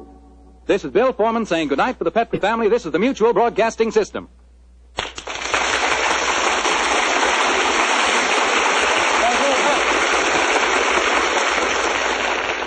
Petrie Wine brings you Basil Rathbone and Nigel Bruce in the new adventures of Sherlock Holmes.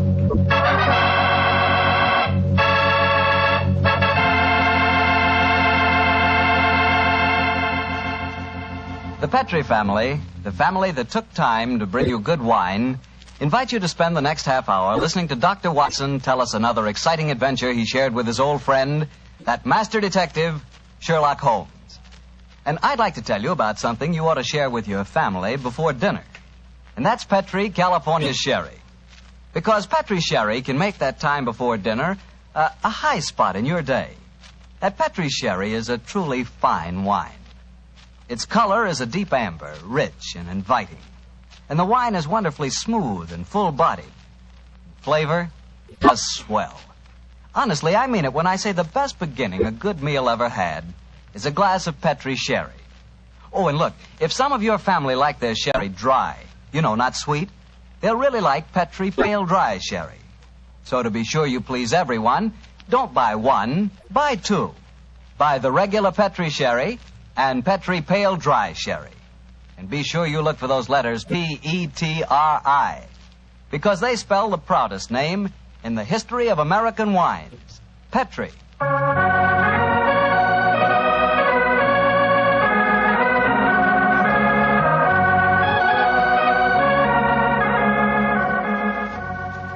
And now I know our good friend Dr. Watson's expecting us. Let's go in and join him. Come in. Good evening, Doctor. Good evening, Mr. Bartell. Say, how are you feeling, Doctor? All over that attack of flu you had? I'm feeling very much better, thank you, my boy. I'm still a little weak. We old fossils take much longer to get over that sort of thing than you young fellows. Well, you take good care of yourself, Doctor. You've got a lot of friends, you know. Oh, I'm very glad to hear that. Thank you, Mr. Bartell. And now settle yourself down, and I'll get on with tonight's new Sherlock Holmes adventure. Where did it take place? You may not be familiar with the names of Jersey, Guernsey, Alderney, and Sark, but those are the four principal islands that make up the group known as the Channel Islands. Oh, yes, Doctor, I have heard of them. Somewhere in the English Channel, aren't they? Between the southern coast of England and the northern coast of France? That's quite right, my boy, though I very much doubt if you ever heard of the tiny island on which this story happened. It was the island of Garth, a minute but self-contained spot with a population of just under 1,000 inhabitants, subsisting, and from what I saw of the island in those days, subsisting very well on its dairy products. Was it under the rule of the British government, Doctor? No, Mr. Bartell, not exactly. You see, the island belonged to a family by the name of Horn. The head of the family, who was known as the Seigneur of Garth, was an independent ruler owing nominal allegiance to the King of England. That allegiance was expressed by one of those traditional ceremonies in which the Seigneur annually presented 1 pound of freshly churned butter to a representative of the British Crown. Times haven't changed much, have they, Doctor? Pound of butter is still worth a king's ransom. But tell me, what were you and the great Sherlock Holmes doing on the island of Garth? Well, I just coming to that, my boy, if you'll give me a minute. It was in the summer of 1896 when, to my utter amazement, Holmes informed me that we were going to the island of Garth as the official representatives of the British Crown to accept the annual presentation of butter. At the time, I must confess, I couldn't see why Holmes wanted to accept such a ridiculous mission.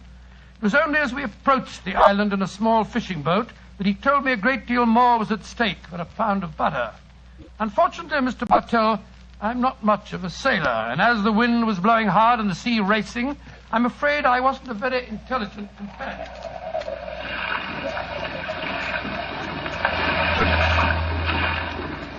Cheer up, Watson. We'll soon be there. I hope so. I feel wretched, Holmes. I must say the whole trip seems utterly ridiculous to me.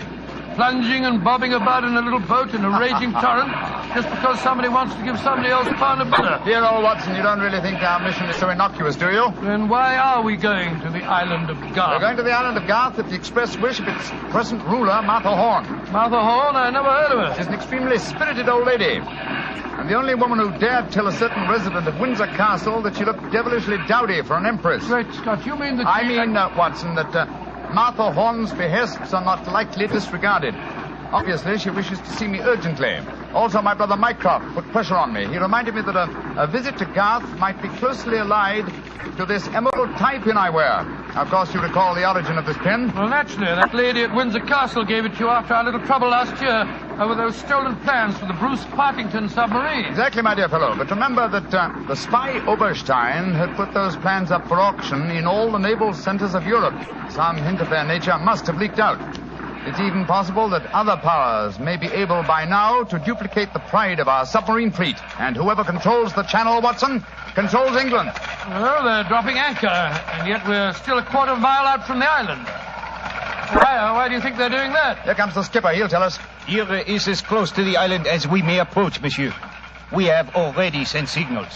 A smaller boat is putting out for you. It will be here in a little while. Thank you. A smaller boat. Good Lord. Holmes, you were hinting at the naval significance of the island of Garth. Yes, old chap, I was. Well, what good would it be as a port if even a small boat like this can only come within half a mile of it? For a surface vessel, no. But we were speaking of submarines. Garth, I learned from the encyclopedia, boasts a magnificent interior cavern accessible only through underwater channels. Great Scott, an ideal natural harbor and dry dock for a submarine fleet. Precisely. And on the control of the island of Garth, Watson, may well rest the fate of the British Isles. Now, old chap, perhaps you see why Mycroft was so anxious for us to collect a pound of butter.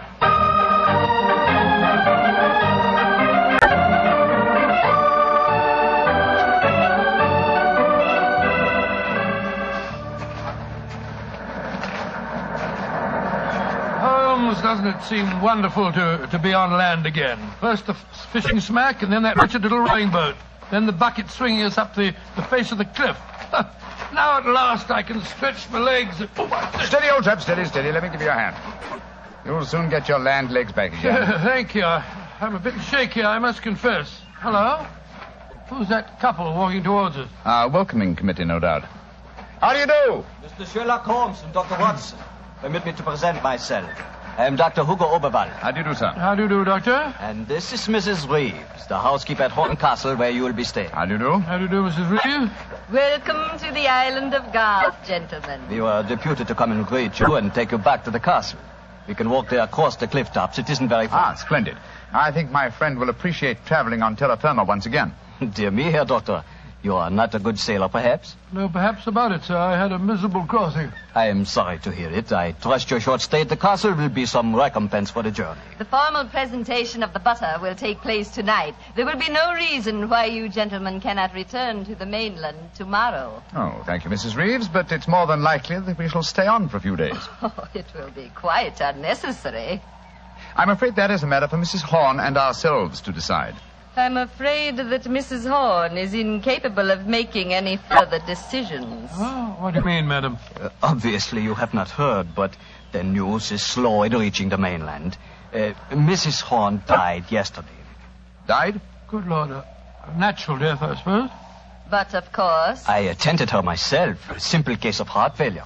The poor lady died in her sleep. Shall we begin our walk to the castle? By Jove, Holmes, this changes things. You suppose it was a natural death? I suppose nothing, old fellow. But in almost 20 years of practice, I can recall precisely 3 clients, actual or potential, who died natural deaths. Come on, let's follow them.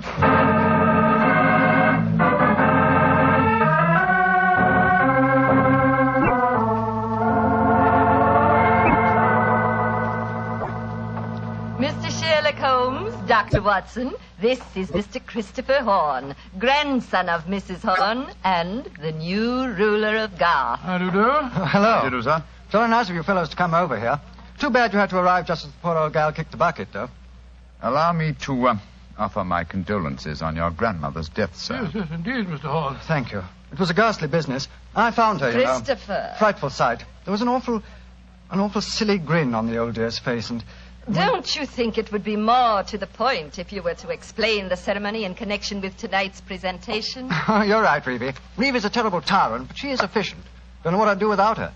Always ran everything for poor old Granny. Why, when the old girl was ill, she... Christopher, I gave you a schedule of the ceremonies this morning. What did you do with it? Dash it, Reevie, I don't know. Must have lost it. And I have my own copy in the study. I swear I don't know what I'd do without you. Excuse us a moment, gentlemen. I'll be back in a jiffy. Holmes, what in thunder's going on here? That boy's completely under the thumb of Mrs. Reeves. He was trying to tell us something, but that frightful woman kept changing the subject. He spoke of an awful, silly grin on the dead woman's face. Didn't that suggest something to you? By Jove, that's one of the characteristic symptoms of strychnine poisoning. Exactly, old fellow. And perhaps he was going on to mention the equally characteristic arching of the body. We've got to get Mr. Horn to ourselves for a little while, and you've got to examine the body of the dead woman. But it's going to be difficult. Is that a balcony outside the window? Yes, it is. Come along. Let's see what it leads to.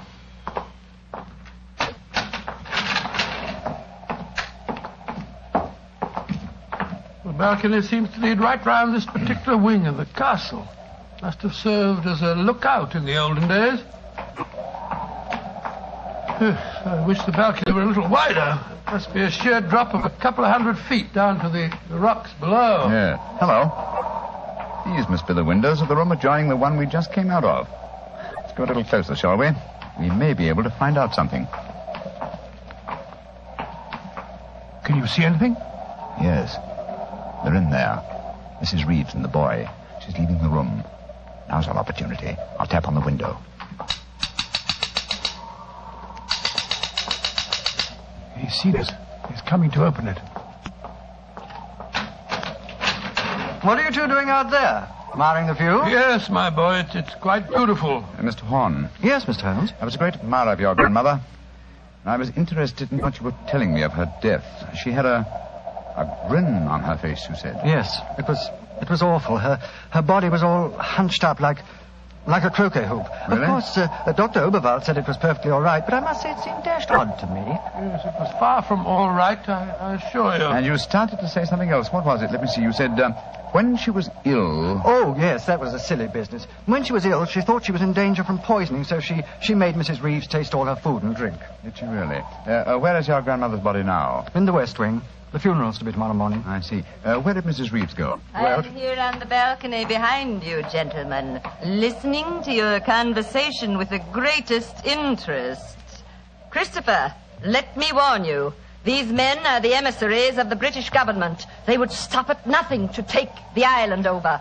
These men are trying to influence you against me, against Reevy, who has looked after you ever since you were born, and who tries to protect you now that your grandmother has gone and you are alone. Yes, I know, Reevy, but after all... That is your pride as the head of the Horn family, the Seigneur of Garth. The Garth that I'm trying to save for you. This man is completely unscrupulous. He was about to accuse me of murder. Weren't you, Mr. Sherlock Holmes? The thought had occurred to me, Mrs. Reeves. Of course it had, because you wished to poison Christopher's mind against me. Well, Mr. Holmes, we have no police on the island of Garth. Our only law is the word of the Seigneur, and Christopher now holds that title. Seigneur, what do you say? Will you allow an Englishman to blind you by accusing me of being a murderess? Mr. Holmes, Dr. Watson, I shall meet you at the ceremony tonight. Beyond that, I don't care to speak to you again. Good day. A shame to spoil your plans, isn't it, Mr. Holmes? Well, upon my soul. Magnificent, Watson. Magnificent. A murderess who seeks to defeat me by accusing herself. Superb. It's a new game, my dear fellow, and one that must be played to a finish.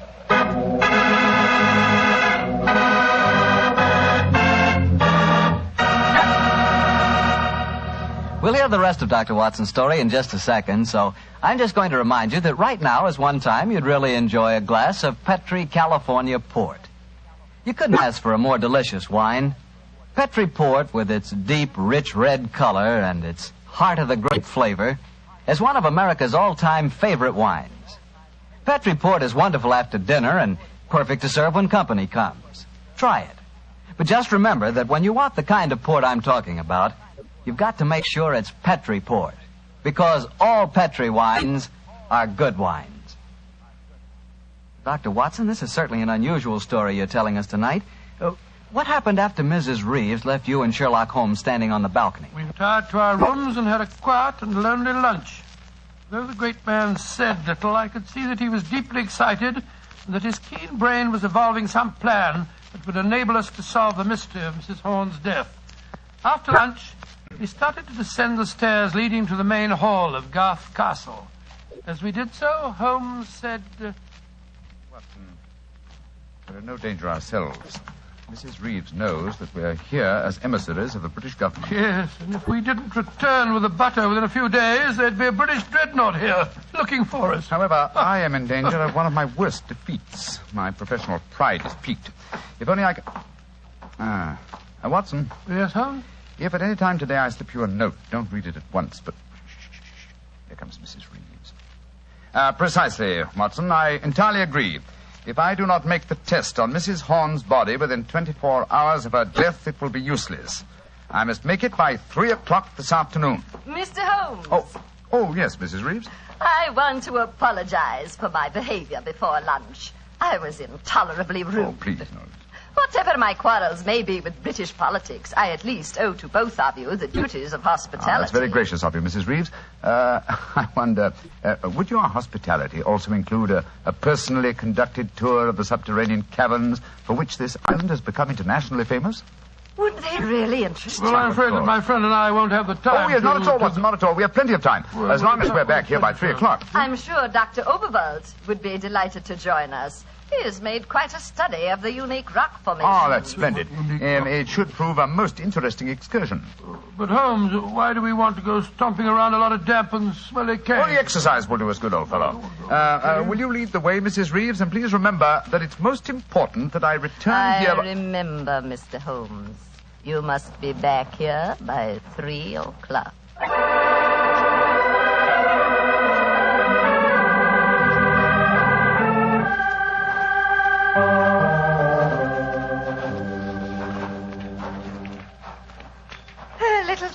Mr. Holmes, and we shall reach the giant cavern. Most interesting. Watson and Dr. Oberwald seem to have lagged behind us somewhat. They will be here in a moment.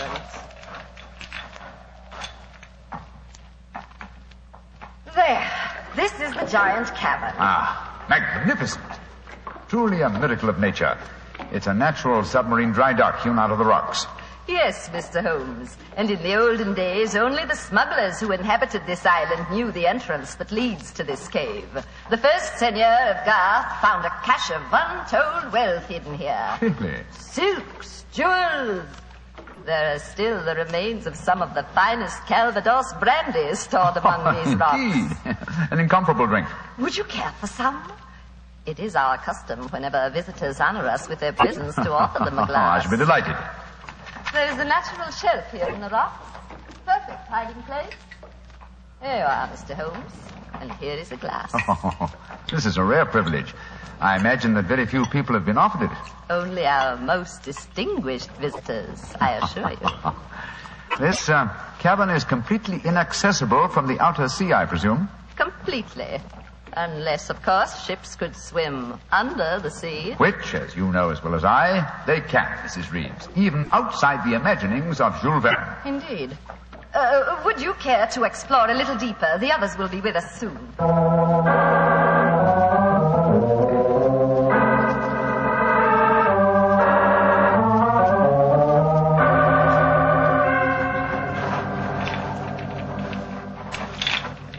Dr. Oberwald, the others seem to be some way ahead of us. Yes, they do, don't they, Doctor? Holmes? Holmes, where are you? Dear me, I'm afraid we cannot follow them. What do you mean? The next cavern is already cut off by the rising tide. Great Scott, you mean that they're cut off? I am afraid so. But do not worry here, Doctor. In a few hours, the tide will recede. They are in no danger. Just, shall I say, temporarily marooned.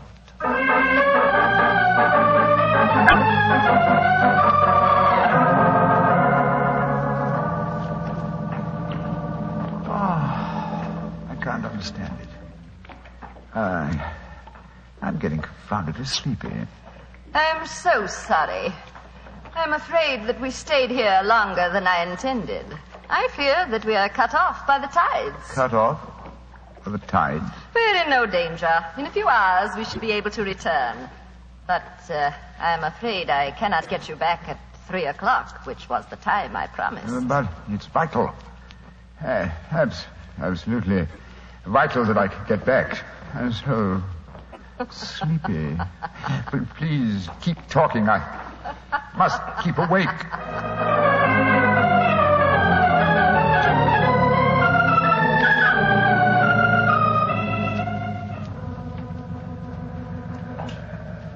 But, Dr. Oberl, I must get to Sherlock Holmes at once. I am sorry, Herr Doctor, but we are not able to control the forces of nature. We cannot force the water to recede. Your friend is in no danger. No, but he's got a most important test that he must make by 3 o'clock. I am afraid that will be impossible. I've got to do something. I should have come to these blasted caves in the first place. I don't know what on earth I ought to do. By Jove, that note that Holmes gave me, he told me to open it if... where did I put it? Ah, here it is. A note from Mr. Sherlock Holmes, eh? Vital that you make medical test. Great Scott, Dr. Overall, it's absolutely necessary for me to return to the castle at once. Indeed. A note from Mr. Sherlock Holmes, and now it is most important that you return to the castle. No, my fine English friend. I am afraid I cannot allow you to. Oh, I don't know how you propose to stop me, sir. You see this revolver? And do you see this stick? I warn you, Herr Doctor. Oh, no, you don't. I'm sorry you can't hear me, Dr. Overville, but when Sherlock Holmes gives me orders, I carry them out.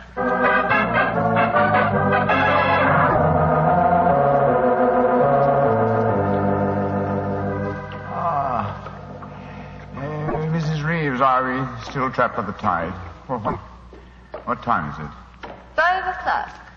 I'm afraid that you will be a trifle late for your important appointment. What a pity. You deliberately trapped me here. You drugged the brandy and kept me a prisoner. Did I?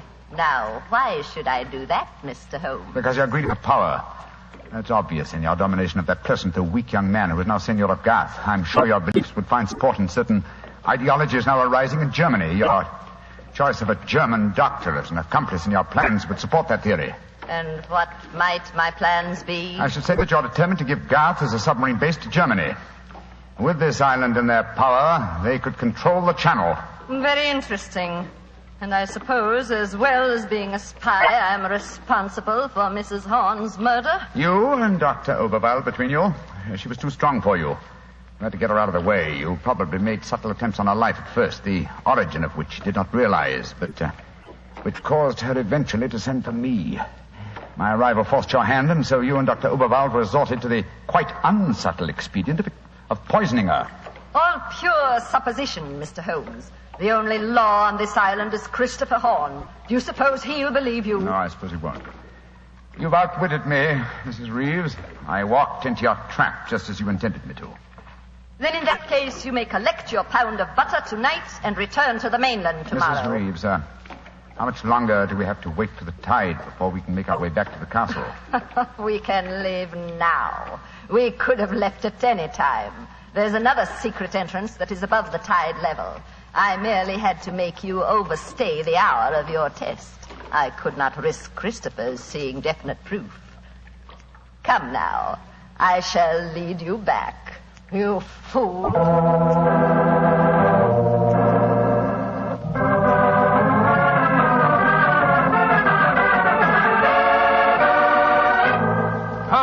Holmes, where have you been all this time? Mind that, Watson. Did you open the note? Yes. Followed my instructions? Yes, it was, as you suspected. Thank heaven, old chap. Then now we can hoist her with her own petard. Here she comes. I'm glad to see, gentlemen, that you have assembled here in the seigneur's room. The ceremony of presenting the butter traditionally takes place here. As soon as Christopher arrives, we will explain our customs in this matter. Dr. Watson, I trust that Herr Oberwald proved an interesting companion on your excursion this afternoon. Yes, indeed, most interesting. We had a discussion of the relative merits of the walking stick versus the revolver. I think I was able to make my argument fairly convincing. Where is Dr. Oberwald now? I imagine he's lying down. He had all the symptoms of impending headache when I saw him last. Why are you smiling, Mr. Holmes? What's been going on? I'm afraid, Mrs. Reeves, that your plans have misfired rather badly. As soon as Mr. Horn arrives, I expect you will be under arrest for murder and high treason. Christopher would never believe you. Wouldn't I? Mrs. Reeves, you poisoned my grandmother. Christopher, what lies have these men been telling you? You're the one that's been telling me lies. I believed you when you said you'd been tasting the old lady's food. But when Dr. Watson showed me the results of his test this afternoon, it was as clear as daylight. But the tests could prove nothing after 24 hours had passed. You said so yourself, Mr. Holmes. A deliberate lie, Mrs. Reeves. I'm afraid that I invented that mythical 24-hour test. I knew that as soon as I mentioned it, you would attempt to prevent my carrying it out. So I was delighted when you fell into my trap. You thought that you were shanghaiing me, whereas in reality I was shanghaiing you. My job is to prove your guilt to the senor.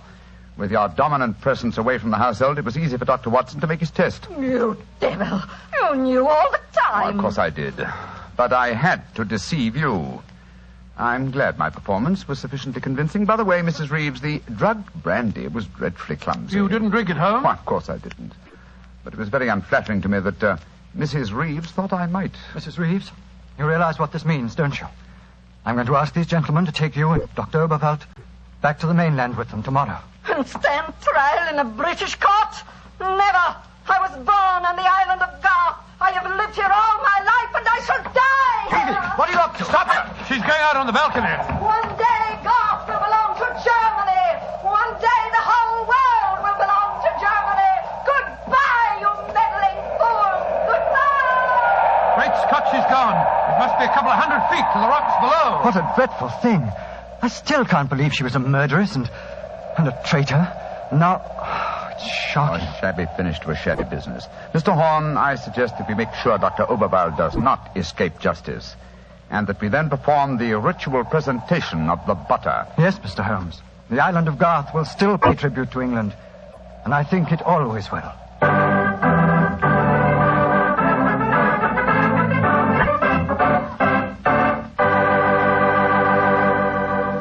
Well, Doctor, that was some story.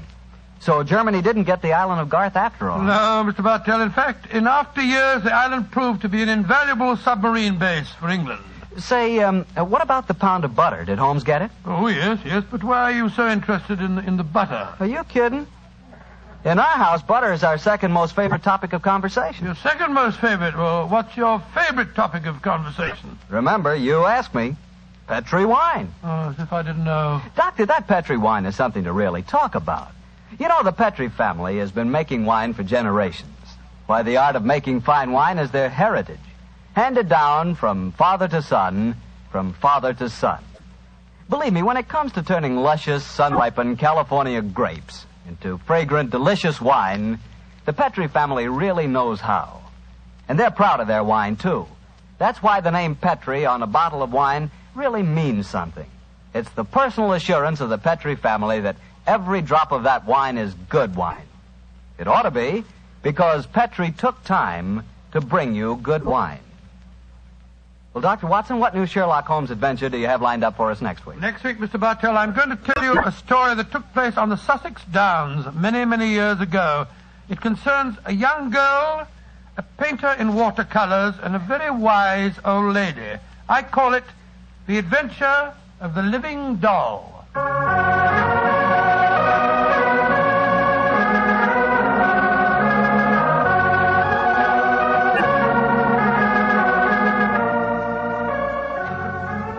Tonight's Sherlock Holmes adventure was written by Dennis Green and Anthony Boucher and was suggested by an incident in the Sir Arthur Conan Doyle story, The Adventure of the Bruce Poddington Plans. Music is by Dean Fosler. Mr. Rathbone appears through the courtesy of Metro-Goldwyn-Mayer, and Mr. Bruce through the courtesy of Universal Pictures, where they are now starring in the Sherlock Holmes series.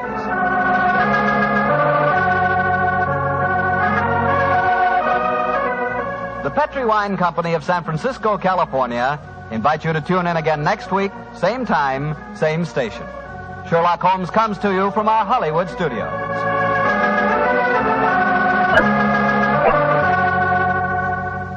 This is Harry Bartell saying goodnight for the Petri family. For a solid hour of exciting mystery dramas, listen every Monday on most of these same stations at 8 o'clock to Michael Shayne, followed immediately by Sherlock Holmes. This is the Mutual Broadcast. Petri Wine brings you Basil Rathbone and Nigel Bruce in the new adventures of Sherlock Holmes.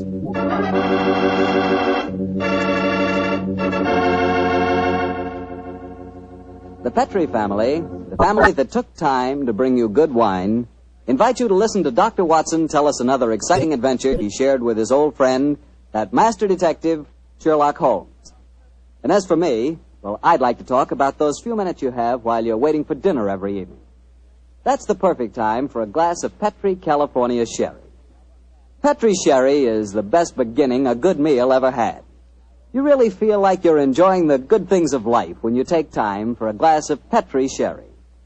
Hold that glass of sherry to the light. Look at it. It's a beautiful dark amber. Yes, and Petri Sherry is clear and fragrant, the way a good wine should be. Now taste it. You've got something. That Petri Sherry has a real heart-of-the-grape flavor. Oh, and look, if you like your sherry dry, you know, not sweet, Petri makes a fine dry sherry. It's called Petri Pale Dry.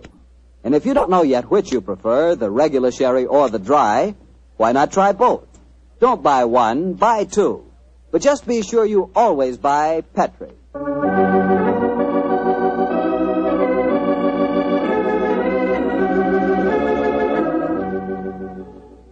And now let's look in on our old friend, Dr. Watson. I'm sure he's expecting us. Good evening, Doctor. Good evening, Mr. Bartell. Draw up your usual chair. I'll get on with tonight's new Sherlock Holmes adventure. Well, how did the story begin, Doctor? It was one day in the autumn of 1887, I remember. Holmes and I were seated on either side of the fire in our Baker Street lodgings. The great man, his eyes half closed, his long, thin fingers pressed together, lay back in his chair, filling the room with large blue clouds of tobacco smoke, and discoursing on one of his favorite subjects, Professor Moriarty. I can almost hear him now, Mr. Bartell, as he said... Napoleon of crime, Watson, is the organizer of half that is evil and nearly all that is undetected in this great metropolis. Oh, surely that's an exaggeration, No, it Holmes. isn't, my dear fellow. He has a brain of the first order, and his agents are numerous and splendidly organized. He himself sits motionless like a spider in the center of his web. But that web has 1,000 radiations, and he knows every quiver of each one of them. It's fortunate for me that there's only one Moriarty. If every criminal were equally astute, I'd be in bankruptcy within the year. I don't think you need to worry about bankruptcy, Holmes. As I came in just now, I picked these letters up from the whole table and slipped them into my pocket. Here you are. Oh, thanks, old chap. They didn't look like bills to me. I observed the crest of the Duke of Carlisle on the top envelope. Oh, dear me. 500 guineas. His Grace is extremely generous in his evaluation of my services. I don't agree. After all, you did save him from a shocking scandal. Oh, listen to this, Watson. I seen you yesterday when you come to the cricket match. You wasn't watching the cricket. If you value your life, keep your filthy long nose to yourself. And it's signed Joe the Butcher. Long nose. Who on earth, Joe the Butcher? No minor criminal that I was instrumental in sending to prison for a short term. He flatters himself, though. I was watching the cricket. No idea that Joe was back in practice again. I must keep an eye on him. No. Letter on Carlton Hotel stationery. Now, I say, this is interesting. Very interesting. Oh, what's it say, Holmes? Dear Mr. Holmes, I've been informed that you are a man of ability and discretion. My life is in grave danger, and I need your help. Upon receipt of this letter, come to my hotel at once. I shall be expecting you. And it's signed, Francois Dulac. Oh, it's rather peremptory, isn't it? No, please, just come to my hotel at once. Who is this Dulac, anyway? What's no, fellow? Yeah? We were talking of Moriarty just now. I have a feeling that this letter may lead us to him. Well, what makes you say that? Francois Dulac, the writer of this letter, is recognized in France as the one indisputable authority on the paintings of Jean-Baptiste Greuze. Well, I still don't see the connection with Moriarty. If there is one thing Moriarty loves, more than the dazzling abstractions of mathematics and even more dazzling achievements of crime, it is the paintings of Greuze. The suggested combination of impending danger and a Greuze expert spells Moriarty to me. Get your hat and coat, old fellow. We're off to the Carlton Hotel to see Monsieur Dulac at once. This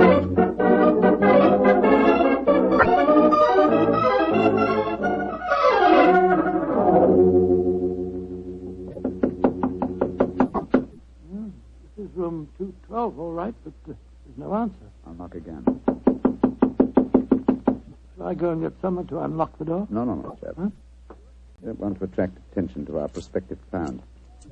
Hotel lock shouldn't be very hard to pick. Here. I think the skeleton key should do the trick quite easily. Well, the man at the desk downstairs said that Monsieur Dulac was in his room. You know, Watson, he said he thought he was in his room. Uh-huh.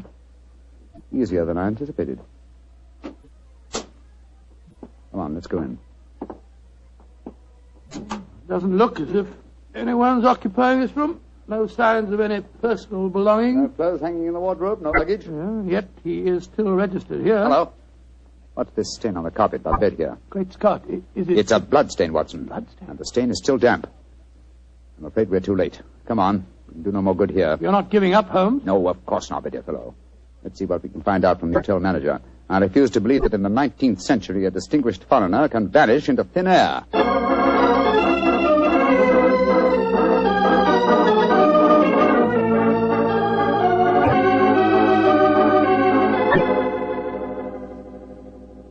Yes, Monsieur Dulac did have a visitor early on today, Mr. Holmes. Do you remember his name? I think it was Perkins or Parsons, but I'm not sure. Can you describe his appearance?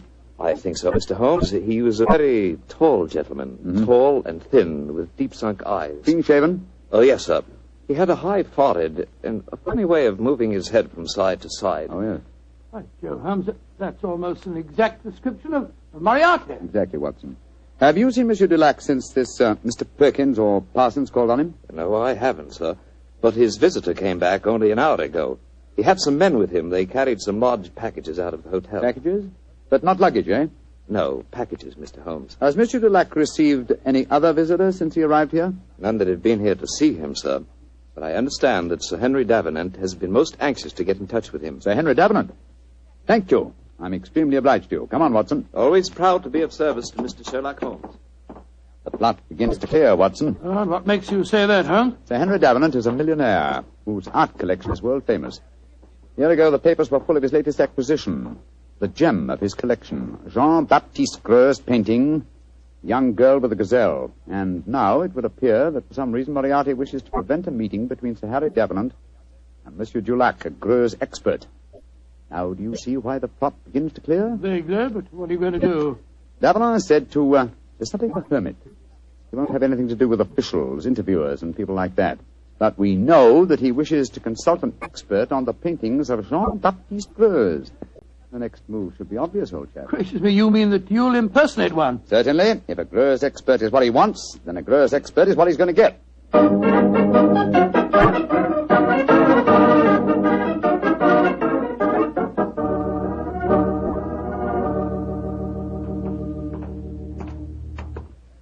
Holmes, I must say your disguise is amazingly effective. Monsieur, you do me the great honor.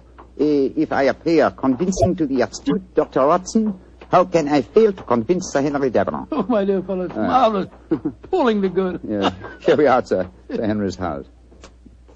Let's hope for the best, old fellow. I don't know exactly what a French art expert looks like, but I could certainly believe that you were one. I only hope that I can be equally convincing in the role of a patron of the arts. You certainly look your part, old chap. Good afternoon. Can I help you? My name is Vernet. André Vernet. I am most anxious to make the acquaintance of Sir Henry Davenant. I'm afraid that Sir Henry is extremely difficult to see, sir. I can tell him you're here, but he very rarely gives interviews. That is a great disappointment to me. Perhaps you would just go and tell him I am a pupil and a disciple of the great Francois Dulac. I will do what I can, sir. Come in, won't you, gentlemen? If you'll wait here for a moment, I'll take your message. What was the name again, Vernet, sir? André Vernet, and this gentleman is Mr. Watson. Very good, sir. Well, we got into the house. Now let's hope that you can impress the master of it. Now, there's easier task, I fear, old fellow. I've had to match opinions on the paintings of Greux with an expert. My knowledge of the subject is somewhat sketchy, I'm afraid. Yes, and mine is absolutely nil. Greux was a naturalistic painter who flourished at the close of the 18th century, and though his paintings command a fabulous fee in this day and age, he himself died in great poverty. Shh. Someone's coming. Monsieur Vernet, will you and Mr. Watson come with me, please? Sir Henry is most anxious to meet you. Merci, mademoiselle. My name is Violet Jackson. I look after Sir Henry's art collection. Indeed, a very pleasurable job, I'm sure, my dear. From what I hear, he has a magnificent gallery. He has one of the finest in the world. Yes. His latest acquisition is the famous young girl with the gazelle by Greux. Oh, but I'm sure you know all about that, Monsieur Vernet. I think you said in your message you were a student of the great Dulac. I have that inestimable privilege, mademoiselle. Oh, this is Sir Henry's study. Come in. Oh, thank you, Violet. You may go. Yes, Sir Henry. You're Verney, I'm sure, and this is Mr. Watson? That's right, Sir Henry. Mr. Verney is staying with me. I see. Well, sit down, won't you? Look, Verney, you're a friend of Dulac's, aren't you? I think I may claim that honor, monsieur. Then why in thunder can't I get in touch with him? He's staying at the Carlton Hotel, isn't he? He was, or has been staying there, monsieur. Oui. I've left half a dozen messages for him, asking him to come and see me, and he hasn't answered one of them. I can't understand it. It's most important that I see him. Monsieur is in some trouble, perhaps? Perhaps. Now, you fellows are familiar with the painting by Greuze, the young lady with the Gazelle, aren't you? Oh, yes, Sir Henry. Yes, indeed. Oh, you are, eh? What do you think of it? Well, one of the greatest works, in my humble opinion, monsieur. Of course, I have only seen a reproduction, but it seemed to me to have a freshness of vigor of the flesh tints, a great firmness and brilliance of line. You are indeed fortunate to own it, monsieur. Don't know about fortunate. Cost me £40,000. I still say you are most fortunate, monsieur. Would you grant me the honor of to examine the original? Well, I don't know whether I ought to. I've had to guard it very carefully ever since this... well, but perhaps in your case I can make an exception. You received threats regarding the painting, Sir Henry? Yes, I have, Mr. Watson. And they worried me so much that I've even thought of engaging the services of a private detective. Oh, indeed, monsieur. Very interesting. The Duke of Carlisle strongly recommended a fellow by the name of Sherlock Holmes. I was seriously thinking of going to him. Instead of which... He has come to you, Sir Henry. In fact, it will save us all a lot of time, I'm sure. Well, what kind of horseplay is this, sir? Who the devil are you? My name is Sherlock Holmes. Then why do you come here masquerading as a French art expert? Because I'd heard of your aversion to giving interviews, and I wanted to see you urgently. I felt that in the character of a supposed Greuze expert, I was most likely to gain immediate admission. Well, then, your friend here? Dr. Watson, my colleague. Well, it's all turned out for the best, Sir Henry. You wanted to consult Mr. Holmes, and he was most anxious to see you. Yes. Well, I'm glad you fellows are here. You see, I'm devilish worried about that Greuze of mine. Oh, why, Sir Henry? Well, I bought it at an auction. There was another man bidding against me all the time, and when it was finally knocked down in my name, he became most insulting. He seemed unable to bear not owning the picture himself. He told me bluntly that I wouldn't enjoy it long. Well, I didn't think much about it at the time, but lately I've been receiving postcards repeating the threat. I don't like it, that's a fact. Well, you've kept those postcards, I hope, Sir Henry? No, threw them in the fire where they belong. Oh, that's a pity, sir. Can you recall the name of this bidder at the auction who threatened you? No, didn't know his name. Can you describe his appearance? Well, let me see. He was tall, clean-shaven, and a curious habit of moving his head from side to side. Moriarty again. Yes, old chap, my supposition was correct. Now, tell me, Sir Henry, is the painting safely guarded? Well, I'd say that it was impregnable, Holmes. It's not in my regular galleries. I had a special strong room built for it when I started to receive these threats. It has a lock to which only I know the combination, and a special clockwork device that so controls the room that even I can only enter it during certain daytime hours. And yet, Sir Henry, with such thorough precautions, you appear to be frightened. Why? Well, I hardly dare trust my own shadow, Holmes. But as you possibly know, one of Greuze's pupils, a certain Madame Ledoux, imitated his paintings most successfully. Several of the experts were fooled. I confess that I've been frightened lately, since I received the threat, that a clever man might try and substitute a fake painting for the original, if indeed he hasn't already done so. That's why I was so anxious to get in touch with Dulac. He'd know a fraud at once. A substitution would be impossible if you're the only one that knows the combination to the lock of the strong room. Well, that's what my logic tells me too, Doctor. And yet I'm very uneasy, I must confess. It's still daylight, Sir Henry. Would it be possible for us to examine the painting now? Well, certainly. By the way, what happened to Francois Dulac? Did he leave the Carlton Hotel? He did, sir. The circumstances of his departure made us distinctly uneasy. In what way? His room was empty. There were no signs of luggage, and yet... Come in. Miss Violet, what is it? This note was just left for you, Sir Henry. I was asked to deliver it at once. Who left it, Violet? Well, he didn't give his name, Sir Henry. But he was a tall, thin man with deep, sunk eyes. Oh. What's the note say? Wait. It's the same fellow again. Listen to this. I told you you wouldn't enjoy the painting for long. You didn't, did you? Great Scott, it's Moriarty. Holmes, I don't see anything funny about this. What makes you laugh? It's obvious that my painting has been stolen. I find nothing funny about it either, Sir Henry. But I must admit a certain pleasure. Once again, I'm crossing swords with an adversary who was more than worthy of my steel.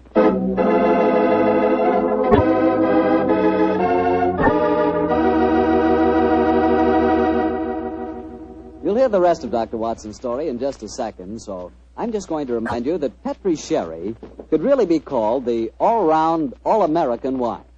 That's right, Petri California Sherry.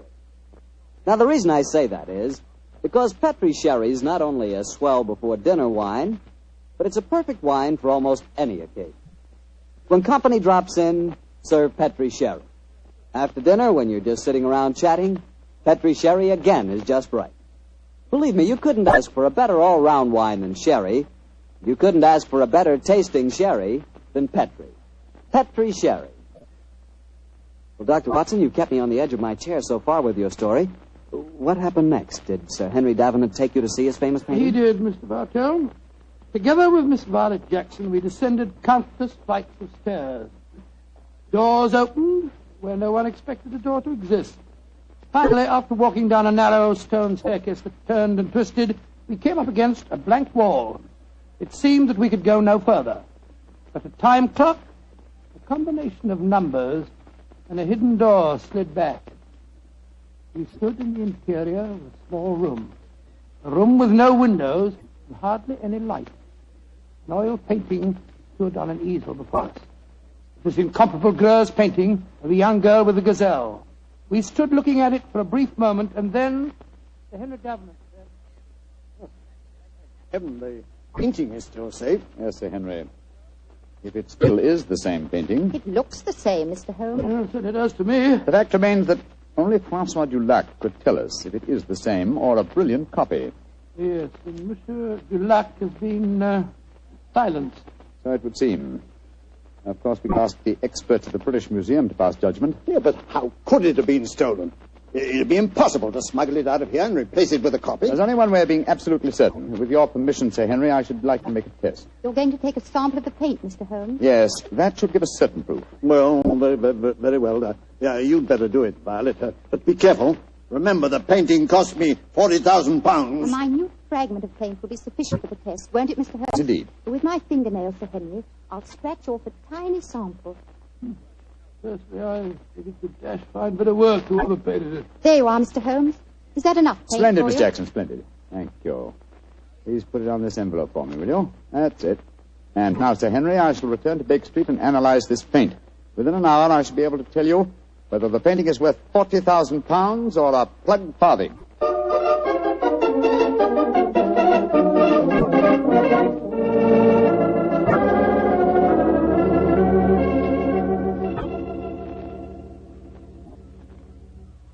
Well, Holmes, did you make the test? I did, Sir Henry. And? I'm afraid there's no doubt that your painting is a fraud. Oh, fraud. The sample of paint that I examined was manufactured not more than 25 years ago, and Greuze died in 1805. Well, I still say that it's a fine painting, whoever did it. I wouldn't mind having it myself. I agree, Dr. Watson. In fact, I'd be glad to buy it. It's a brilliant copy, and more than likely it was done by Madame Ledoux. You're remarkably quiet, Sir Henry. £40,000. £40,000! No, sir, put that knife down. Holmes, help me grab him. Don't worry, gentlemen. I'm not about to commit suicide in despair, if that's what you're thinking. Now, why are you grasping that knife, sir? Because I have work to do in my strong room. I'm going to use this knife to slash that lying canvas into 40,000 pieces.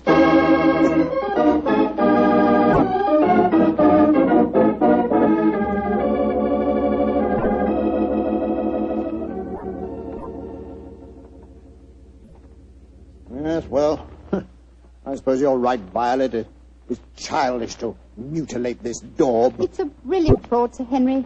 I'd like to have it. I'll buy it from you gladly. Buy it from me? You can have it. Go and make arrangements to have the wretched thing taken away at once. I don't want any frauds in my collection. Yes, Sir Henry, and thank you. Now, Mr. Sherlock Holmes, I'll pay you any fee you name if you can tell me how the original painting was stolen. Well, Sir Henry, the how must here precede the who. And the how, I must confess, seems impossible. Yes, I agree. This is the sealed metal room. The only entrance is through the door. That has a combination that only you know, Sir Henry. Perfectly true. It's impossible for anyone to enter this room without my being present. Or I would have sworn it was. Let's examine these walls, Watson. Might be a secret tunnel. Ventilator. No method of entrance here. Well, you'll find no flaws, I'm sure. This room is built like a giant safe. And the time lock on the door is equally solid. Is the time lock working now? Yes. It started 5 minutes ago when we opened the door. But don't worry. It's perfectly safe with the door open. But when the door's closed, it couldn't be reopened again, I take it, Sir Henry. Not until the morning, Doctor, no. I had the lock specially designed. Very ingenious. This presents as pretty a problem as ever I've tackled, Sir Henry. A large painting stolen and a fake one substituted in a sealed room to which only you have access. I must confess the how seems utterly impossible. Remember what you always say, Holmes. Throw out the impossible, and whatever remains, no matter how improbable, must be the possible. Let's consider the who for a moment. Is your butler absolutely reliable? Absolutely. How about Miss Jackson? Oh, completely trustworthy. Brought letters of recommendation from most of the leading art galleries in London. Intelligent, too. And serious-minded. She's made a deep study of mathematics as well as her knowledge of painting. Mathematics? How do you know that, Sir Henry? Well, she had a book with her the other day. I was surprised at the title. Could have been a novel, but no. It was called The Dynamics of an Asteroid. It was inscribed to her by the author. Dynamics of an Asteroid, and inscribed to her by the author. Thank heavens for your memories, Henry. That book was written by Professor Moriarty. Violet Jackson must be an accomplice of his. Violet? The door! Someone slammed it shut. Yes, and it's not very hard to guess who that someone is. Oh, but I can't believe that Violet is a criminal. Look, there's a note being pushed under the door. Now, strike a match, will you, old fellow? Right, you are. What's it say, Holmes? Forgive my unladylike eavesdropping, but with Mr. Sherlock Holmes as near the truth as he is, I'm afraid it would be unwise for me to remain here any longer. On the other hand, you are in no danger of smothering in the strong room, but your imprisonment should delay my pursuit till morning. Violet Jackson. He's escaped us, Holmes. Don't worry, Watson. Miss Jackson's failure to procure the painting for Moriarty will land her in a far worse dilemma than anything we could subject her to. Moriarty has never tolerated failure on the part of his minions. A brilliant plot, old fellow, a brilliant plot. Moriarty is at the zenith of his powers. How fortunate that we were able to foil him. What do you mean, foil him? My painting's been stolen. Your painting, Sir Henry? Oh, no. It's here in this room. What on earth are you talking about, Holmes? You reminded me of my own dictum, Watson. I discarded the impossible. It was impossible that the picture had been stolen, therefore it had not been stolen. You mean that this painting is the original, Grose? Yes, of course, sir. Surely the whole plot is crystal clear now. Just about as clear as porridge to me. Well, then, let me explain. The whole episode of Francois Dulac, the note to me, the empty hotel room, and the significant bloodstains and the apparent disappearance of Dulac were all part of Moriarty's plot. The real Dulac never left France. Moriarty created him in England to lure me into the case. Why in thunder should he want to do that, Holmes? Yes, I should think you're the last person he'd want on the scene. Oh, on the contrary, sir. He knew that I'd grab at his bait, the apparent murder of a Greuze expert who would make it seem likely that your painting had a substitute, Sir Henry. He wanted me to test the painting, which I did. I fell into his trap very neatly. The paint, Holmes, you said that it was no more than 20 years old. Yes, my dear fellow, the answer should be obvious. I see it. Violet was his accomplice, had prepared the painting beforehand, and carefully scraped off a piece of modern paint. Exactly, Sir Henry. And Moriarty had assumed, quite correctly as it turned out, that as soon as you thought your painting was a fraud, you'd want to get rid of it. And that girl was going to take it out of this house with your full approval. And, of course, turn it over to Moriarty. What a fantastic scheme. A devilishly clever one, old chap. If it hadn't been for your chance remark about the book on mathematics, Sir Henry, I'm very much afraid the young lady with the Gazelle might even now be on her way out of your house. Holmes, I can't tell you how grateful I am. And I'm going to express that gratitude in a very material manner, I assure you. Thank you, Sir Henry, but I wouldn't dream of accepting a fee for this case. I've been shockingly obtuse. I might easily have let them walk away with your treasure right under our noses. We locked in here for the night, sir? I'm very much afraid so, Dr. Watson. Though I shouldn't be surprised if the butler notices our disappearance and comes looking for us. But he won't be able to open the door It'll need a professional locksmith to get us out of here. Oh, really? It looks as if we'll spend a very cheerful evening. Don't be gloomy, my dear fellow. Oh, gloomy is not a word. You're locked in with one of the loveliest girls in history, and she's genuine at that. Strike another match, old chap, shall we? What? Let's look at her once again.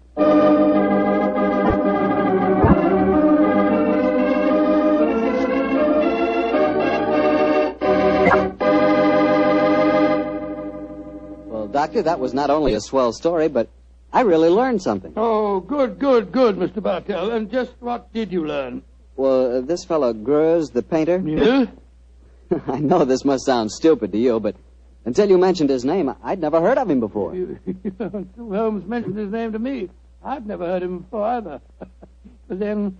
we'll never learn about the good things in this world unless somebody tells us. Exactly. That's the way I feel about Petri wine. Oh, no. Wait a minute. Now, here's the way I look at it. There are thousands of people who know about Petri wine and love it, right? Yes, but even though it's a wonderful wine, there must be some people who don't know about it. So I tell them about it. And I tell them about the Petri family and how they've been making wine for generations and how they've been handing on down from father to son, the fine art of turning luscious grapes into delicious wine. Yes, and when I tell them that the name Petri on a bottle of wine is the personal assurance of the Petri family that every drop of wine in that bottle is good wine, well, that's all you have to know. So it adds up to this. If you want a fine wine for any occasion, you want a Petri wine, because Petri took time to bring you good wine.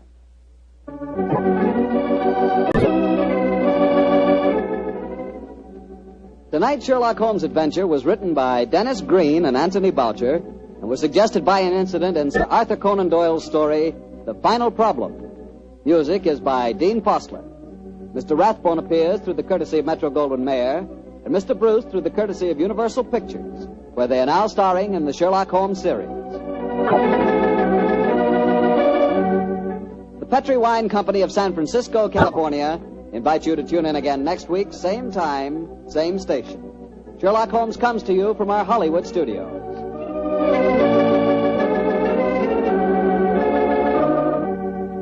This is Harry Bartell saying goodnight for the Petri family. This is the Mutual Broadcasting.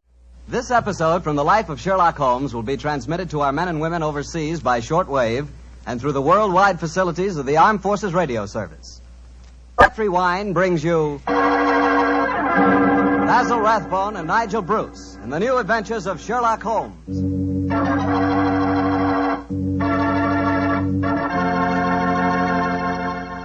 The Petri family, the family that took time to bring you good wine, invite you to listen to Dr. Watson tell us another exciting adventure he shared with his old friend, that master detective, Sherlock Holmes. And I'd like to tell you about something Dr. Watson shared with me the other night, some Petri California sherry. Did you ever have a glass of Petri sherry before dinner? Well, that's a swell time for it, because that Petri sherry is the best beginning a good meal ever had. What a wine.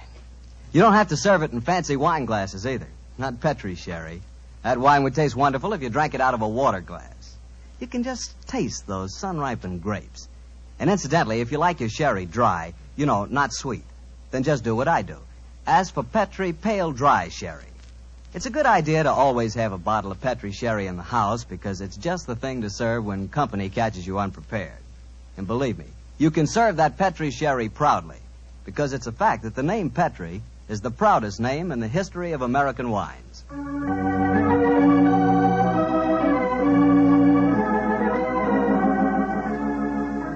And now let's visit with our good friend, Dr. Watson. I know he's expecting us. Come in. Good evening, Mr. Bartell. Evening, Doctor.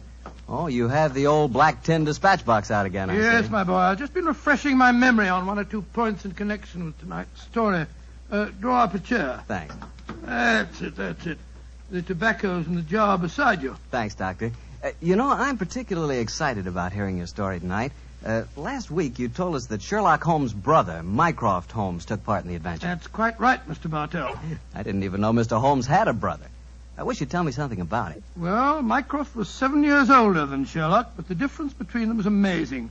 While Holmes was lean and consumed with a burning energy, his elder brother was fat and lazy. And yet Holmes has often told me that Mycroft was his superior in powers of observation and deduction. Well, now that you've thoroughly whetted my appetite, Doctor, how's about it? Very well, my boy. I suppose this story really began in Mycroft Holmes's room at the Foreign Office in London. Although I've said he was a lazy man, he did hold a position of considerable importance. In fact, you may remember that on more than one occasion, Holmes has said, Mycroft is the British government. But to get back to my story. It's on a June morning in 1912, just before the First World War, that a young man in the Foreign Office named Guy Travers stood talking to Mycroft Holmes, who sat sprawled in an armchair before him, his feet resting on another chair, his cupped hands cradling his ample stomach. Mr. Holmes? I say, Mr. Holmes, you haven't gone to sleep, have you, sir? No, Travers, I'm not asleep. I'm just waiting for you to get to the point. Well, sir, the point is that I'm on the track of a most elusive female spy. Dear me, how exhausting. She's dangerous, sir, very dangerous. She's not only a collector of information, but a sort of central clearinghouse of military secrets as well. You seem to be a little young, Travers, to be on such a case. I asked for the assignment, sir. Why?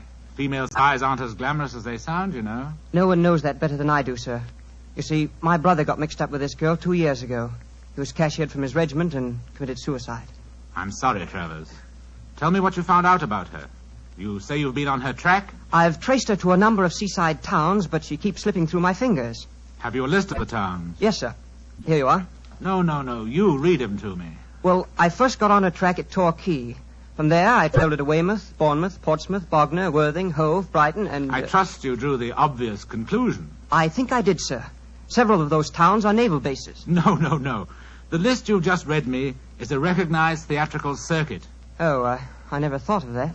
The simplest way to track down your spy is to find whether she was appearing in either a play or variety act in all of the towns on the dates covered by your inquiries. Yes, Mr. Holmes, I'll do that at once, and then I'll report back to you. Oh, very well, if you must. Close the door quietly, won't you? I'm confoundedly sleepy.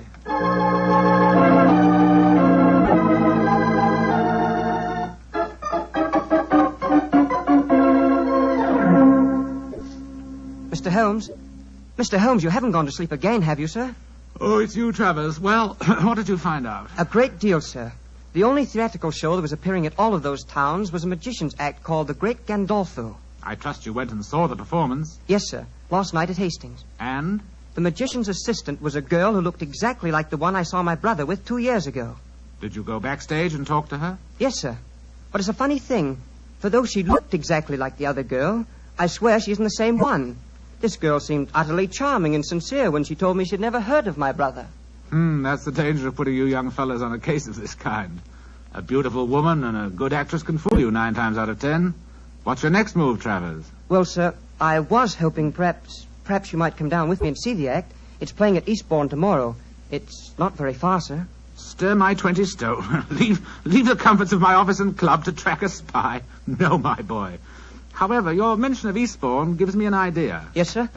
My young brother Sherlock is living on a bee farm a few miles outside Eastbourne. He might help you. He's a great detective, isn't he, sir? I have never regarded him as one. Though I will admit that for a man with such a shocking excess of physical energy, he possesses a relatively superior mind. Yes, go and ask Sherlock. Thank you, sir, I will. Tell him that if he can't solve the case, I'll do it for him, and without leaving London.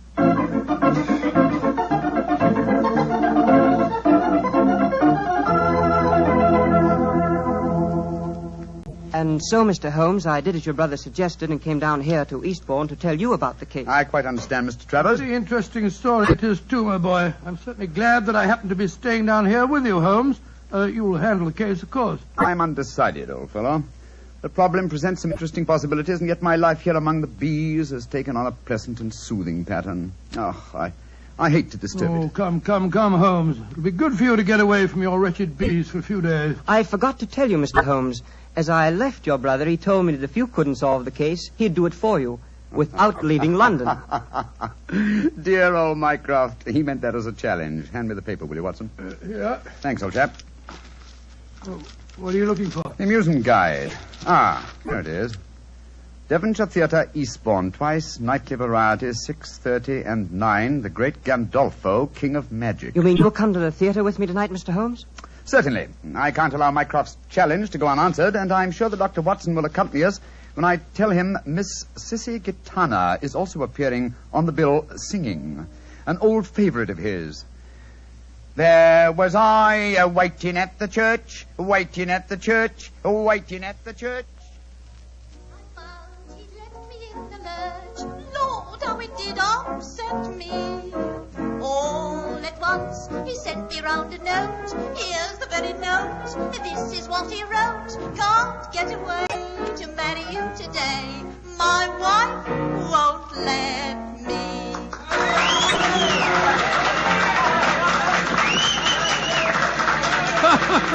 That's a most entertaining woman, Sissy Gitana. And dash good looking, too. My wife won't let me. The great Gandolfo's next, Mr. Holmes. Yes, I was just studying the program. Ha, ha, ha. He's not exactly modest in his claims, is he? The great Gandolfo, the world's staggering illusionist. Presenting the sealing cabinet mystery, assisted by Miss Florine Lasseur. Oh, dear me, how very florid.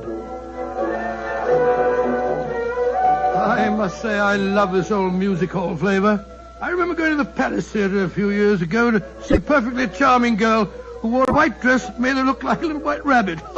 That dress did look frightfully becoming, I must say. I sent my card round the stage door with some flowers, of course, but to my amazement... It's a fascinating story, old fellow, but I'm afraid you'll have to finish it later. The curtain's going up. There he is. That's the great Gandolfo. By Jove, this assistant's very attractive, isn't she? Listen. Ladies and gentlemen, it gives me great pleasure to be here before you tonight. I may say that the sealing cabinet mystery that I am about to present has entertained and perplexed half a dozen of the crown kings of Europe, together with their queens. Come, don't talk so much. Get on with the trick. And I may say, I'm hoping that you, ladies and gentlemen, will give me the same courtesy and attention that was given me by the royalty I have just mentioned. Now, before I present my illusion, I should like to ask for 2 volunteers from the audience who will come up here beside me on the stage so that I may be watched. Two volunteers, please. Wait for us here, Mr. Travers. Very well, Mr. Holmes. Come on, Watson. You mean that we're going up on the stage? Yes, it's a wonderful opportunity. Do I see 2 gentlemen rising? Splendid. 2 gentlemen are coming up from the audience. 2 gentlemen that I have never seen before. Watch the step, please. That's it. Over the footlights and onto the stage. That's right. And now, sir, have you ever seen me before? Never. And you, sir? Don't be afraid to speak up, sir. No, I haven't. Miss Lasseur, please see that the gentlemen are seated. I thank you. Now, ladies and gentlemen, I want you to watch me closely. You will observe that there is a wooden cabinet on the stage. There is also another cabinet of the same shape and size hanging high above me, which you can all see. A glass of water, please, Miss Lasseur. Oh, go on. Put a sock in it. What did you say, sir? You heard. You ain't got cloth ears. We will dispense with the glass of water. Now, my assistant, Miss Florine Lasseur, will step into this cabinet on the stage. I want you 2 gentlemen to watch very closely. Miss Lasseur is now lying inside the cabinet, is she not? Yes, she is. Very well. I close the lid. So, I lock it with these bolts. And now, I ask one of you gentlemen to attach this padlock to the box. You, sir, will you oblige me? Very well. I thank you. And now, ladies and gentlemen, before your eyes you have seen Miss Lasseur enter a cabinet on this stage. A cabinet that has been bolted and padlocked. You can still see the duplicate cabinet hanging above me by an attachment of wires and pulleys. I now count a 1, a 2, a 3, and fire this revolver at the cabinet above me. Now, if you 2 gentlemen will kindly help me, we will lower the ceiling cabinet to the stage.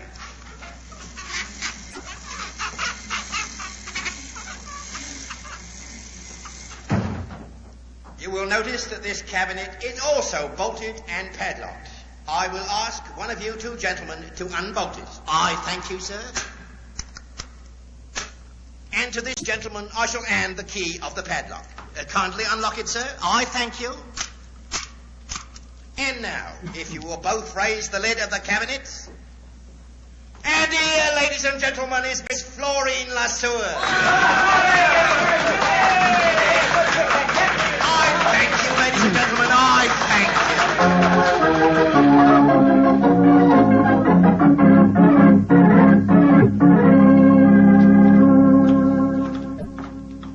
Why did we have to leave, Holmes? I was having a wonderful time. Sorry to drag you away, Watson, but there's work to be done. Mr. Holmes, if you want to go backstage, I'll introduce you to Miss Lesueur. Oh, that's a splendid idea. Before we do that, Mr. Travers, there's one important fact I want to know. What is it, sir? I presume you have a dossier of the available facts concerning this spy? Yes, sir. Everything that we've been able to find out. Among that evidence, do you by any chance have any fingerprint records?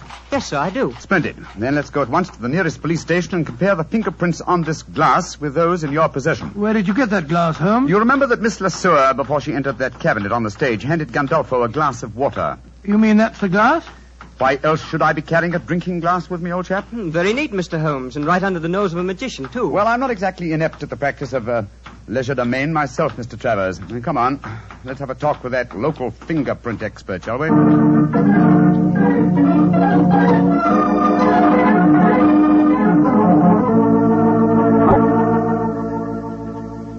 Mr. Holmes, the fingerprints on this glass you brought me are not the same as the ones shown in this record. You're positive? Oh, absolutely, sir. Just as I thought. I'm much obliged to you. Always glad to help a gentleman like you, Mr. Holmes. Thank you and good night. Come on, Travers. Watson?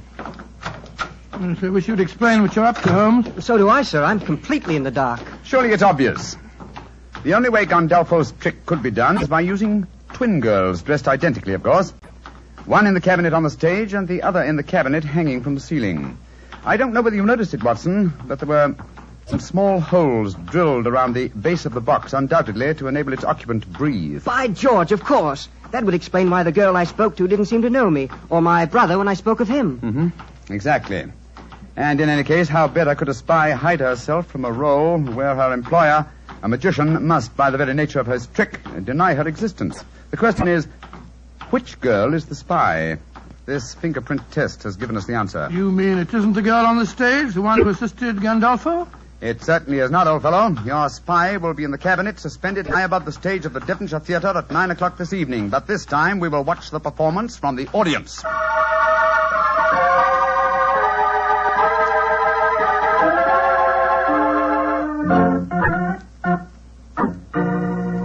Now, watch me closely, ladies and gentlemen. There is no deception. 1, 2, 3. And now, if you two gentlemen will kindly help me, we will untie the ropes and lower the ceiling cabinet to the stage. Holmes, we mustn't let her get away. Don't worry, old chap. But keep your eyes skinned. He may have a surprise for us. And I will now ask one of you two gentlemen to unbolt the cabinet. I thank you, sir. And now, if this gentleman will take the key and unlock the padlock, I thank you, sir. And now, if you will both raise the lid of the cabinet, I thank you. And here, ladies and gentlemen, is Miss Florine Lesueur. Miss Lesueur, step out, please. Miss Lesueur, bring down the curtain. There's been an accident. Come on, Watson. Let's get up on the stage. Right, you are, Holmes.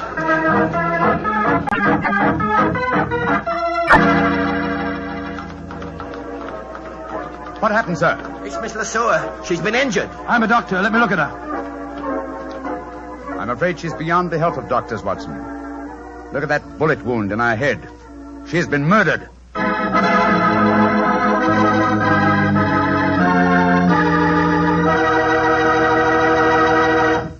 We'll hear the rest of Dr. Watson's story in just a few seconds, so I'm just going to make a very quick suggestion. If you like good food, who doesn't, you'll find that good food always tastes better when accompanied by a good glass of Petri wine. And Petri makes wonderful mealtime wines. If you like a red wine, you know, to go with any meat or meat dish, you'll really like Petri California Burgundy. And if you prefer a white wine to go with chicken or fish, you couldn't ask for a better one than Petri California Sauterne. Remember those two wines, huh? Petri Burgundy and Petri Sauterne. They're Petri wines, so you know they're good.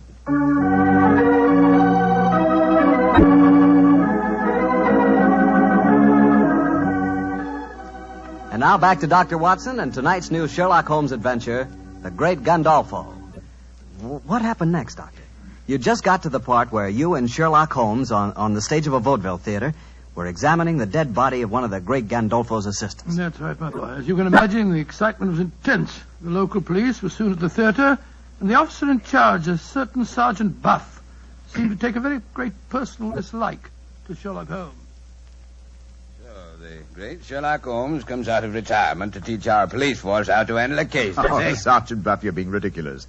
I'm not trying to teach the police anything. You follow your own line of investigation, and I'll follow mine. And supposing I say I don't want private detectives poking their nose into a police investigation? Then, my good man, I shall report your conduct to the local chief of police and obtain the necessary permission. No need to get uppity about it, Mr. Holmes, but too many cooks spoil the broth, you know. Oh, an extremely profound remark, Sergeant. And now, if you'll excuse me, I've work to do. And so have I. And we'll see who gets to the bottom of this first. I'm going to Gandolfo's dressing room.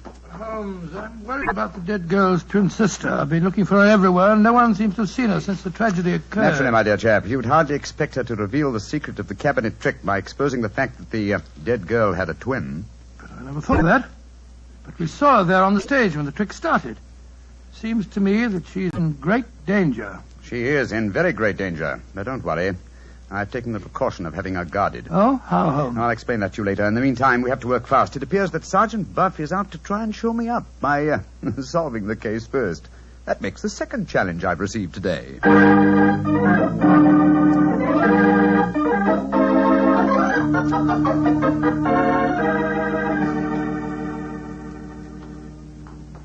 Mr. Holmes, and how are you getting along? Splendidly, thanks. And you? I'm beaten. I don't mind admitting it. I thought at first the one man it couldn't be was Gandolfo because he was on the stage all the time. But then it seemed to me that he might have fired a live bullet when he shot at the box on the ceiling. The angle from the stage wouldn't coincide with the bullet hole in the bottom of the box, Sergeant. That shot must have been fired from the audience below. Mr. Holmes, you know who did it, don't you? Yes, Sergeant, I do. Well, I wish you'd tell me, Mr. Holmes. It should be obvious, Sergeant. Watson, you examined the corpse. Please tell the sergeant your findings. Well, the girl was lying on her back in the box. There was a small hole in her forehead and a large one in the nape of her neck. Exactly. And since the point of entrance of a bullet is smaller than the point of exit, it proves that she must have been shot lying in the box from above. Once the box was in position over the audience, she could have been shot only from below. Therefore, the girl had already been killed when the box was hoisted to the ceiling. By Jove, yes. And only one person could have done that. Only two. How do you figure that out, Mr. Holmes? The dead girl's sister had the same opportunity as the great Gandolfo himself. Of course she had. Now I see why you were having her watched, Mr. Holmes. And if you'll excuse me saying so, sir, I'm beginning to think it's a good thing you're on this case after all. Oh, that's very generous of you, Sergeant. And now, perhaps, if you'll do me the favor of keeping an eye on Mr. Gandolfo yourself. Of course I will, sir. Where are we going, Holmes? To the Jolly Fisherman Hotel to call on Miss Lasseur. How do you know she's there? I just received a message from young Travers. He followed her on my instructions as she left the theater. Come on, old chap. There's no time to be lost.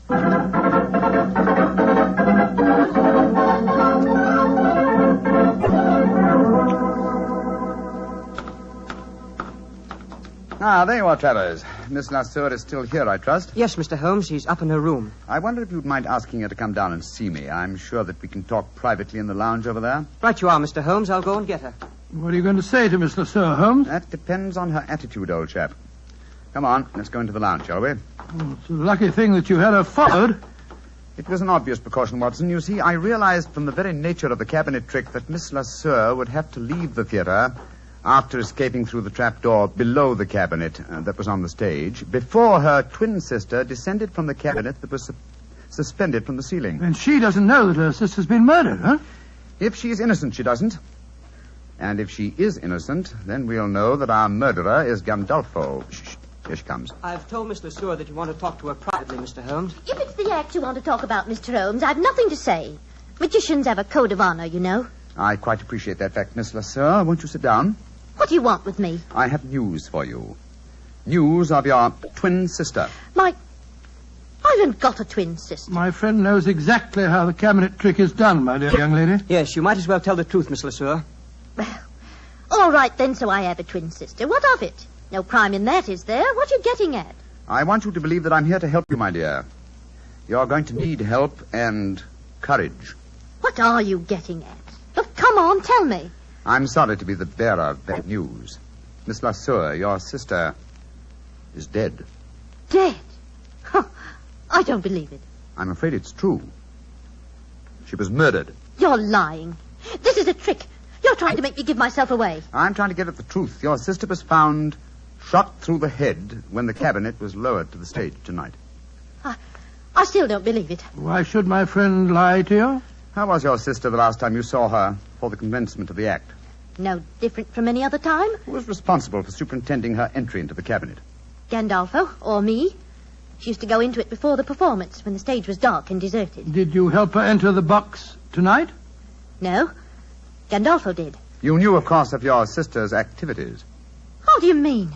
That she was engaged in espionage. That's not true. Very well, Miss Lesueur.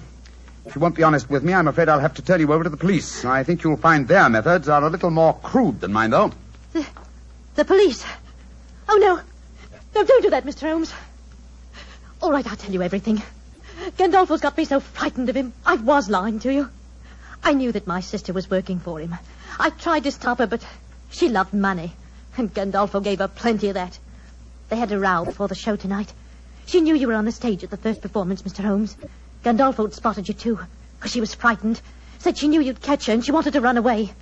Gandolfo told her that she had to appear tonight, and they were still arguing about it when they left the dressing room. The dirty swine killed her because he was afraid she'd give him away. And now he'll kill me, too! Don't worry, my dear. The great Gandolfo will be beyond the help of magic before this night is out. Yes, he'll be behind bars where he belongs. Travers. Yes, sir. Now stay here with Miss Lesueur, will you? We'll be back later. At the moment, there is unfinished business awaiting us at the Devonshire Theatre.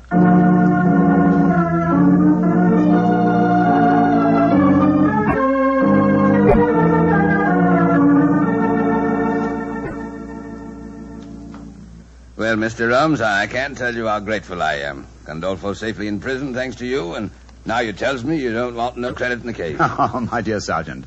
I'm really a bee farmer, you know. In any case, I want to restore your faith in private detectives. The next time you meet one, I'm sure you won't be so unfriendly, shall I say? I'm humble, sir. I'm very humble, and I thank you very kindly for all you've done. Oh, and by the way, Mr. Holmes, this telegram arrived for you at the theater while you were away, and here you are, sir. Oh, thank you, Sergeant Buck. No, sir, it's me that should be thanking you, sir. Who on earth knew that you were at the theater tonight? I will soon find out. Well, what does it say, Holmes? It's from my brother, Mycroft. Mycroft? What's he got to say? Oh, really? It's quite humiliating. After all, he said he wouldn't have to, and he never did leave his armchair in London. Listen to this. Have just checked on Gandolfo's repertoire of magic tricks. You will find spy in box suspended from ceiling of theater. Elementary. Eh, my dear Sherlock? Why, Joe Holmes, he really is amazing, isn't he? He is also a prophet, old chap. Prophet?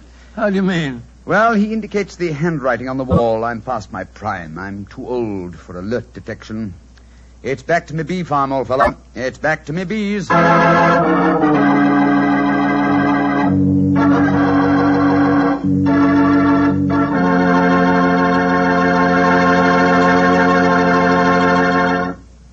Doctor, that was a swell story. I bet it was an interesting case to work on. Yes, it certainly was. I've always had a fancy for the theater, you know.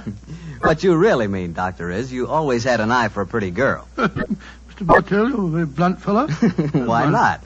I must admit, I like to look at a pretty girl myself. You, Mr. Bartell? Why shouldn't I like to look at a pretty girl?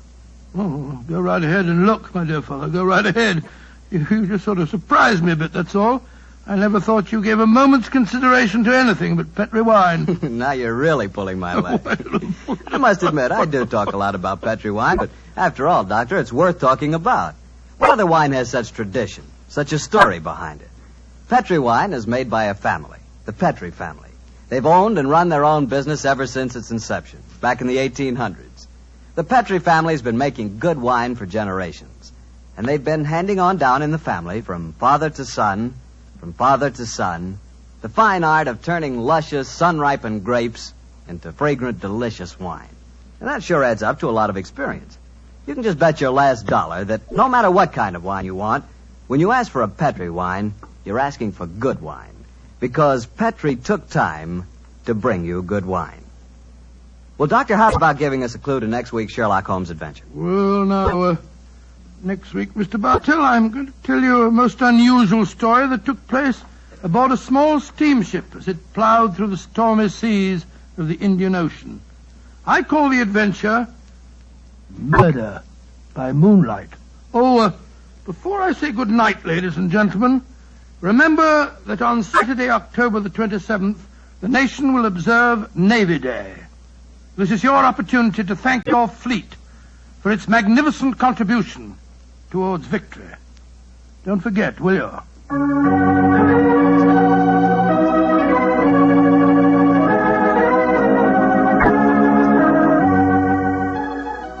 Tonight's Sherlock Holmes adventure is written by Dennis Green and Anthony Boucher and was suggested by an incident in the Sir Arthur Conan Doyle story, The Second Stain. Mr. Rathbone appears through the courtesy of Metro-Goldwyn-Mayer and Mr. Bruce through the courtesy of Universal Pictures, where they are now starring in the Sherlock Holmes series.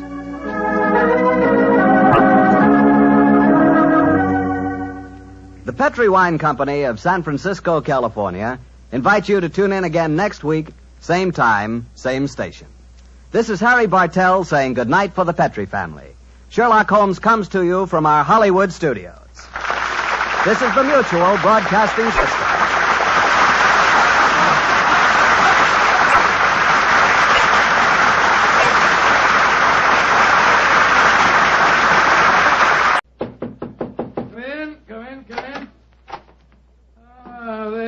Mr. Bartell. Good evening, Doctor. Oh, no, don't get up. You look much too comfortable. Take off your overcoat and come and join me. Well, I enjoyed your story of a scandal in Bohemia last week, Doctor, and tonight you promised us a sequel. Yes, that's right, Mr. Bartell. A sequel that took place over 20 years afterwards, in 1909 to be exact. Sherlock Holmes was living on his Sussex bee farm.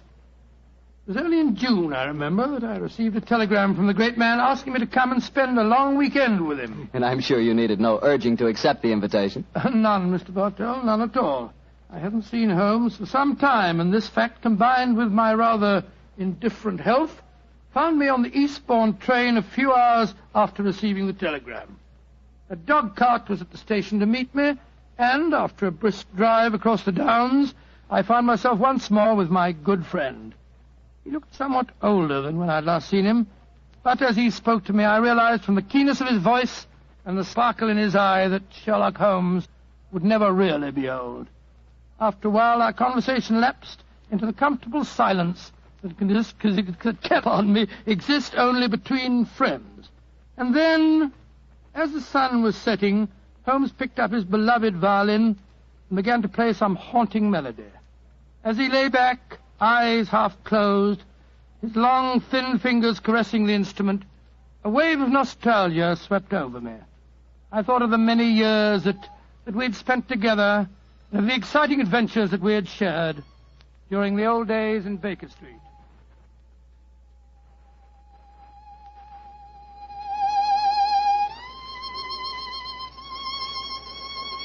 Beautiful. Quite beautiful. Thank you, Watson. You look uncommonly wistful, dear chap. You thinking of the old days? Yes, Holmes. I was. So was I. Oh, well. Those were exciting times, but it's comforting to think that now we will not be disturbed by a jangling doorbell, followed shortly by some poor devil in trouble. Nowadays, my greatest excitements are connected with the segregation of the queen bee and the nighttime proclivities of Charles Augustus, my tomcat. I still find it hard to think of you in retirement, Holmes. Do you ever consider returning to active practice? Oh, I consider it occasionally, and then reject the idea. And I should work only up to the peak of his ability. I'm past mine. Nonsense, Holmes. You're just alert as ever you were. Mentally, perhaps, but not physically. Would you consider handling a small problem in England? Oh, if it's a personal problem that affects you, my dear chap, you know I'll do anything I can. Well, it's not exactly my problem, Holmes, but there was a charming young girl on the train. We got into conversation and... You don't age it in a real chap. You're just as susceptible as ever. No, Holmes, let me finish. She said that you knew her mother quite well. Her mother? Come in. Oh, yes, Devers, what is it? I'm sorry to disturb you, Mr. Holmes. Your man said I might come in. My master, Mr. Lytton Stanley, instructed me to deliver this note. Oh, thank you. He also instructed me to wait for a reply. What confounded impudence. You can tell Master that there's no answer to this letter. But he told me I must get a reply, You sir. may tell Mr. Lytton Stanley that I will instruct my solicitors to reply to his message in due course. But, sir... That's all, Devers. You may go. Very good, sir. Oh, what did the note say, Holmes? Read it for yourself. Keep your filthy bees where they belong. One of my guests was stung yesterday. If this happens again, I'll have the police run you out of this place. Good Lord, what an offensive letter. The man himself is even more offensive. He's a retired manufacturer who thinks that his immense wealth entitles him to domineer over the local residents. Oh, but let's not spoil a nice sunny afternoon by discussing him. Please continue with the story of the young lady that you met on the train. Yes, I'd like to. Poor little thing seems in dreadful trouble. I do wish you would help her. You say that she told you her mother knew me? Yes. What's her name? Norton. Irene Norton. Norton? I don't seem to recall it. Oh, but of course! Where is the girl, Watson? She's staying at the Red Lion in the village. Then ring her on the telephone and ask her to come over here as fast as she can. Of course I'll help her. I'm delighted, Holmes, but what made you change your mind so suddenly? Your memory so short that you can't remember Irene Adler? Surely you haven't forgotten that in the case you called a scandal in Bohemia, I was completely fooled by her? Why, Joe, yes, of course. You always refer to her as the woman. But how does Irene Norton fit into the picture? Irene Adler married a barrister named Geoffrey Norton. Tell Miss Norton to come at once, Watson. She is the daughter of the woman.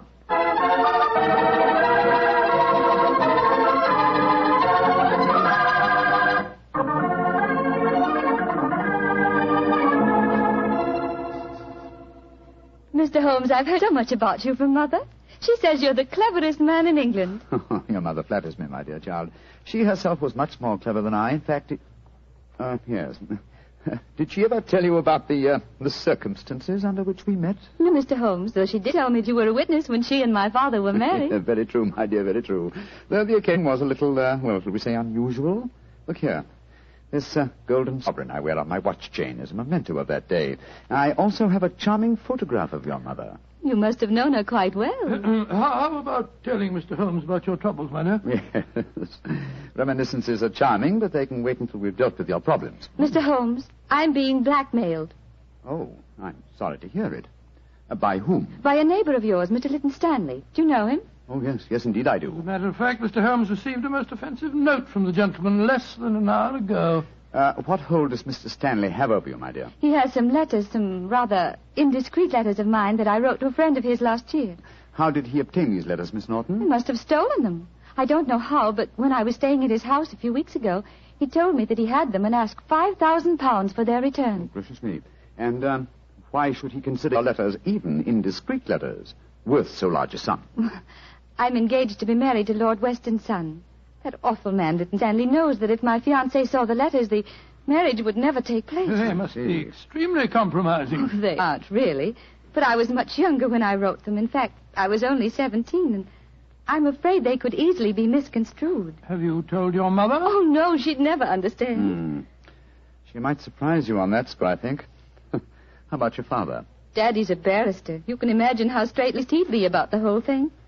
That's why I came to you, Mr. Holmes. Oh, I see. You feel that I am not so, well, shall we say, straight-laced? Of course you aren't. Mother's told me about you, and in any case, I've read Dr. Watson's stories. Watson, my dear fellow, your stories will land me in serious trouble one of these days. What are you suggesting Mr. Holmes can do for you, Miss Norton?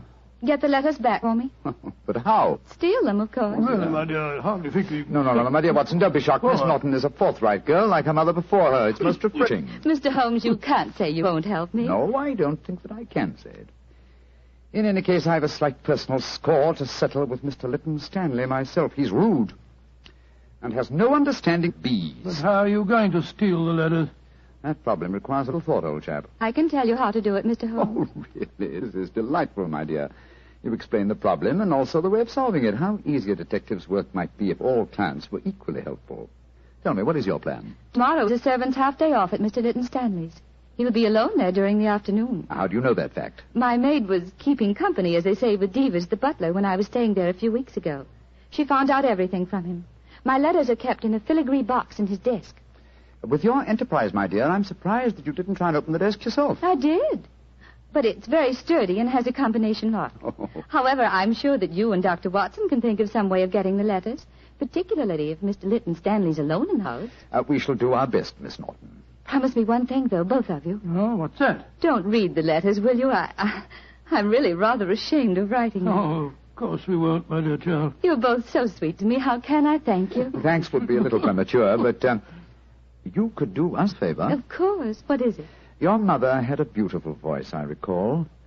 I wonder if you inherit her talent. I do sing, though I've never done so professionally like Mother. And I've never played the violin professionally. But perhaps between us we could give Watson a little concert? That's a delightful idea. We can't do anything until tomorrow anyway. What would you like to sing? Songs my mother taught me. Really remarkably appropriate. In the days long vanished, seldom from her. Charming. Tonight, music, and tomorrow, a touch of daylight robbery.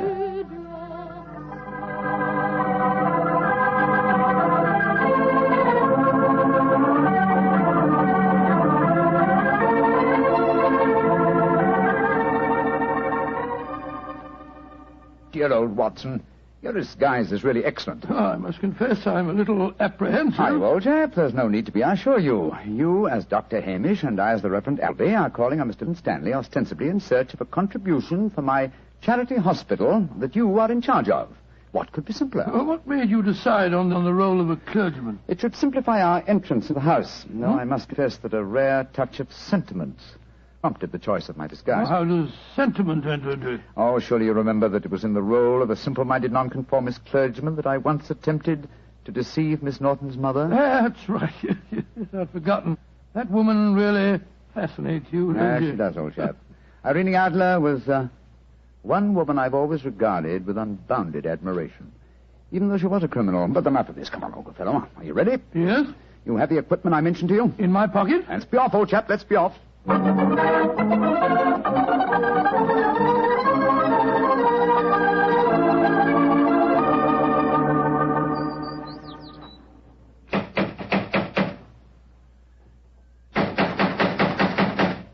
he's home, why the devil doesn't he answer the door? Oh, come, my dear Reverend Appleby. For a parson, your language is hardly appropriate. I'm sorry, Dr. Hamish. Shh. There comes someone. Yes? Mr. Stanley? That's my name. Mine is Appleby, and this is my friend, Dr. Hamish. I'm proud to meet you, sir. I've heard a great deal about you. What can I do for you? If we could come in for a moment, I'll explain our mission. Very well. Come into the study. We're raising a subscription list for a charity hospital at Paddlewaite, just across the Downs. You're a prominent resident here, and we thought that you'd like to donate a few guineas. I'm really not very interested. I've given as much to charity this year as I can afford. Well, it's a fine cause, sir. I'm giving my medical services 3 days a week, and the Reverend Appleby is donating his services too.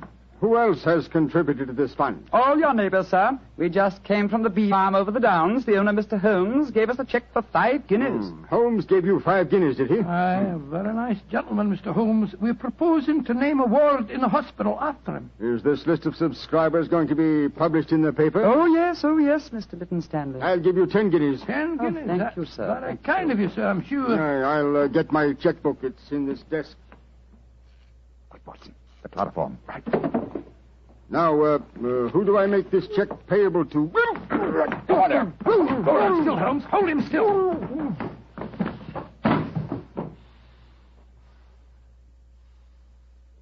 Very neat, Watson. Chloroform doesn't take long, does it, Move it back a Holmes? little, old fellow. It's lying over the desk. That's it. Is the filigree box in there? Uh-huh. Here it is. Splendid. Holmes, don't open it. You promised that you wouldn't. I just wish to make sure that... Make sure of what was there, Mr. Sherlock Holmes. Who there? Oh, no, don't move. I have a revolver, and don't turn round. Place the box on the table, Mr. Holmes. And put your hands up, gentlemen, both of you. That's right. I know that voice. It's Devers, the butler. Quite correct, sir. Well, Devers, you needn't point a revolver at us. Your master been injured? I'm not in the least interested in my master's health, Dr. Watson. In fact, if he were dead, I should be delighted. And what are you up to, Devers? I'm taking advantage of a situation, sir. I've been trying to open that desk for weeks. After such kindness on your part, sir, I hate to seem ungracious, but I'm dreadfully afraid I shall have to kill you. to kill both of you.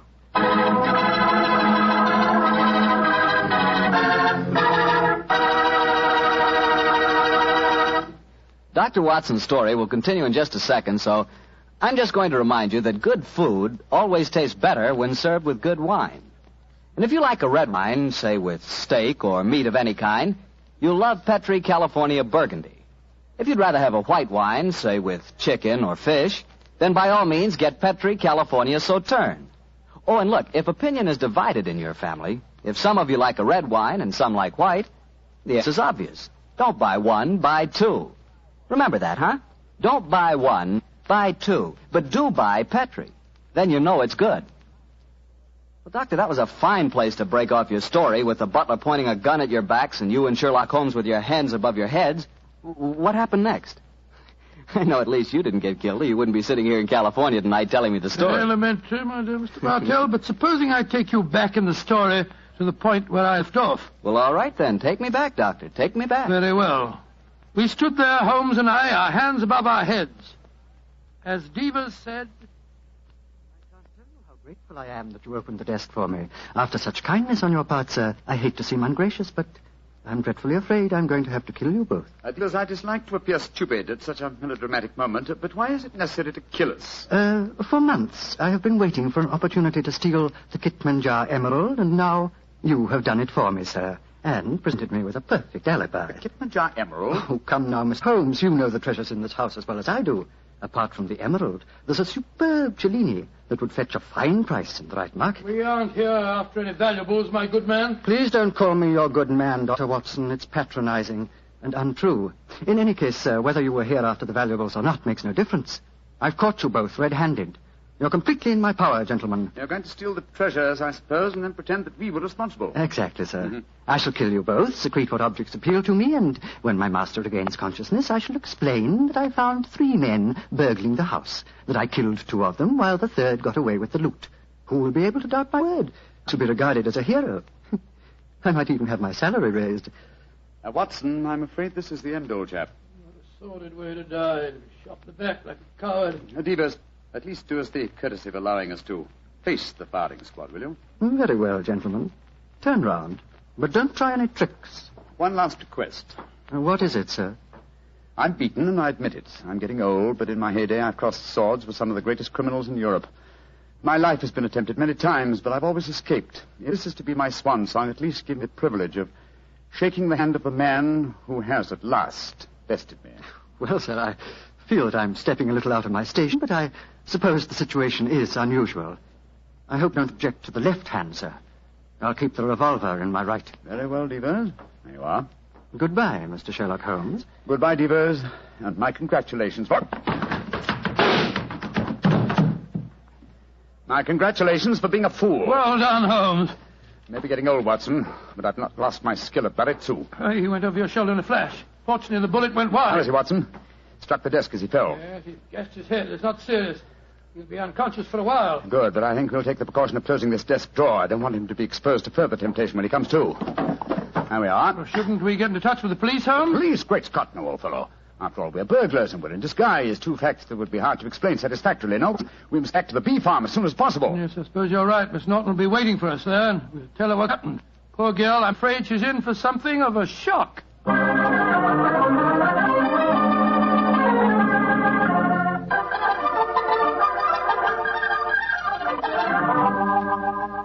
Mr. Holmes, Dr. Watson, I'm so glad to see you back again. Did you get the filigree box? Yes, Miss Norton, here it is. But, Holmes, I didn't know that you... Watson. Why not open it, Miss Norton? Well, I... Open it, my dear. There may not be love letters inside it, but there's a note. Oh. Why don't you read it to us? Well, let this be a warning, Miss Norton. Crime does not pay.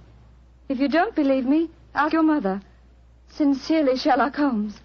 Mr. Holmes, you knew my secret all the time. Not all the time, but I realized it as soon as I'd opened the filigree box. What on earth are you talking about? Miss Norton was under the impression that she could use me as a cat's paw, as a dupe to commit a burglary for her. I still don't understand, Holmes. You will remember she asked us to promise not to open the box. Yes, but you did so just before the fellow held us up with a revolver. What was inside the box? An impressive green stone which I knew to be the Kitmanjar emerald. But where's the emerald now? I slipped it back into Mr. Lytton Stanley's desk and locked it. Brought the box here because I wanted to see your expression, Miss Norton, as you opened it. Great Scott, and I thought you were poor little thing in trouble. Shocking. You have to say for yourself, young lady. That I'm terribly sorry, Mr. Holmes, terribly sorry. It seemed like a wildly exciting idea, but I didn't really mean to steal it. No, of course not. No, of course you didn't. I didn't mean to steal it for you. Miss Norton, I'm convinced you knew that your mother once outwitted me, and you presumed to think that you could do the same. I should turn you over to the police. Please don't, Mr. Holmes. You can't do that. I certainly could. But I'm not going to for 2 reasons. First, you're young and impressionable, and this will teach you a lesson. And in the second place, I have a strange admiration for your mother. But I warn you, Miss Norton, that you have had a narrow escape.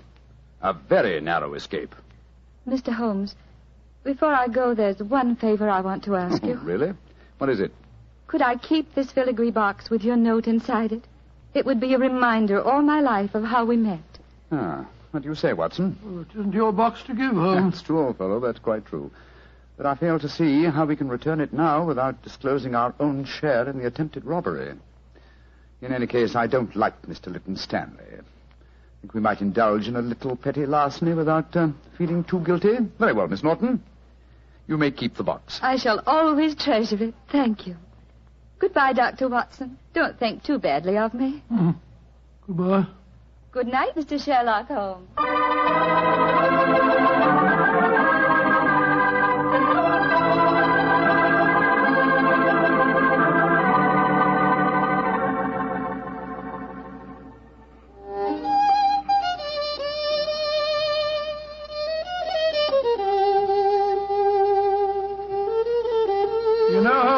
I must say you were surprisingly lenient with that girl. Do you suppose her mother put her up to the whole thing?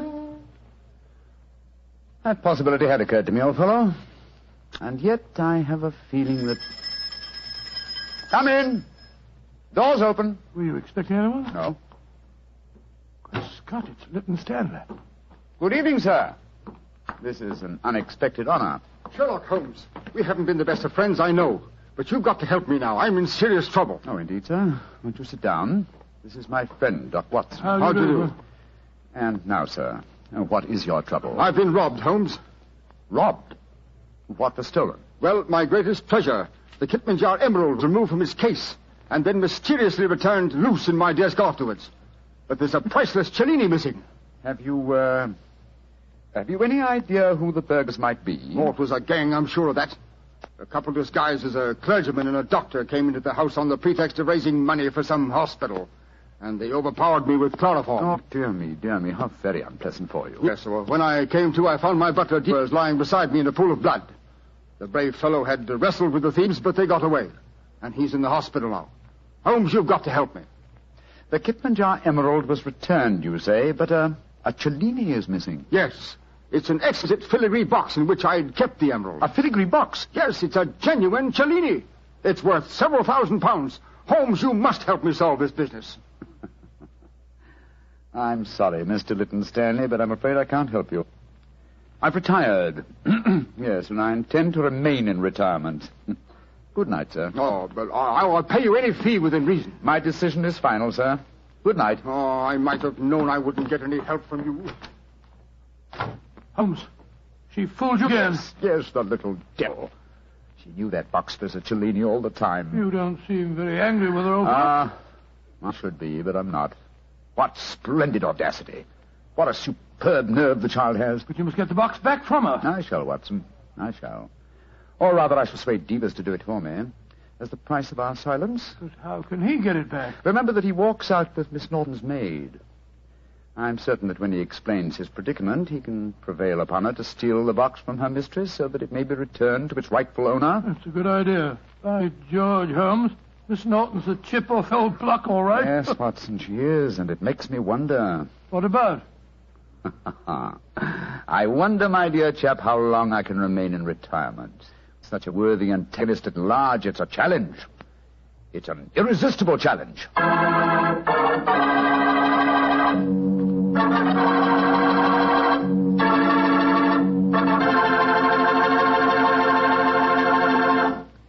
You know, Dr. Watson, I just can't get over the way you and Mr. Holmes let that girl, Irene, was that her name, pull the wool over your eyes. Why, she really twisted you around her little finger. Well, Mr. Bartell, I don't like to make extremely positive statements, but I'm sure that if you were in my shoes, Irene would not only have twisted you round her little finger, but she'd have had you rolling about in hoops and standing on your head. You mean she was that beautiful? Mr. Bartell, she was so beautiful that she'd make you forget all about Petri wine. Dr. Watson, no girl is that beautiful. Oh, how young you really are. Well, maybe so, but there are lots of pretty girls in this world and only one Petri wine. That's because there's only one Petri family that's been making wine since the 1800s. And believe me, because the Petri business has always been family-owned and operated, they've been able to hand on down from father to son, the highly skilled art of making fine wine. And those generations of winemaking add up to a lot of experience. The Petri family really knows how to turn luscious California grapes into fragrant, delicious wine. That's why, no matter what type wine you wish, you can't go wrong looking for the label that says P-E-T-R-I, Petri, because Petri took time to bring you good wine. Well, Dr. Watson, what story are you planning to tell us next week? Well, now, next week, Mr. Bartell, is the day before Christmas, so I'm going to tell you an adventure that took place many years ago and involved Holmes and myself in one of the most fantastic Christmas Eve situations in which we ever found ourselves. I think you'll like the story. I call it The Night Before... Petri Wine brings you Basil Rathbone and Nigel Bruce in the new adventures of Sherlock Holmes.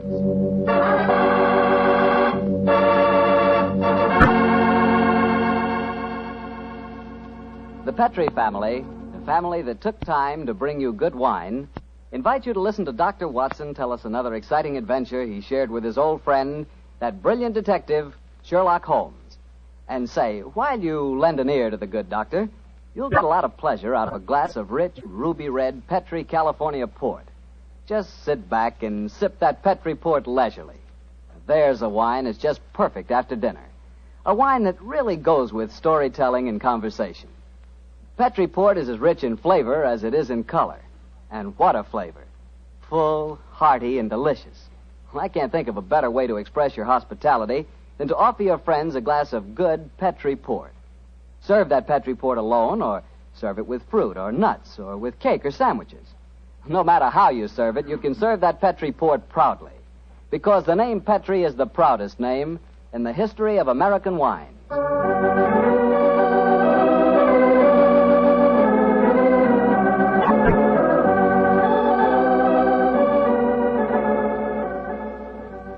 Well, here we are once again, keeping our weekly date with Dr. Watson. Good evening, Doctor. Good evening, Mr. Bartell. Come in and join me. As you see, the puppies have been keeping your chair warm for you. Here, shove them off. No, Doctor, I don't want to disturb them. They look much too comfortable. I'll sit over here, thanks. There's tobacco in the jar beside you, cigarettes in the box, and some excellent port on the sideboard, so make yourself at home. Thanks, Doctor. Are you all ready with tonight's new Sherlock Holmes adventure? Yes, Mr. Bartell, though I'm afraid after all these years, it's going to be a little hard for me to recapture for you the spirit of the story. Last week you told us that a band of gypsies played a prominent part in the adventure. Yes, they did indeed. And it was amid that colorful atmosphere that my story begins. It was in the autumn of 1890. My old friend Sherlock Holmes had persuaded me to leave the comforts of my domestic fireside for a few days and to accompany him to the tiny village of Bragston-on-the-Marsh, in the heart of the Norfolk Fen district. What took Sherlock Holmes up there, Doctor? I'm afraid that at the time we left London, Mr. Bartell, he concealed his true purpose from me, saying only that he wanted friendly companionship and a strong right arm. Not until later did I learn that he was then on the track of one of the last clues that led to the confining of the Moriarty gang. But to get on with my story. We arrived at Bragston-on-the-Marsh and settled ourselves in the village inn. And after an early dinner, we strolled across the fields to the gypsy fair that was encamped nearby. It was a colorful sight, Mr. Bartell. Naphtha flares lighted a group of tents, and caravans dotted round the edge of the marsh. And as gold-earring gypsy girls told fortunes and danced, swarthy gypsy men played on their violins the haunting melodies of their ancestors. We watched the side shows for a few moments and then strolled towards the center of the gypsy encampment. It seems only like yesterday, Mr. Bartell, as Holmes turned to me and said... Far cry from Baker Street, isn't it, Watson? Yes, indeed. Just the same, Holmes, I'm convinced that you're not here purely for a holiday. You're on the trail of some criminal. No, chap, I'm on the trail of a clue. A clue, if I find it, may lead to the confounding of the Moriarty gang. Holmes, can't you be a little more explicit? After all, I left my wife and my practice without asking any questions. Surely now we're up here, you can let me know what's afoot. Very well, old fellow. I'm searching for a young gypsy by the name of Pyramus Hearn. He disappeared recently from London, and it's vital that I find him. I know that he can give me some essential information on our old enemy, Professor Moriarty. And you're expecting to find the gypsy here? I hope to get news of him, at least. His father, Jasper Hearn, is head of this particular encampment. Well, why don't you ask if you can see him? Just what I'm about to do, my dear fellow. Well, here comes the gypsy. Now, I'll ask him. All right. Oh, excuse me. You speak to me, Gorgio? Can you tell me where I may find Mr. Jasper Hearn? What you want with Jasper Hearn? I have a message for his son, Pyramus. That is different. Jasper Hearn stands in the booth yonder. He is the Timberlangro. Timberlangro? He's the gentleman engaged in an interesting exhibition of skill involving 3 thimbles and a pea. What our American cousins refer to, I understand, as the old shell game. Let's stroll over there, shall we, old fellow? If you would wish to talk to Jasper, it would be better to wait until he is finished. A Timberlangro needs all his wits about him. Now, Joe, look at that stunning girl in the tent over there. Who's she? Her that is penning the rice tuckering. That is Lydia Pentalangro. Excuse me, I shall tell Jasper to expect you later. I can't understand a word they say, Holmes. Penning the what? At last, my dear fellow, you can appreciate how I have felt at times. But at least their words are clear, even if the sense is not, to someone who is unfamiliar with the Romany language. I don't know why you keep hinting that I'm hard to understand. No one else ever complains of it. In any case, what does penning the thingamabob mean? Well, if I remember rightly, penning duckerin is telling fortunes. And from the sound of things, Lydia Pentalangro is not greatly pleased with the duckerin she pens. No more. Lydia can tell no more fortune. Come on, Watson. Let's see what the trouble is. What do you mean? You must finish it. But, Olive, my dear, if the young lady doesn't want to tell my fortune... Rubbish. You crossed her palm with silver. She's taking money under false pretenses. Here, I give you your silver back. Lydia has never taken money under false pretenses, nor has she told the future when she does not wish to. Goodbye to you. The insolence of these gypsies is intolerable. If I had my way, they'd be run out of the county. Now, my dear, don't get so excited. The poor girl's probably... Good evening. Major Treadgold, isn't it? Huh? I don't think I have the pleasure of your... Oh, dear me. It's Mr. Sherlock Holmes. Yes, sir. Well, bless my soul. Haven't seen you since that last meeting of the Geographical Society. Oh, I'd like you to meet my wife. How do you do, Mrs. Treadgold? How do you do? This is my friend, Dr. Watson. How do you do? And what brings you up to this part of England, Holmes? Are you hot on the trail of some desperate criminal? Oh, dear me, no. Dr. Watson and I are taking a little holiday, and you and your wife? We live here in the manor house. Well, you're very lucky. It's a beautiful part of the country, Mrs. Treadgold. I hate it. I was born and brought up in London. I'm never really happy outside a city. Yes, Oliver's not one for the peace of the countryside, I'm afraid. Well, perhaps we'll get back there. It's a little difficult these days, you know. We've got the boy to consider. Boy? Your son, sir? My dead brother's son, Doctor. We have no children. My little nephew's only 4 years old, you see, and I'm his guardian as well as being executor of his estates up here. So you can understand it would be difficult for us to get back to London. It's only difficult because you put the child's happiness before mine, Arthur. Oh, now, Olive, you know I have to watch his interest up here. After all, when he comes of age, he'll be one of the richest young men in Norfolk. Yes, and with money that should have come to us. In any case, Arthur, if we do have to live up here, I'd find it more tolerable if you'd keep this gypsy scum off the estates. You seem to have taken a violent dislike to the gypsies, Mrs. Treadgold. May I ask why? Oh, they persecute us. They steal our sheep, they break our windows, and just the other day they wantonly led our prize pig into the Bragstone quagmire and let the beast perish. Why should they single you out for persecution like this, do you suppose? Well, I can't imagine. I've always tried to be nice to them. Too nice, Arthur. That's your trouble. Well, I have a very good reason for humoring them, my dear. You see, Holmes, I've always been afraid they may carry this feud so far that they'll even hurt the baby. Olive, my dear, I wonder if you'd go ahead and wait for me in the carriage. It's getting rather chilly. I'll join you in a moment. Very well, Arthur, but don't keep me waiting long. Good evening. Good evening. Good night, Mr. Treadgold. Let's stroll away from the camp, shall we? I've got something very important to tell you. Something I didn't like to say in front of Olive. The gypsies have threatened to kidnap our boy. How shocking. What form did their threat take, sir? This letter. I found it pinned on the frame of my dressing room mirror when I went up after dinner tonight. Let me see it, will you, please? Well, what does it say, Holmes? A Romany Rye... A Romany Rye? Won't take your insults forever, Major and Mrs. High and Mighty. Watch out for the Treadgold heir. The Bragstone quagmire would make a nice finishing school for him. Romney Rye? What's that mean? Well, it's their own term, meaning gypsy. Mr. Holmes, what shall I do? Major Treadgold, I should say... Great heavens! That shot just missed me. Where the blazes had come from? I can't see a soul. Easily have come from behind any one of those caravans ahead of us. If you wanted direct evidence, gentlemen, this is it. That is the first open attempt on my life. Holmes, what extraordinary luck for me that you're in the neighborhood. I'll pay you any fee you name to handle this business. It seems to me that this is a job for the police. I don't want to go to them. Oh, why not, sir? Well, I'm afraid that these attacks may stem from some injustice to the gypsies committed by my late brother. If that were so, I wouldn't wish to expose the fact. I want this kept private. What do you say, Mr. Holmes? Very well, sir. I'll accept the case. It shall be kept private, and I promise to do everything in my power to protect the safety of the Treadgold heir. We are staying at the Rose and Crown in the village. Please get in touch with me if there should be any further developments. The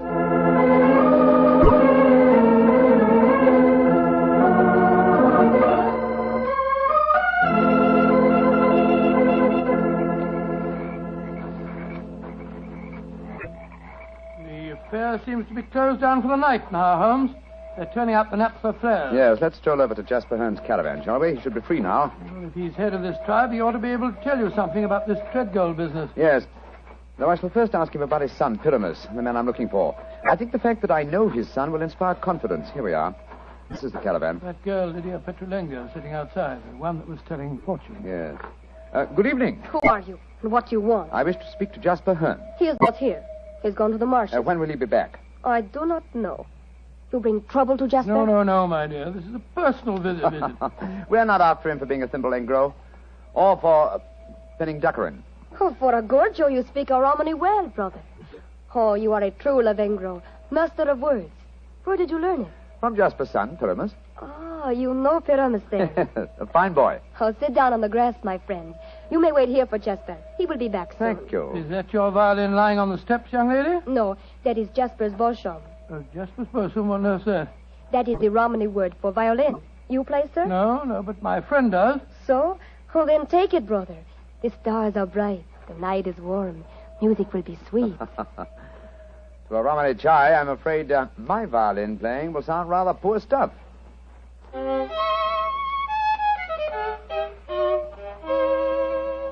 Play on, brother.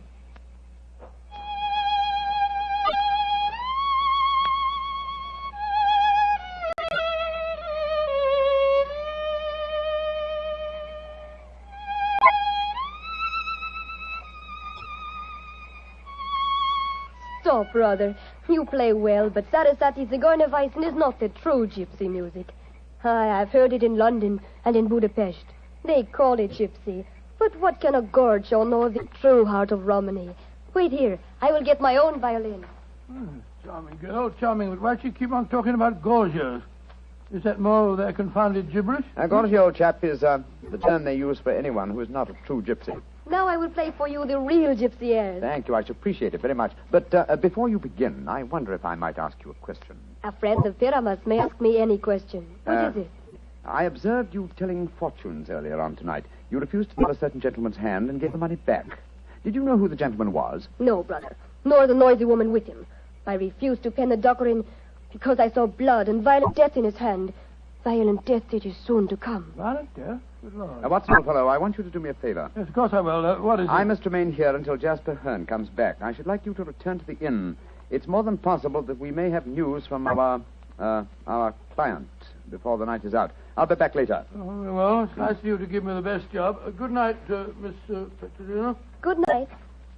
And now, please play for me a true Romany air. Very well, my friend. Listen.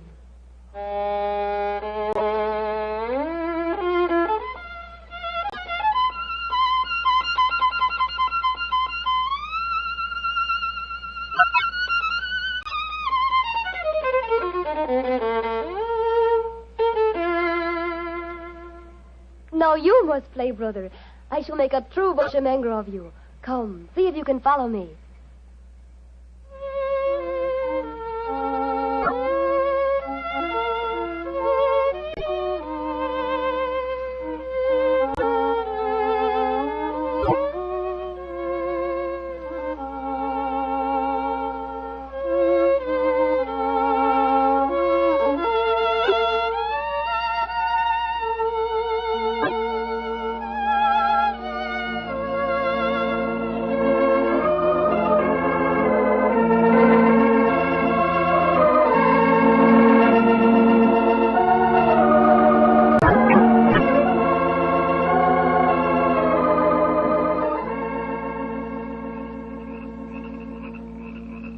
Lydia, you have taught him well. You have made a true bushmaker of him. He is an apt pupil, Jasper. Well, with such a teacher, it's hard to be otherwise, Mr. Hearn.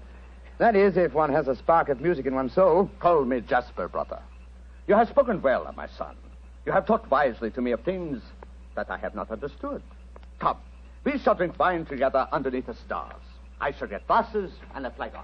Jasper has taken a great fancy to you, brother. And I to him. He's a fine man. Sherlock Holmes, Yes, Lydia? may I read your hand, brother? Oh, yes, of course. A strange hand, and a beautiful one. A long lifeline, and yet I see sudden death and violence surrounding you. Now, at this moment. And in the future, I see a journey for you, across the seas, within a year. Beware of water that runs in the mountains. Near death will befall you there. More travels, more dangers. Oh, you must be careful, brother. Oh, What is it? our paths are destined to cross but once. We shall not meet after this night. That makes me sad. Oh, but we shall meet again. I shall be here for some days yet. No, it says in your hand that we shall not meet again. And a hand cannot lie. Who is this that comes toward us through the moonlight? It's my friend, Dr. Watson, I think. Yes. Hello, Watson. What's wrong? Wrong. Everything's wrong. Mrs. Treadgold's waiting in the carriage. She wants you to come at once. Indeed, why? The child has been kidnapped. Major Treadgold has gone for the police, and Mrs. Treadgold is threatening to rouse the local inhabitants and come out here and burn this camp to the ground if you don't find the You will child. tell Mrs. Treadgold to return home. She can do no good here. But Holmes... Tell her, old chap, that I have the case well in hand. But how can you have? You've been out here all the time playing your violin. Have faith in me, please, old fellow, will you? And deliver the message. Then come back here and join me, and I'll explain everything to you. Very well. I suppose you know what you're up to. Violence and trouble, brother. It is all there in your hand. Well, what must be shall be, and I wouldn't have it otherwise. But for the moment, the sky is starlit, the air is still, and the melody you played haunts me. Let's play it together again, shall we? I should like that. I should like that very much.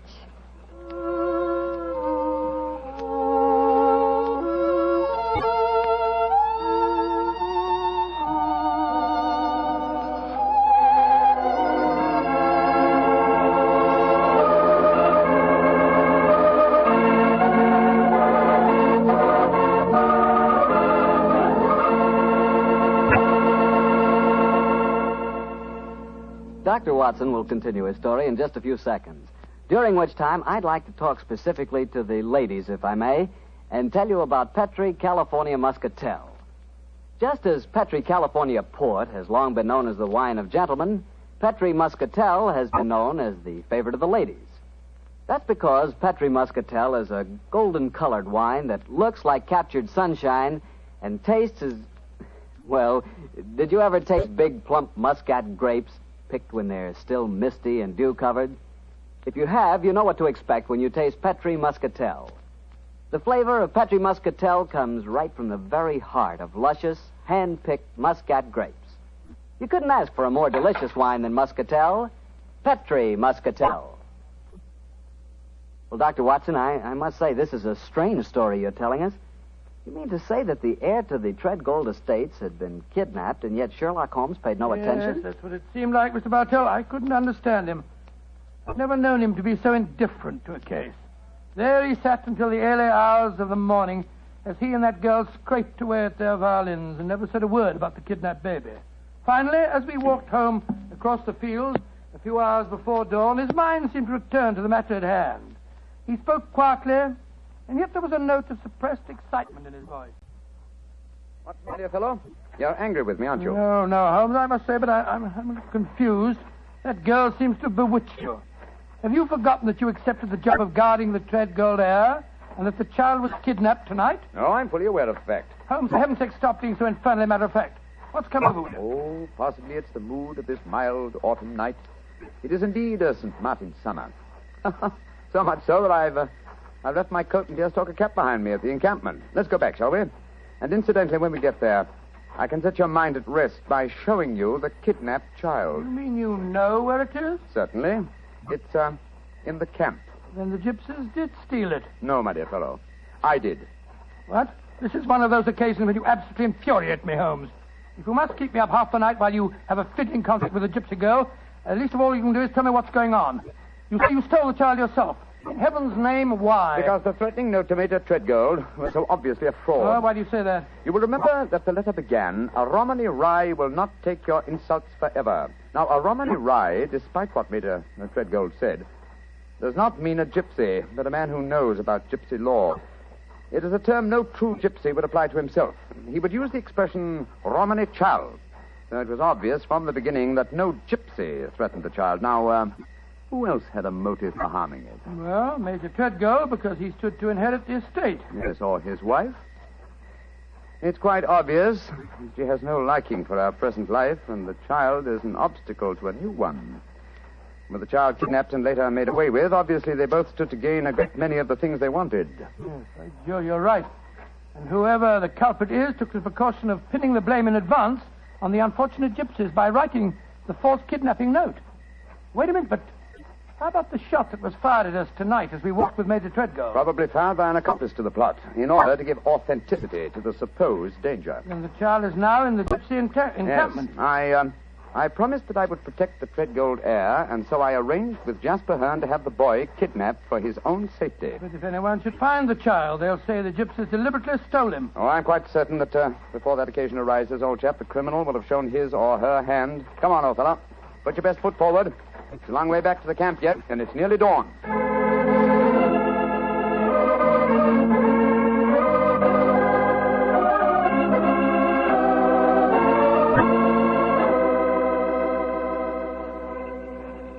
Come back, brother. You wish to spend the remainder of the night in the encampment? No, thank you, Jasper. I just came back to my cap and coat. It was so warm tonight, and I forgot about them, and I started to walk home without them. I will find them for you. Oh, we found this message for you soon after you had left. It was pinned to the door of the caravan. I do not know how it got there. I will search for your coat and cap. Another message? What does it say, Holmes? Never trust a Romany Rye. Uh-huh. The same mistake again, Watson. Your plans have been betrayed. For proof, meet me at the Bragstone quagmire at dawn. It's a trap, Holmes. Obviously. We must spring it with caution. I cannot find your coat or your cap, brother. It has vanished. Vanished? May I speak to Lydia? That is a strange thing, too. Lydia has gone also. She's gone. Tell me, Jasper, did she read this note? Yes, she did. She could not help reading it. Then she, too, realized it was a trap. She went out in my coat and deerstalking hat to keep the appointment for me. Holmes, we must go after her. Jasper, call out the Romany Childs. There's a devil waiting to be caught in the Bragstone quagmire.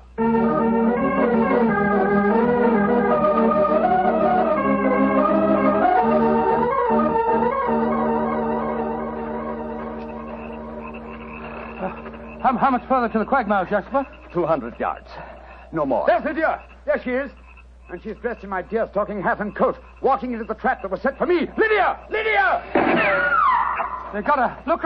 She stumbled. She's fallen. I'll go to her, Watson. Jasper, get that devil who staged this fiendish plot. I've a score to settle with him. Do not worry, brother. The score will be settled. Follow me, doctor. Right, Joe. I'm right behind you. Lydia. Sherlock Holmes, I was wrong. We do meet again. Your hand lied to me. Oh, Lydia. You're wounded. What can I do for you? There is nothing you can do, brother. No one can help me now.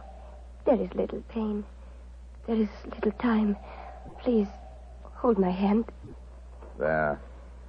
Tell me, Lydia, did you see who fired the shot? Yes. It was the man whose fortune I told today. The man with the noisy wife. Major Treadgold. Jasper and the men will take care of him. There is one thing I wish to tell you, brother. Yes? Our short meeting has brought me happiness. I should like to think I can leave you something so that you will not forget me. I shall always remember you, Lydia. Always. You gave your life for mine. There is one thing of mine that I wish you to have. It will remind you of me. What is it? My violin. It brought us together. I should like you to have it, brother. Lydia. Do not be sad. It is good. My life for yours. You will give help to many people. It is in your hand. Goodbye. Oshimengro.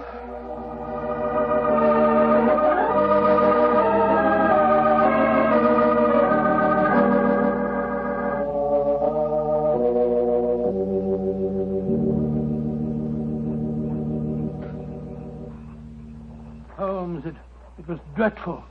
Dreadful. The gypsies surrounded Major Treadgold. They forced him back into the Braxton quagmire. I tried to pull him out, but I couldn't do it single-handed. I'm not sorry, Watson. Jasper, you know that Lydia is dead? Yes, I know it. The gypsies knew it, too. That is why you were single-handed, Doctor, in your attempts to save the murderer. No Romany child would raise a finger to help him. Yes, I can understand that, but great Scott, man, if you'd seen his face as the quaking mud sucked him under. Lydia's death was less dramatic, but equally moving, I assure you. Sherlock Holmes, I met you less than 5 hours ago. You have saved my tribe from a devilish plot that would have blackened their names. A plot that would have driven them from the countryside. What can I do in return? 2 things. First, tell me where I may reach your son, Pyramus.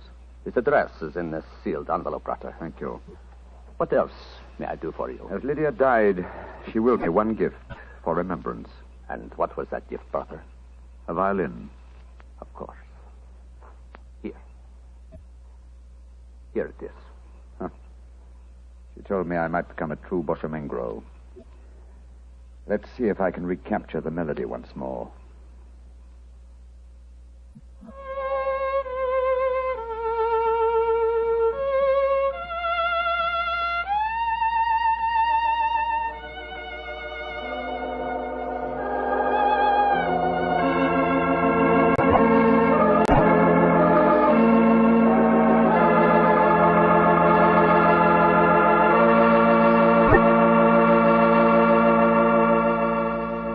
That was a very strange story. A very fascinating one.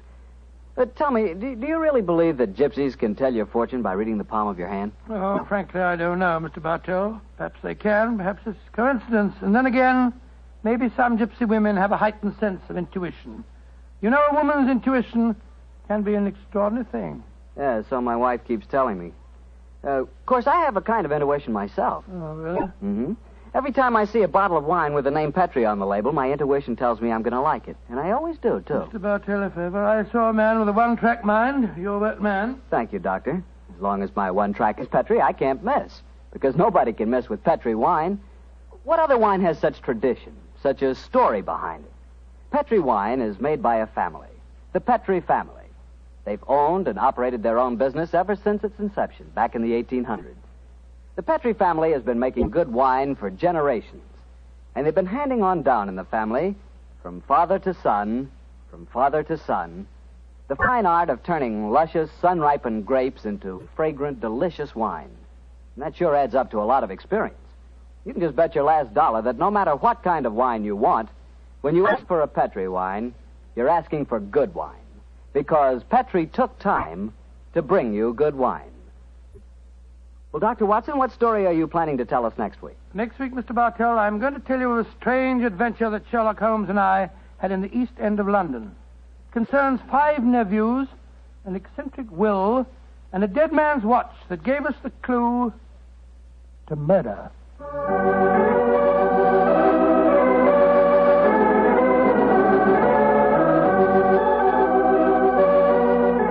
Tonight's Sherlock Holmes adventure was written by Dennis Green and Anthony Boucher and was suggested by an incident in the Sir Arthur Conan Doyle story, The Adventure of the Red Circle.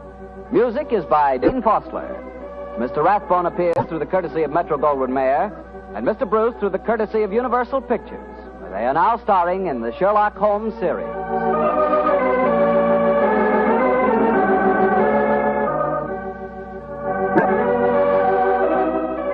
Petri Wine Company of San Francisco, California, invites you to tune in again next week, same time, same station. Sherlock Holmes comes to you from our Hollywood studio.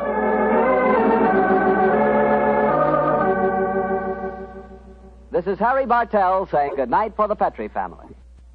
For a solid hour of exciting mystery dramas, listen every Monday on most of these same stations at 8 o'clock to Michael Shayne, followed immediately by Sherlock Holmes. This is the Mutual broadcast.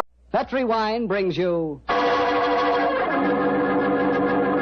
Basil Rathbone and Nigel Bruce in the new adventures of Sherlock Holmes.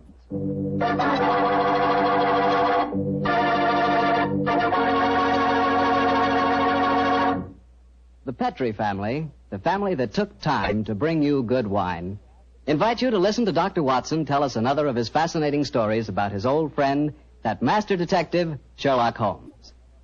You know, we're really happy to be back with you once again, and we're looking forward to getting together at this time every week from here on out. And I hope you won't mind if every once in a while I sort of get a word in edgewise about Petri wines. You know, and I really mean this, Petri wines are wonderful wines. For instance, right now, I wish I could give you a glass of Petri California port. You could hold that Petri port up to the light and look at its clear, deep red color. You could smell that luscious grape aroma. And best of all, you could taste that Petri port. What a flavor. That Petri port just sort of rolls around on your tongue, and oh boy, is that ever good. Try Petri port after dinner some evening, or try it when some friends drop in. You can serve it proudly because, after all, the name Petri is the proudest name in the history of American wines.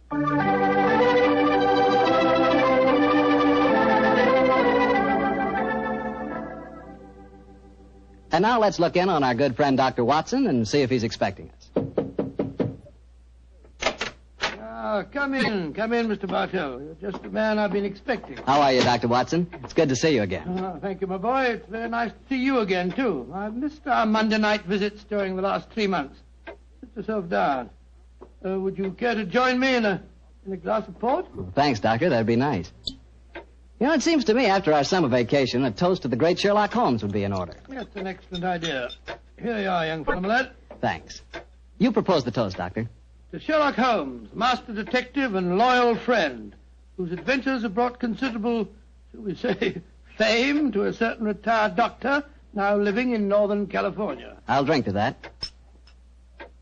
Well, now, I suppose I might as well get on with tonight's story. Which particular adventure have you selected, Doctor? One that I call the Limping Ghost. Sounds exciting. And, as usual, you find me saying, how did it begin? In Baker Street on a windy December evening at the turn of the century. A young, white-faced boy sat in front of our blazing fire. And as he told us his strange story, the flickering firelight danced weird patterns on the walls. The young man was Alexander McMorris, the 7th Earl of Lochnair. The Earl of Lochnair? Say, didn't I read in the papers the other day that the 8th Earl of Lochnair had been killed in an airplane accident? Quite right, my boy. Even in this day and age, the tragic history of violent death seems to dog the footsteps of the Lochnair family. But to return to my story.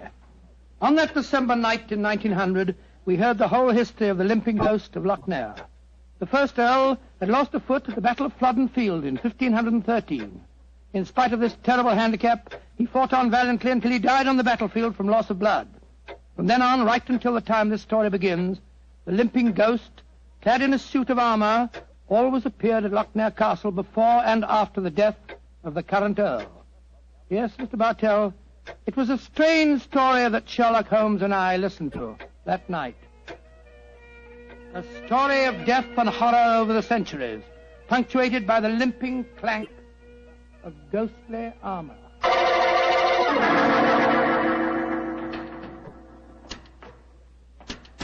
Milady, I have terrible news for you. Your husband, the Earl, was killed in the explosion that destroyed Lord Darnley.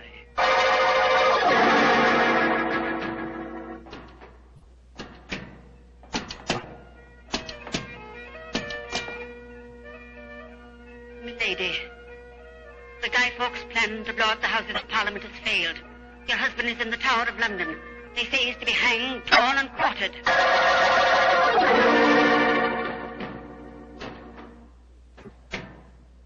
Madam, I regret to inform you that your husband, on my instructions, has been arrested for murder. I have no doubt that he will hang. And that's the story of the Lochnairs, Mr. Holmes. You were instrumental in sending my great uncle to the gallows, a fate which he richly deserved, I'm told. So it seemed only natural to come here to Baker Street and consult you now that I'm in trouble. I shall be most happy to do anything I can to help you, sir. I don't remember anything about your sending the Earl of Lochnair to the scaffold, Holmes. Well, he did, Dr. Watson. Mm-hmm. And the servants have always sworn the ghost really did walk at midnight on the day that he was hanged. Indeed. Now, sir, I suggest that you tell us what problem brought you here. The ghost is walking again, Mr. Holmes. You know what that means. According to the legend, that the present Earl will die. Exactly. And as I'm the present Earl, you can see why I'm rather worried. Am I to understand that you've actually seen this ghost yourself? Yes, Mr. Holmes. The night before last, Betty, well, that is, Miss Nolan and I were sitting in the dining hall in front of the fire when we heard a strange sound up in the musicians' gallery. We looked up and in the moonlight saw a ghostly figure in armor, limping towards the staircase. Oh, gracious me. My dear sir, you're certain that you really saw it? Moonlight can play strange tricks, you know. There wasn't any doubt about it, Doctor. We both saw and heard it. What did you do?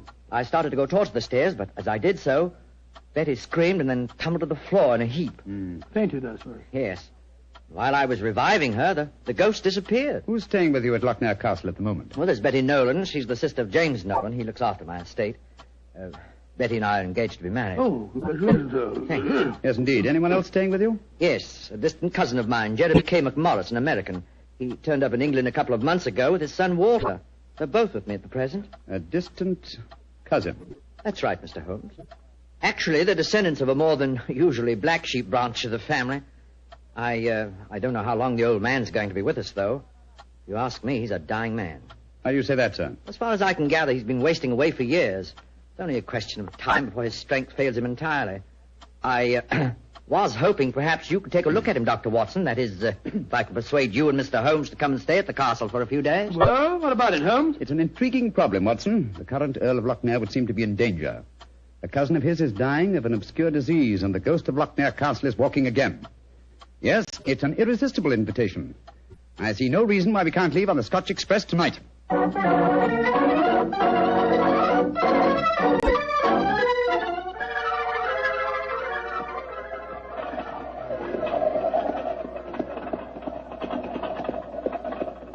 It's been quite a heavy fall of snow here in your absence, young man. Quite so, and judging from the colour of the sky, there's more to come.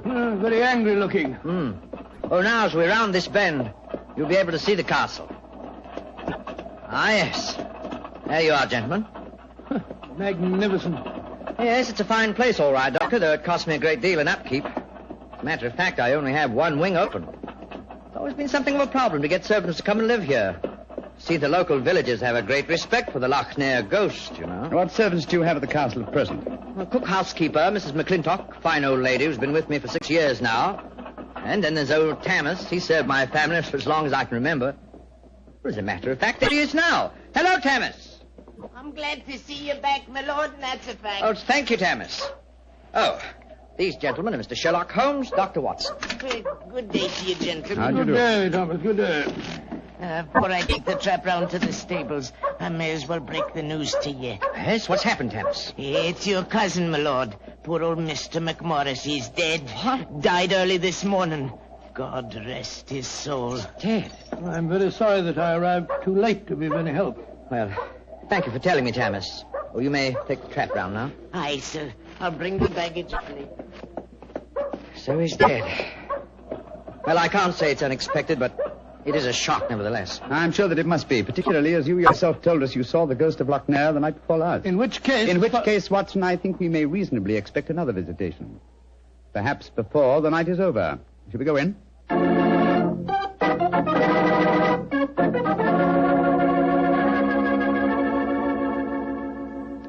This is Miss Nolan, my fiancé, Mr. Sherlock Holmes, and Dr. Watson. I'm very glad to meet you. And this is her brother, James Nolan, the manager of my estate. How do you do, sir? How are you, Mr. Nolan? Much better for seeing you both up here. I'm sure it won't take you long to lay this ghost business by the heels. Oh, well, I trust you don't overestimate our abilities, Mr. Nolan. Alec, you've heard about your cousin, of course. Oh, yes, my dear. Tammas told us as we drove up. Where's Walter? He went into the village with the doctor and the body of his father. Oh. He should be back soon. How's he taking it? Very quietly. Too quietly, if you ask me. Those Americans are pretty demonstrative people, you know, and Walter's been no exception. But he behaved very strangely this morning. When the doctor told him his father was dead, he just said, now things will start to happen, and then shut up like an oyster.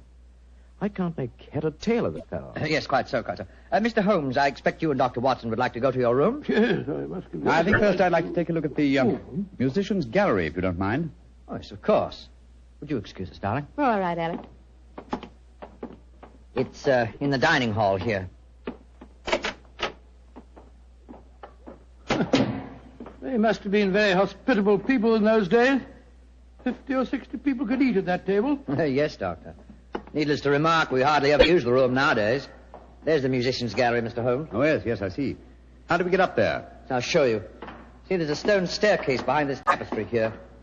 Follow me. Watch your step. It's quite narrow, rather dark. Don't worry, Holmes. Oh! Must have been... A little string off way up and down below nobility, walking round the intricacies of a Highland ship of laughter. Only two. Wing. And you got a pin, I suppose. Yes, sir. Huh? You generally answer? Why? But the key mysteriously disappeared about a week ago. James is having a new one made. So I must remind him about that. Alec! Alec, boy! Oh, we're up here, Walter. We're coming down. That's Walter McMorris. My dead cousin's son. Poor fellow, this has been a dreadful day for him. Yes, I'm afraid this is going to be a rather painful interview. Oh, hello, Walter. This is Mr. Sherlock Holmes and Dr. Watson. How do you do, sir? How do you do? Sherlock Holmes, huh? I've heard about you and your friend, Dr. Watson. Walter, old man, I'm dreadfully sorry about your father. Are you now? Isn't that nice of you? Well, you'll be sorry enough when you hear that I'm going to take you to court and prove that I'm the real Earl of Lochnair. Why, Walter, you're out of your mind. Am I? No. Father was out of his because he kept quiet.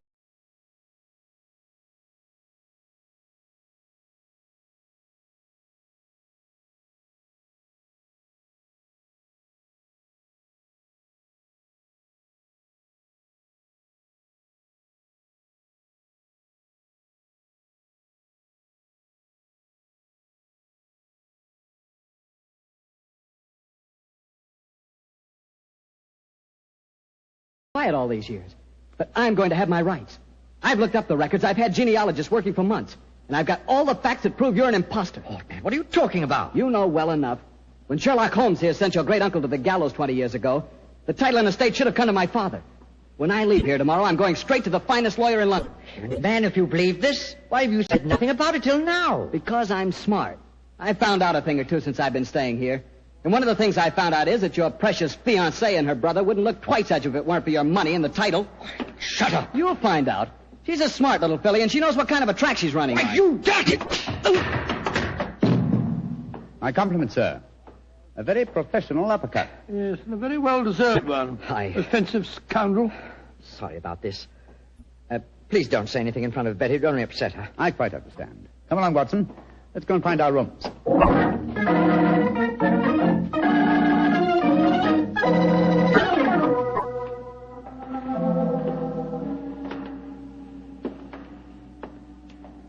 Holmes, it's nearly dinner time. Why are we wandering about here in the dark instead of having a glass of sherry with the others in the library? I'm a conscientious practitioner, Watson. I like to earn my fees. It occurred to me that a further examination of this dining hall might prove profitable. Well, personally, Holmes, I think you're wasting your time on this case. What makes you think that, old chap? It's perfectly obvious that young American fellow was impersonating the ghost a few nights ago. He knew his father was going to die, and he wanted to build up the legend so as to make his own claim seem more believable. Well, that's very sound reasoning, Watson. Though to be logical in his deception, he should repeat the performance now that his father is dead. Well, ghosts only walk at midnight, so why don't we go and have a glass of sherry? Shh. What is it, Holmes? Someone's coming in from the library. The lighted candle. Yes? Who is it? It's me, Mrs. McClintock, the whiskey. Oh, gracious me, you gave me quite a start. I heard voices and I knew the candles were not alight in here, so I came in to see who it was. You're watching for the ghost, I suppose. Well, you'll no be disappointed, gentlemen, though you may see more than you bargained for. Those that meddle with ghostly things they dinna comprehend are playing with something much more dangerous than fire. Fire burns. But the shades on dead people... Holmes! Look up there in the gallery. The door's opening. It's the ghost. Aye, here he comes, the poor body. See the armor on him, and the way he's dragging one leg behind him. Yes, it's really quite an effective impersonation. And the twilight provides most appropriate lighting for his play acting, too. You mean it's the young American? Of course. Look behind him. There's another figure. Yes. Dressed in the same kind of armor and carrying a sword. Game's afoot, Watson. The ghost has seen him. He's turning. The second figure's raising his sword. Look out!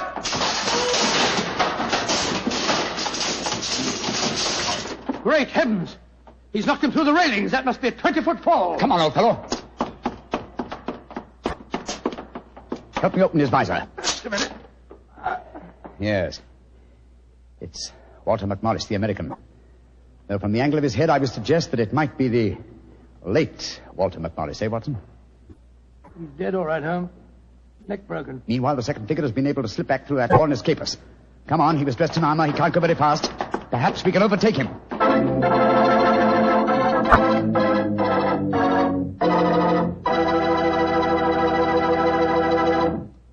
Dr. Watson's story will continue in just a few seconds, which is all the time I need to tell you about Petri California Muscatel.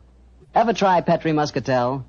It's a wine that looks like sheer gold, and it's made from big, plump, juicy Muscat grapes. Boy, pop one of those Muscat grapes into your mouth, and you know you've got something delicious. You know that. And you get the same flavor in Petri Muscatel. It's a perfect wine to serve a lady. Women love it.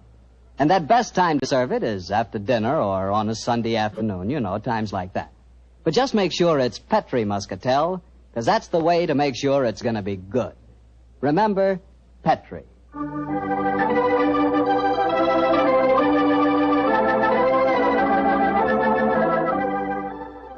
And now back to tonight's new Sherlock Holmes adventure and the story of the Limping Ghost of Loch Ness. Confound it, Holmes. There's no trace of the ghost in the musician's gallery. We gave him too much of a start, I'm afraid. Of course you didn't find him. You'll never find him because he's not mortal. Mrs. McClintock, is the original suit of armor, the one worn by the first Earl of Loch Ness, still in the castle? Aye, sir. It's in the library through that door there. I'll take you to it. Don't bother, thank you. We'll find it. Come on, Watson. Bring that candle with you. Right, Joe. If you know what's good for you, you'll stop dabbling in matters you dinner really can. Holmes, what do you make of the second ghost? Another imposter, obviously. But who could it have been? That's what we have to find out, old chap. Undoubtedly someone knew that the American Walter McMorris was impersonating the ghost and used this macabre method to kill him. But why kill him? Possibly his claims to the title and estate were valid. Or perhaps some fanatic was so devoted to the Loch Ness legend that he assumed the role of ghost and killed him for his sacrilege. Hold the candle a little higher, will you, old chap? There you are. Hello. Here's a suit of armor, Holmes. Lying in a heap on the floor. Oh, on the floor, eh? Whereas it obviously belongs on that stand over there. It's perfectly clear what's happened. The second figure used this armor and slipped it back in here while we were examining the dead man. Possibly, Watson, possibly. At least this armor gives us a definite clue. But it limits the field of possible suspects. How do you mean, Holmes? Well, it's an interesting fact that the human race has grown definitely larger in the past 400 years.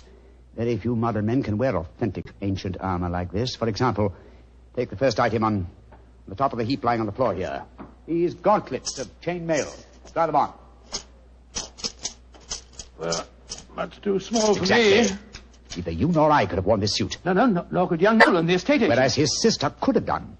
Yes, so could Thomas the butler. He's a small fellow. And if it comes to that, Watson, our distinguished client, the young Earl of Loch Ness, is himself a small man. By Jove, so he is. And he might easily have had a motive. Young McMorris had disputed his right to the title earlier in the day. But we mustn't jump to conclusions. Nevertheless, you see what valuable evidence this armor has become. Hello. It sounds as if the rest of the party are on the scene. Yes, I suggest that we join them without making any reference to this suit of armor. Remember, old chap, one of them in there is a murderer. And we may have to set a trap to catch him.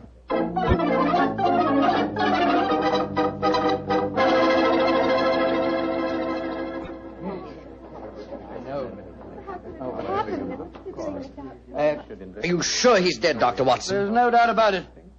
His neck was broken instantly by the fall. It's dreadful. Father and son both dying on the same day. And you say the real ghost came up behind him, Mr. Holmes, and struck him so they crashed through the railing up there. I said another figure dressed in armor killed him, Mr. Nolan. 'Twas a real ghost. I saw him with my own two eyes. He killed that man for trying to bring shame on the name of Loch Ness. Shouldn't we get into touch with the police? How can I get a message to them tonight? Have you looked outside? We're almost completely snowed in. Snowed in? Oh, Alec, I'm frightened. Hush, darling. There's nothing to be afraid of anymore.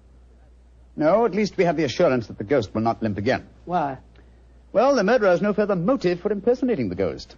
To walk now would be to support the dead American's claims. No. We shall spend a quiet night, and tomorrow I shall communicate with the proper authorities as to my quite definite notions regarding the murderer's identity. But if the ghost should walk again, Mr. Holmes? Well, then, sir, I shall know that at last I've encountered a truly supernatural crime and shall retire from the practice of detection.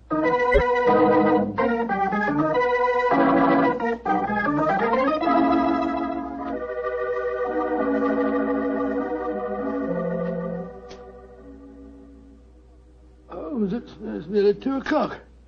You still over there by the window, puffing away that pipe of yours? You know, I can't help feeling that young McMorris knows a great deal more than he told us. A great deal more. There's a shifty look about him I don't like. Never did trust a fellow who could look you squarely in the eye. Don't you feel the same way, Holmes? Holmes? Holmes, where are you? Holmes! Shh. Quiet, Watson. Where have you been? I thought you were over there by the window. Been talking to myself. Never mind that, old chap. Get your slippers on and a dressing gown. We're on the last lap of this strange, eventful tragedy. Oh, thank the Lord for that. Perhaps I can get some sleep.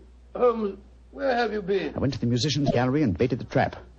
Now it's ready to spring. Don't dawdle, Watson. Come on. I'm not dawdling. What do you mean you baited a trap? You'll see for yourself in a few moments. As a matter of fact, I really baited it when I said downstairs that if the real ghost should walk again, I would retire from the practice of detection. I didn't understand your saying that myself. Well, I was tempting the murderer to show his hand once more. Come on, please. Where are we going? To wait behind the curtain at the foot of the stairs leading to the musician's gallery. And I hope we don't have to wait very long.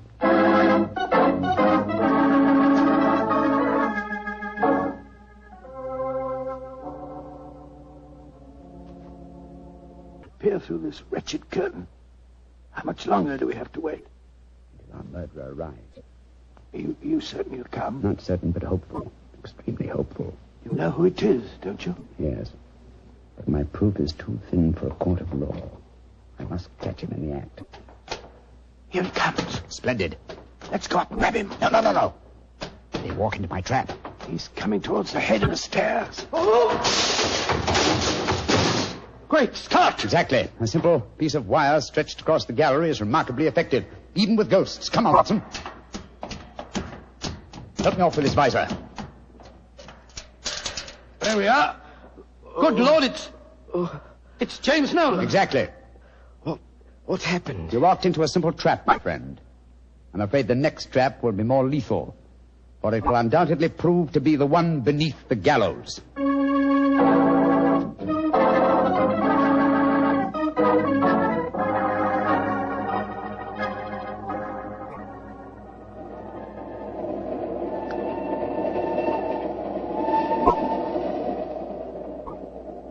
Now that we're headed back for London, Holmes, perhaps you'll settle one or two points in the case that are bothering me quite a bit. Oh, with pleasure, my dear chap. What are they? I still don't see what Nolan's motive was in murdering the American. Oh, that should be obvious. He wanted to ensure that his sister's fiancé would enjoy undisputed title to the name and estates. Well, how did you know it was Nolan? When I examined the authentic suit of armor, you see, it was obvious it had never been worn. But I still don't quite understand. Oh, come now, old chap. The suit of armor was in a heap on the floor. Yeah? And if it had been hastily discarded, and yet, the gauntlets were on top of the pile, you remember? Well, that's right, they were. If the suit had really been worn, the gauntlets would have been the first things to have been taken off, and so would have been underneath the pile. Obviously, therefore, the armor had been disarranged in order to make people believe the real ghost had walked. Yeah. After the American's death, the suspects were four. Miss Nolan, her brother, Thomas, the butler, and the Earl himself. Well, I ruled out Mrs. McClintock because, you remember, she was standing behind us at the time of the murder. Well, I'm beginning to understand. All the suspects except Nolan were small enough to have worn the armor. That's right. Therefore, only he could have pretended to use it. Pretended? But he did use it. Oh, no, my dear fellow. Undoubtedly, he procured a similar one of modern manufacture. An amazing case, Holmes. An interesting one, at any rate. And once again, old fellow, I'm forcibly reminded of an old Scottish litany. Scottish litany? Which one's that? Oh, you remember it. From ghoulies and ghosties and long-legged beasties and things that go bump in the night. Good Lord deliver us.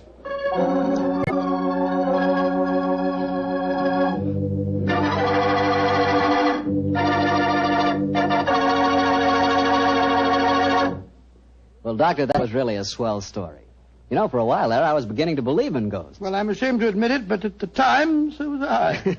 You know, this sounds silly, but I bet it would be fun to be one of those legendary English ghosts. You know, go around sticking your nose into everybody's business and playing practical jokes like mad and nobody able to figure out who did it. That would really be fun in a way. Well, you can go around scaring people all you want to, but not for me. I think a ghost leads a terrible life herself. For instance, a ghost can't have the pleasure of eating a nice, juicy steak. Yeah, or drinking a glass of really good wine. Ah, now you're talking, young fellow, my lad. Petri wine. Yeah, still talking, young fellow. You see, when I say good wine, I always mean Petri wine because you can depend on Petri. I know. Why, the Petri family has been making wine for generations, handing on down from father to son, all their skill and knowledge and experience. When you realize they started the Petri business way back in the 1800s, well, common sense tells you the Petri family knows practically all there is to know about the fine art of turning luscious grapes into clear, fragrant wine. Yep, whether you're looking for a swell wine to serve before dinner or with dinner or after dinner, for any occasion, you just can't go wrong with a Petri wine because Petri took time to bring you good wine. Now, Doctor, what story are you going to tell us next week? Well, now, next week, Mr. Bartell, I'm going to tell you a strange adventure that Holmes and I had in the English countryside. It concerns the apparent madness of a certain Colonel Warburton and the puzzling mystery of 2 dead dogs.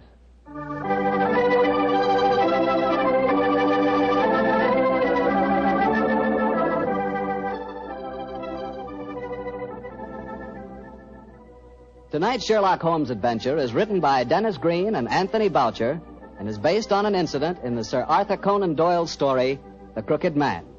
Mr. Rathbone appears through the courtesy of Metro-Goldwyn-Mayer, and Mr. Bruce through the courtesy of Universal Pictures, where they are now starring in the Sherlock Holmes series.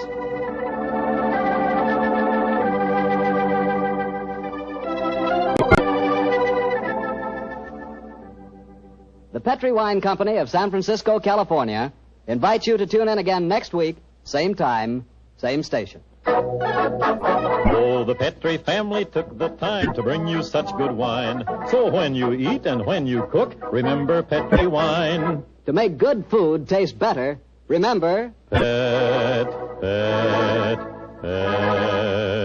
wine.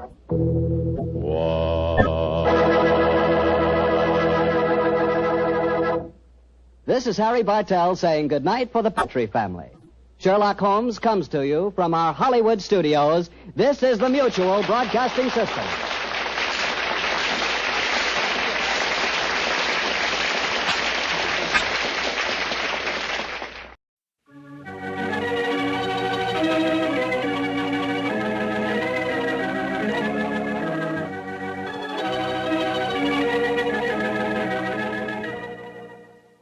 Once again, it's time to walk down Baker Street with its swirling fog, its passing hansom cabs, and bustling London life. Hello, this is Ben Wright, welcoming you to 2 more new adventures of Sherlock Holmes, starring Basil Rathbone and Nigel Bruce. At the end of each broadcast, the announcer says, tonight's episode was written by Dennis Green and Anthony Boucher. Both men, although they are no longer with us, were married. Dennis Green's widow, Mary Green, lives in New York and is still active in theater and dance. And Phyllis White, Anthony Boucher's widow, lives in San Francisco and makes numerous guest appearances at Mystery Club gatherings and at the meetings of the Baker Street Irregulars. Well, tonight it is my pleasure to present Phyllis White, who will tell you a little about what her husband and Dennis Green did for the Sherlock Holmes radio series. Phyllis? I've been asked to give an account how it happened that my husband got involved with the Sherlock Holmes show. The way his career developed was not according to any underlying plan. Whenever he turned a corner and moved into a new field, it was brought about by chance. And this was a good example of that. He was at the time a mystery reviewer for the San Francisco Chronicle. Well, this time he went over to the book department office, got his books in his mail, and found among the mail an invitation to a cocktail party. It was in honor of Basil Rathbone and Nigel Bruce, who had come to San Francisco to do a war bond promotion. The party was going on right then, so he could quite easily have learned about it too late. But he trotted right over, and aside from meeting Rathbone and Bruce, there were other people who had come along from the radio program. There was Glenn Hall Taylor, who was the producer, and there was Dennis Green, who was one of the writers.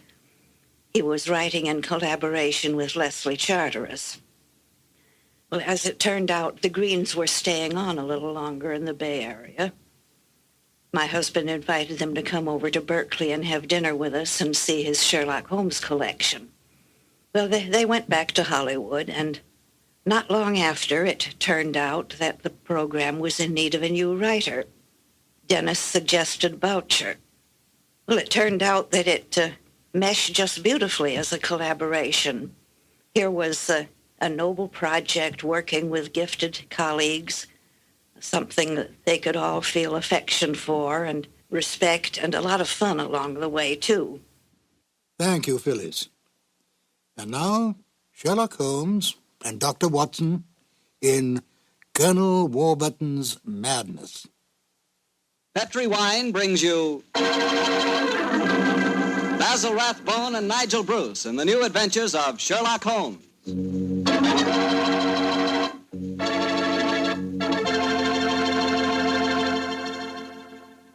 The Petri family, the family that took time to bring you good wine, invites you to listen to Dr. Watson as he tells us about another exciting adventure he shared with his old friend, that master detective, Sherlock Holmes. And you know what I wish I could share with you sometime? A bottle of Petri California sherry. Have you ever tasted Petri sherry? It's just perfect before dinner. Why, that Petri sherry can change the usual before-dinner lull into a special event, and that's a fact. Just look at the clear color of Petri sherry. It's a deep, rich amber, clear and cheerful-looking. And wait till you taste it. That's when you find out for sure just how good a wine can be. That's when you find out just what I mean when I say that the flavor of Petri sherry comes right from the heart of the grape. Try Petri sherry by itself, or with hors d'oeuvres or canopies or whatever you call those little cocktail sandwiches, and say, if you like your sherry dry, well then Petri California Pale Dry Sherry is the sherry for you. Just be sure the label says Petri, the proudest name in the history of American wines.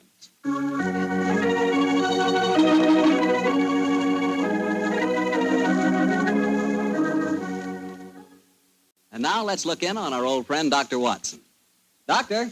I'm out here on the patio, Mr. Bartell. Come out and join me. Quiet, Winnie. Quiet. Down, Monty. Good fellow. I see the welcoming committee's here. Yes, little scoundrels. They begin to think they own this patio. Scoop them off the chair, Mr. Bartell, and settle yourself down. All right, off you go, boy. Off you go. Go on, off you go. That's it, my boy. As a matter of fact, it's rather appropriate that the puppies should be here tonight. As in the story that I'm going to tell you, a dog played a most prominent part. A dog? What kind of a dog, Doctor? No, my boy, don't get me anticipating my story. For once, I'm going to start at the beginning. Which was? On a summer morning in 1890, not long after my marriage. I'd gone back to my private practice, you know, and Sherlock Holmes was living alone in our old Baker Street rooms. You still saw him, I suppose. Indeed I did, Mr. Bartell. In fact, occasionally I even persuaded him to forego his bohemian habits so far as to visit my wife and me. But to get back to my story, I'd been exceptionally busy that summer.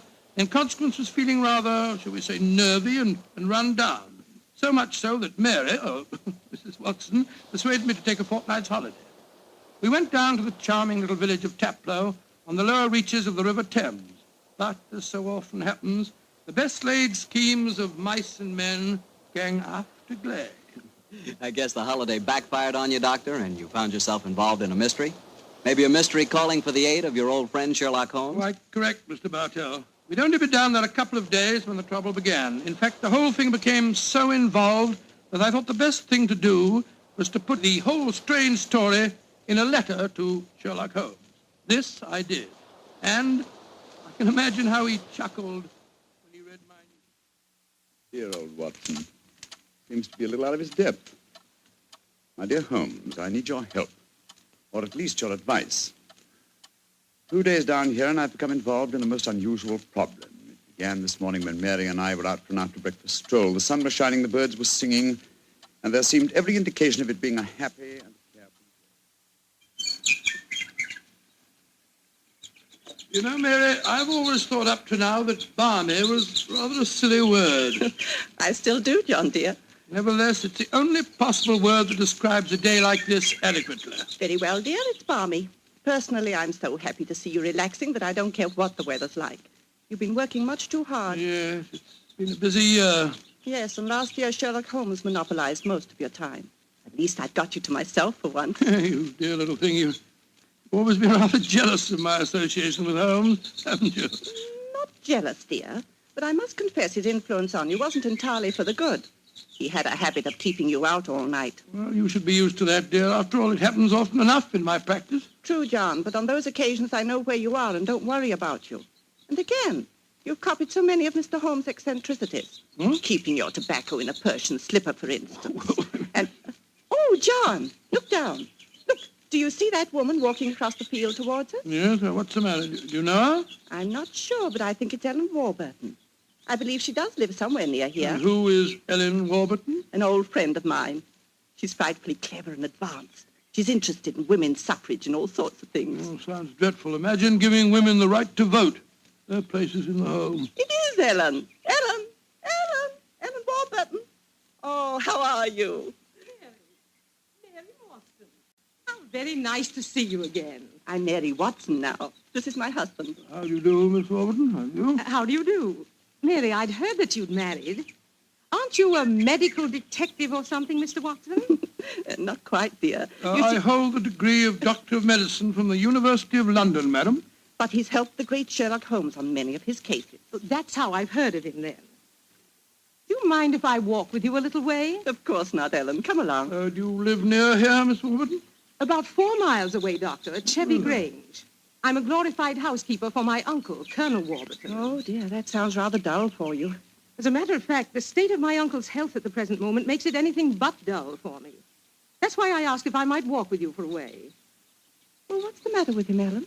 He's going mad. Before my eyes.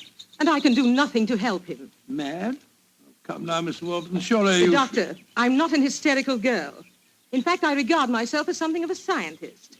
I studied physics for a number of years at Bristol University. And I tell you that my uncle is going insane. What are the symptoms? Most of the time, he's perfectly normal. But when these attacks are on him, he gets in the most frightful rages and says the strangest things. He's even complained of hearing a shrill, piping whistle that comes out of nowhere. I can't hear it, nor can anyone else. But Uncle gets into the most dreadful state. I wonder, would you have a look at him for me, Dr. Watson? Well, I don't Of course, John will do everything he can. Thank you so much. Then supposing you both come over... My dear Holmes, at 7 o'clock this evening, we found ourselves approaching Chevy Grange.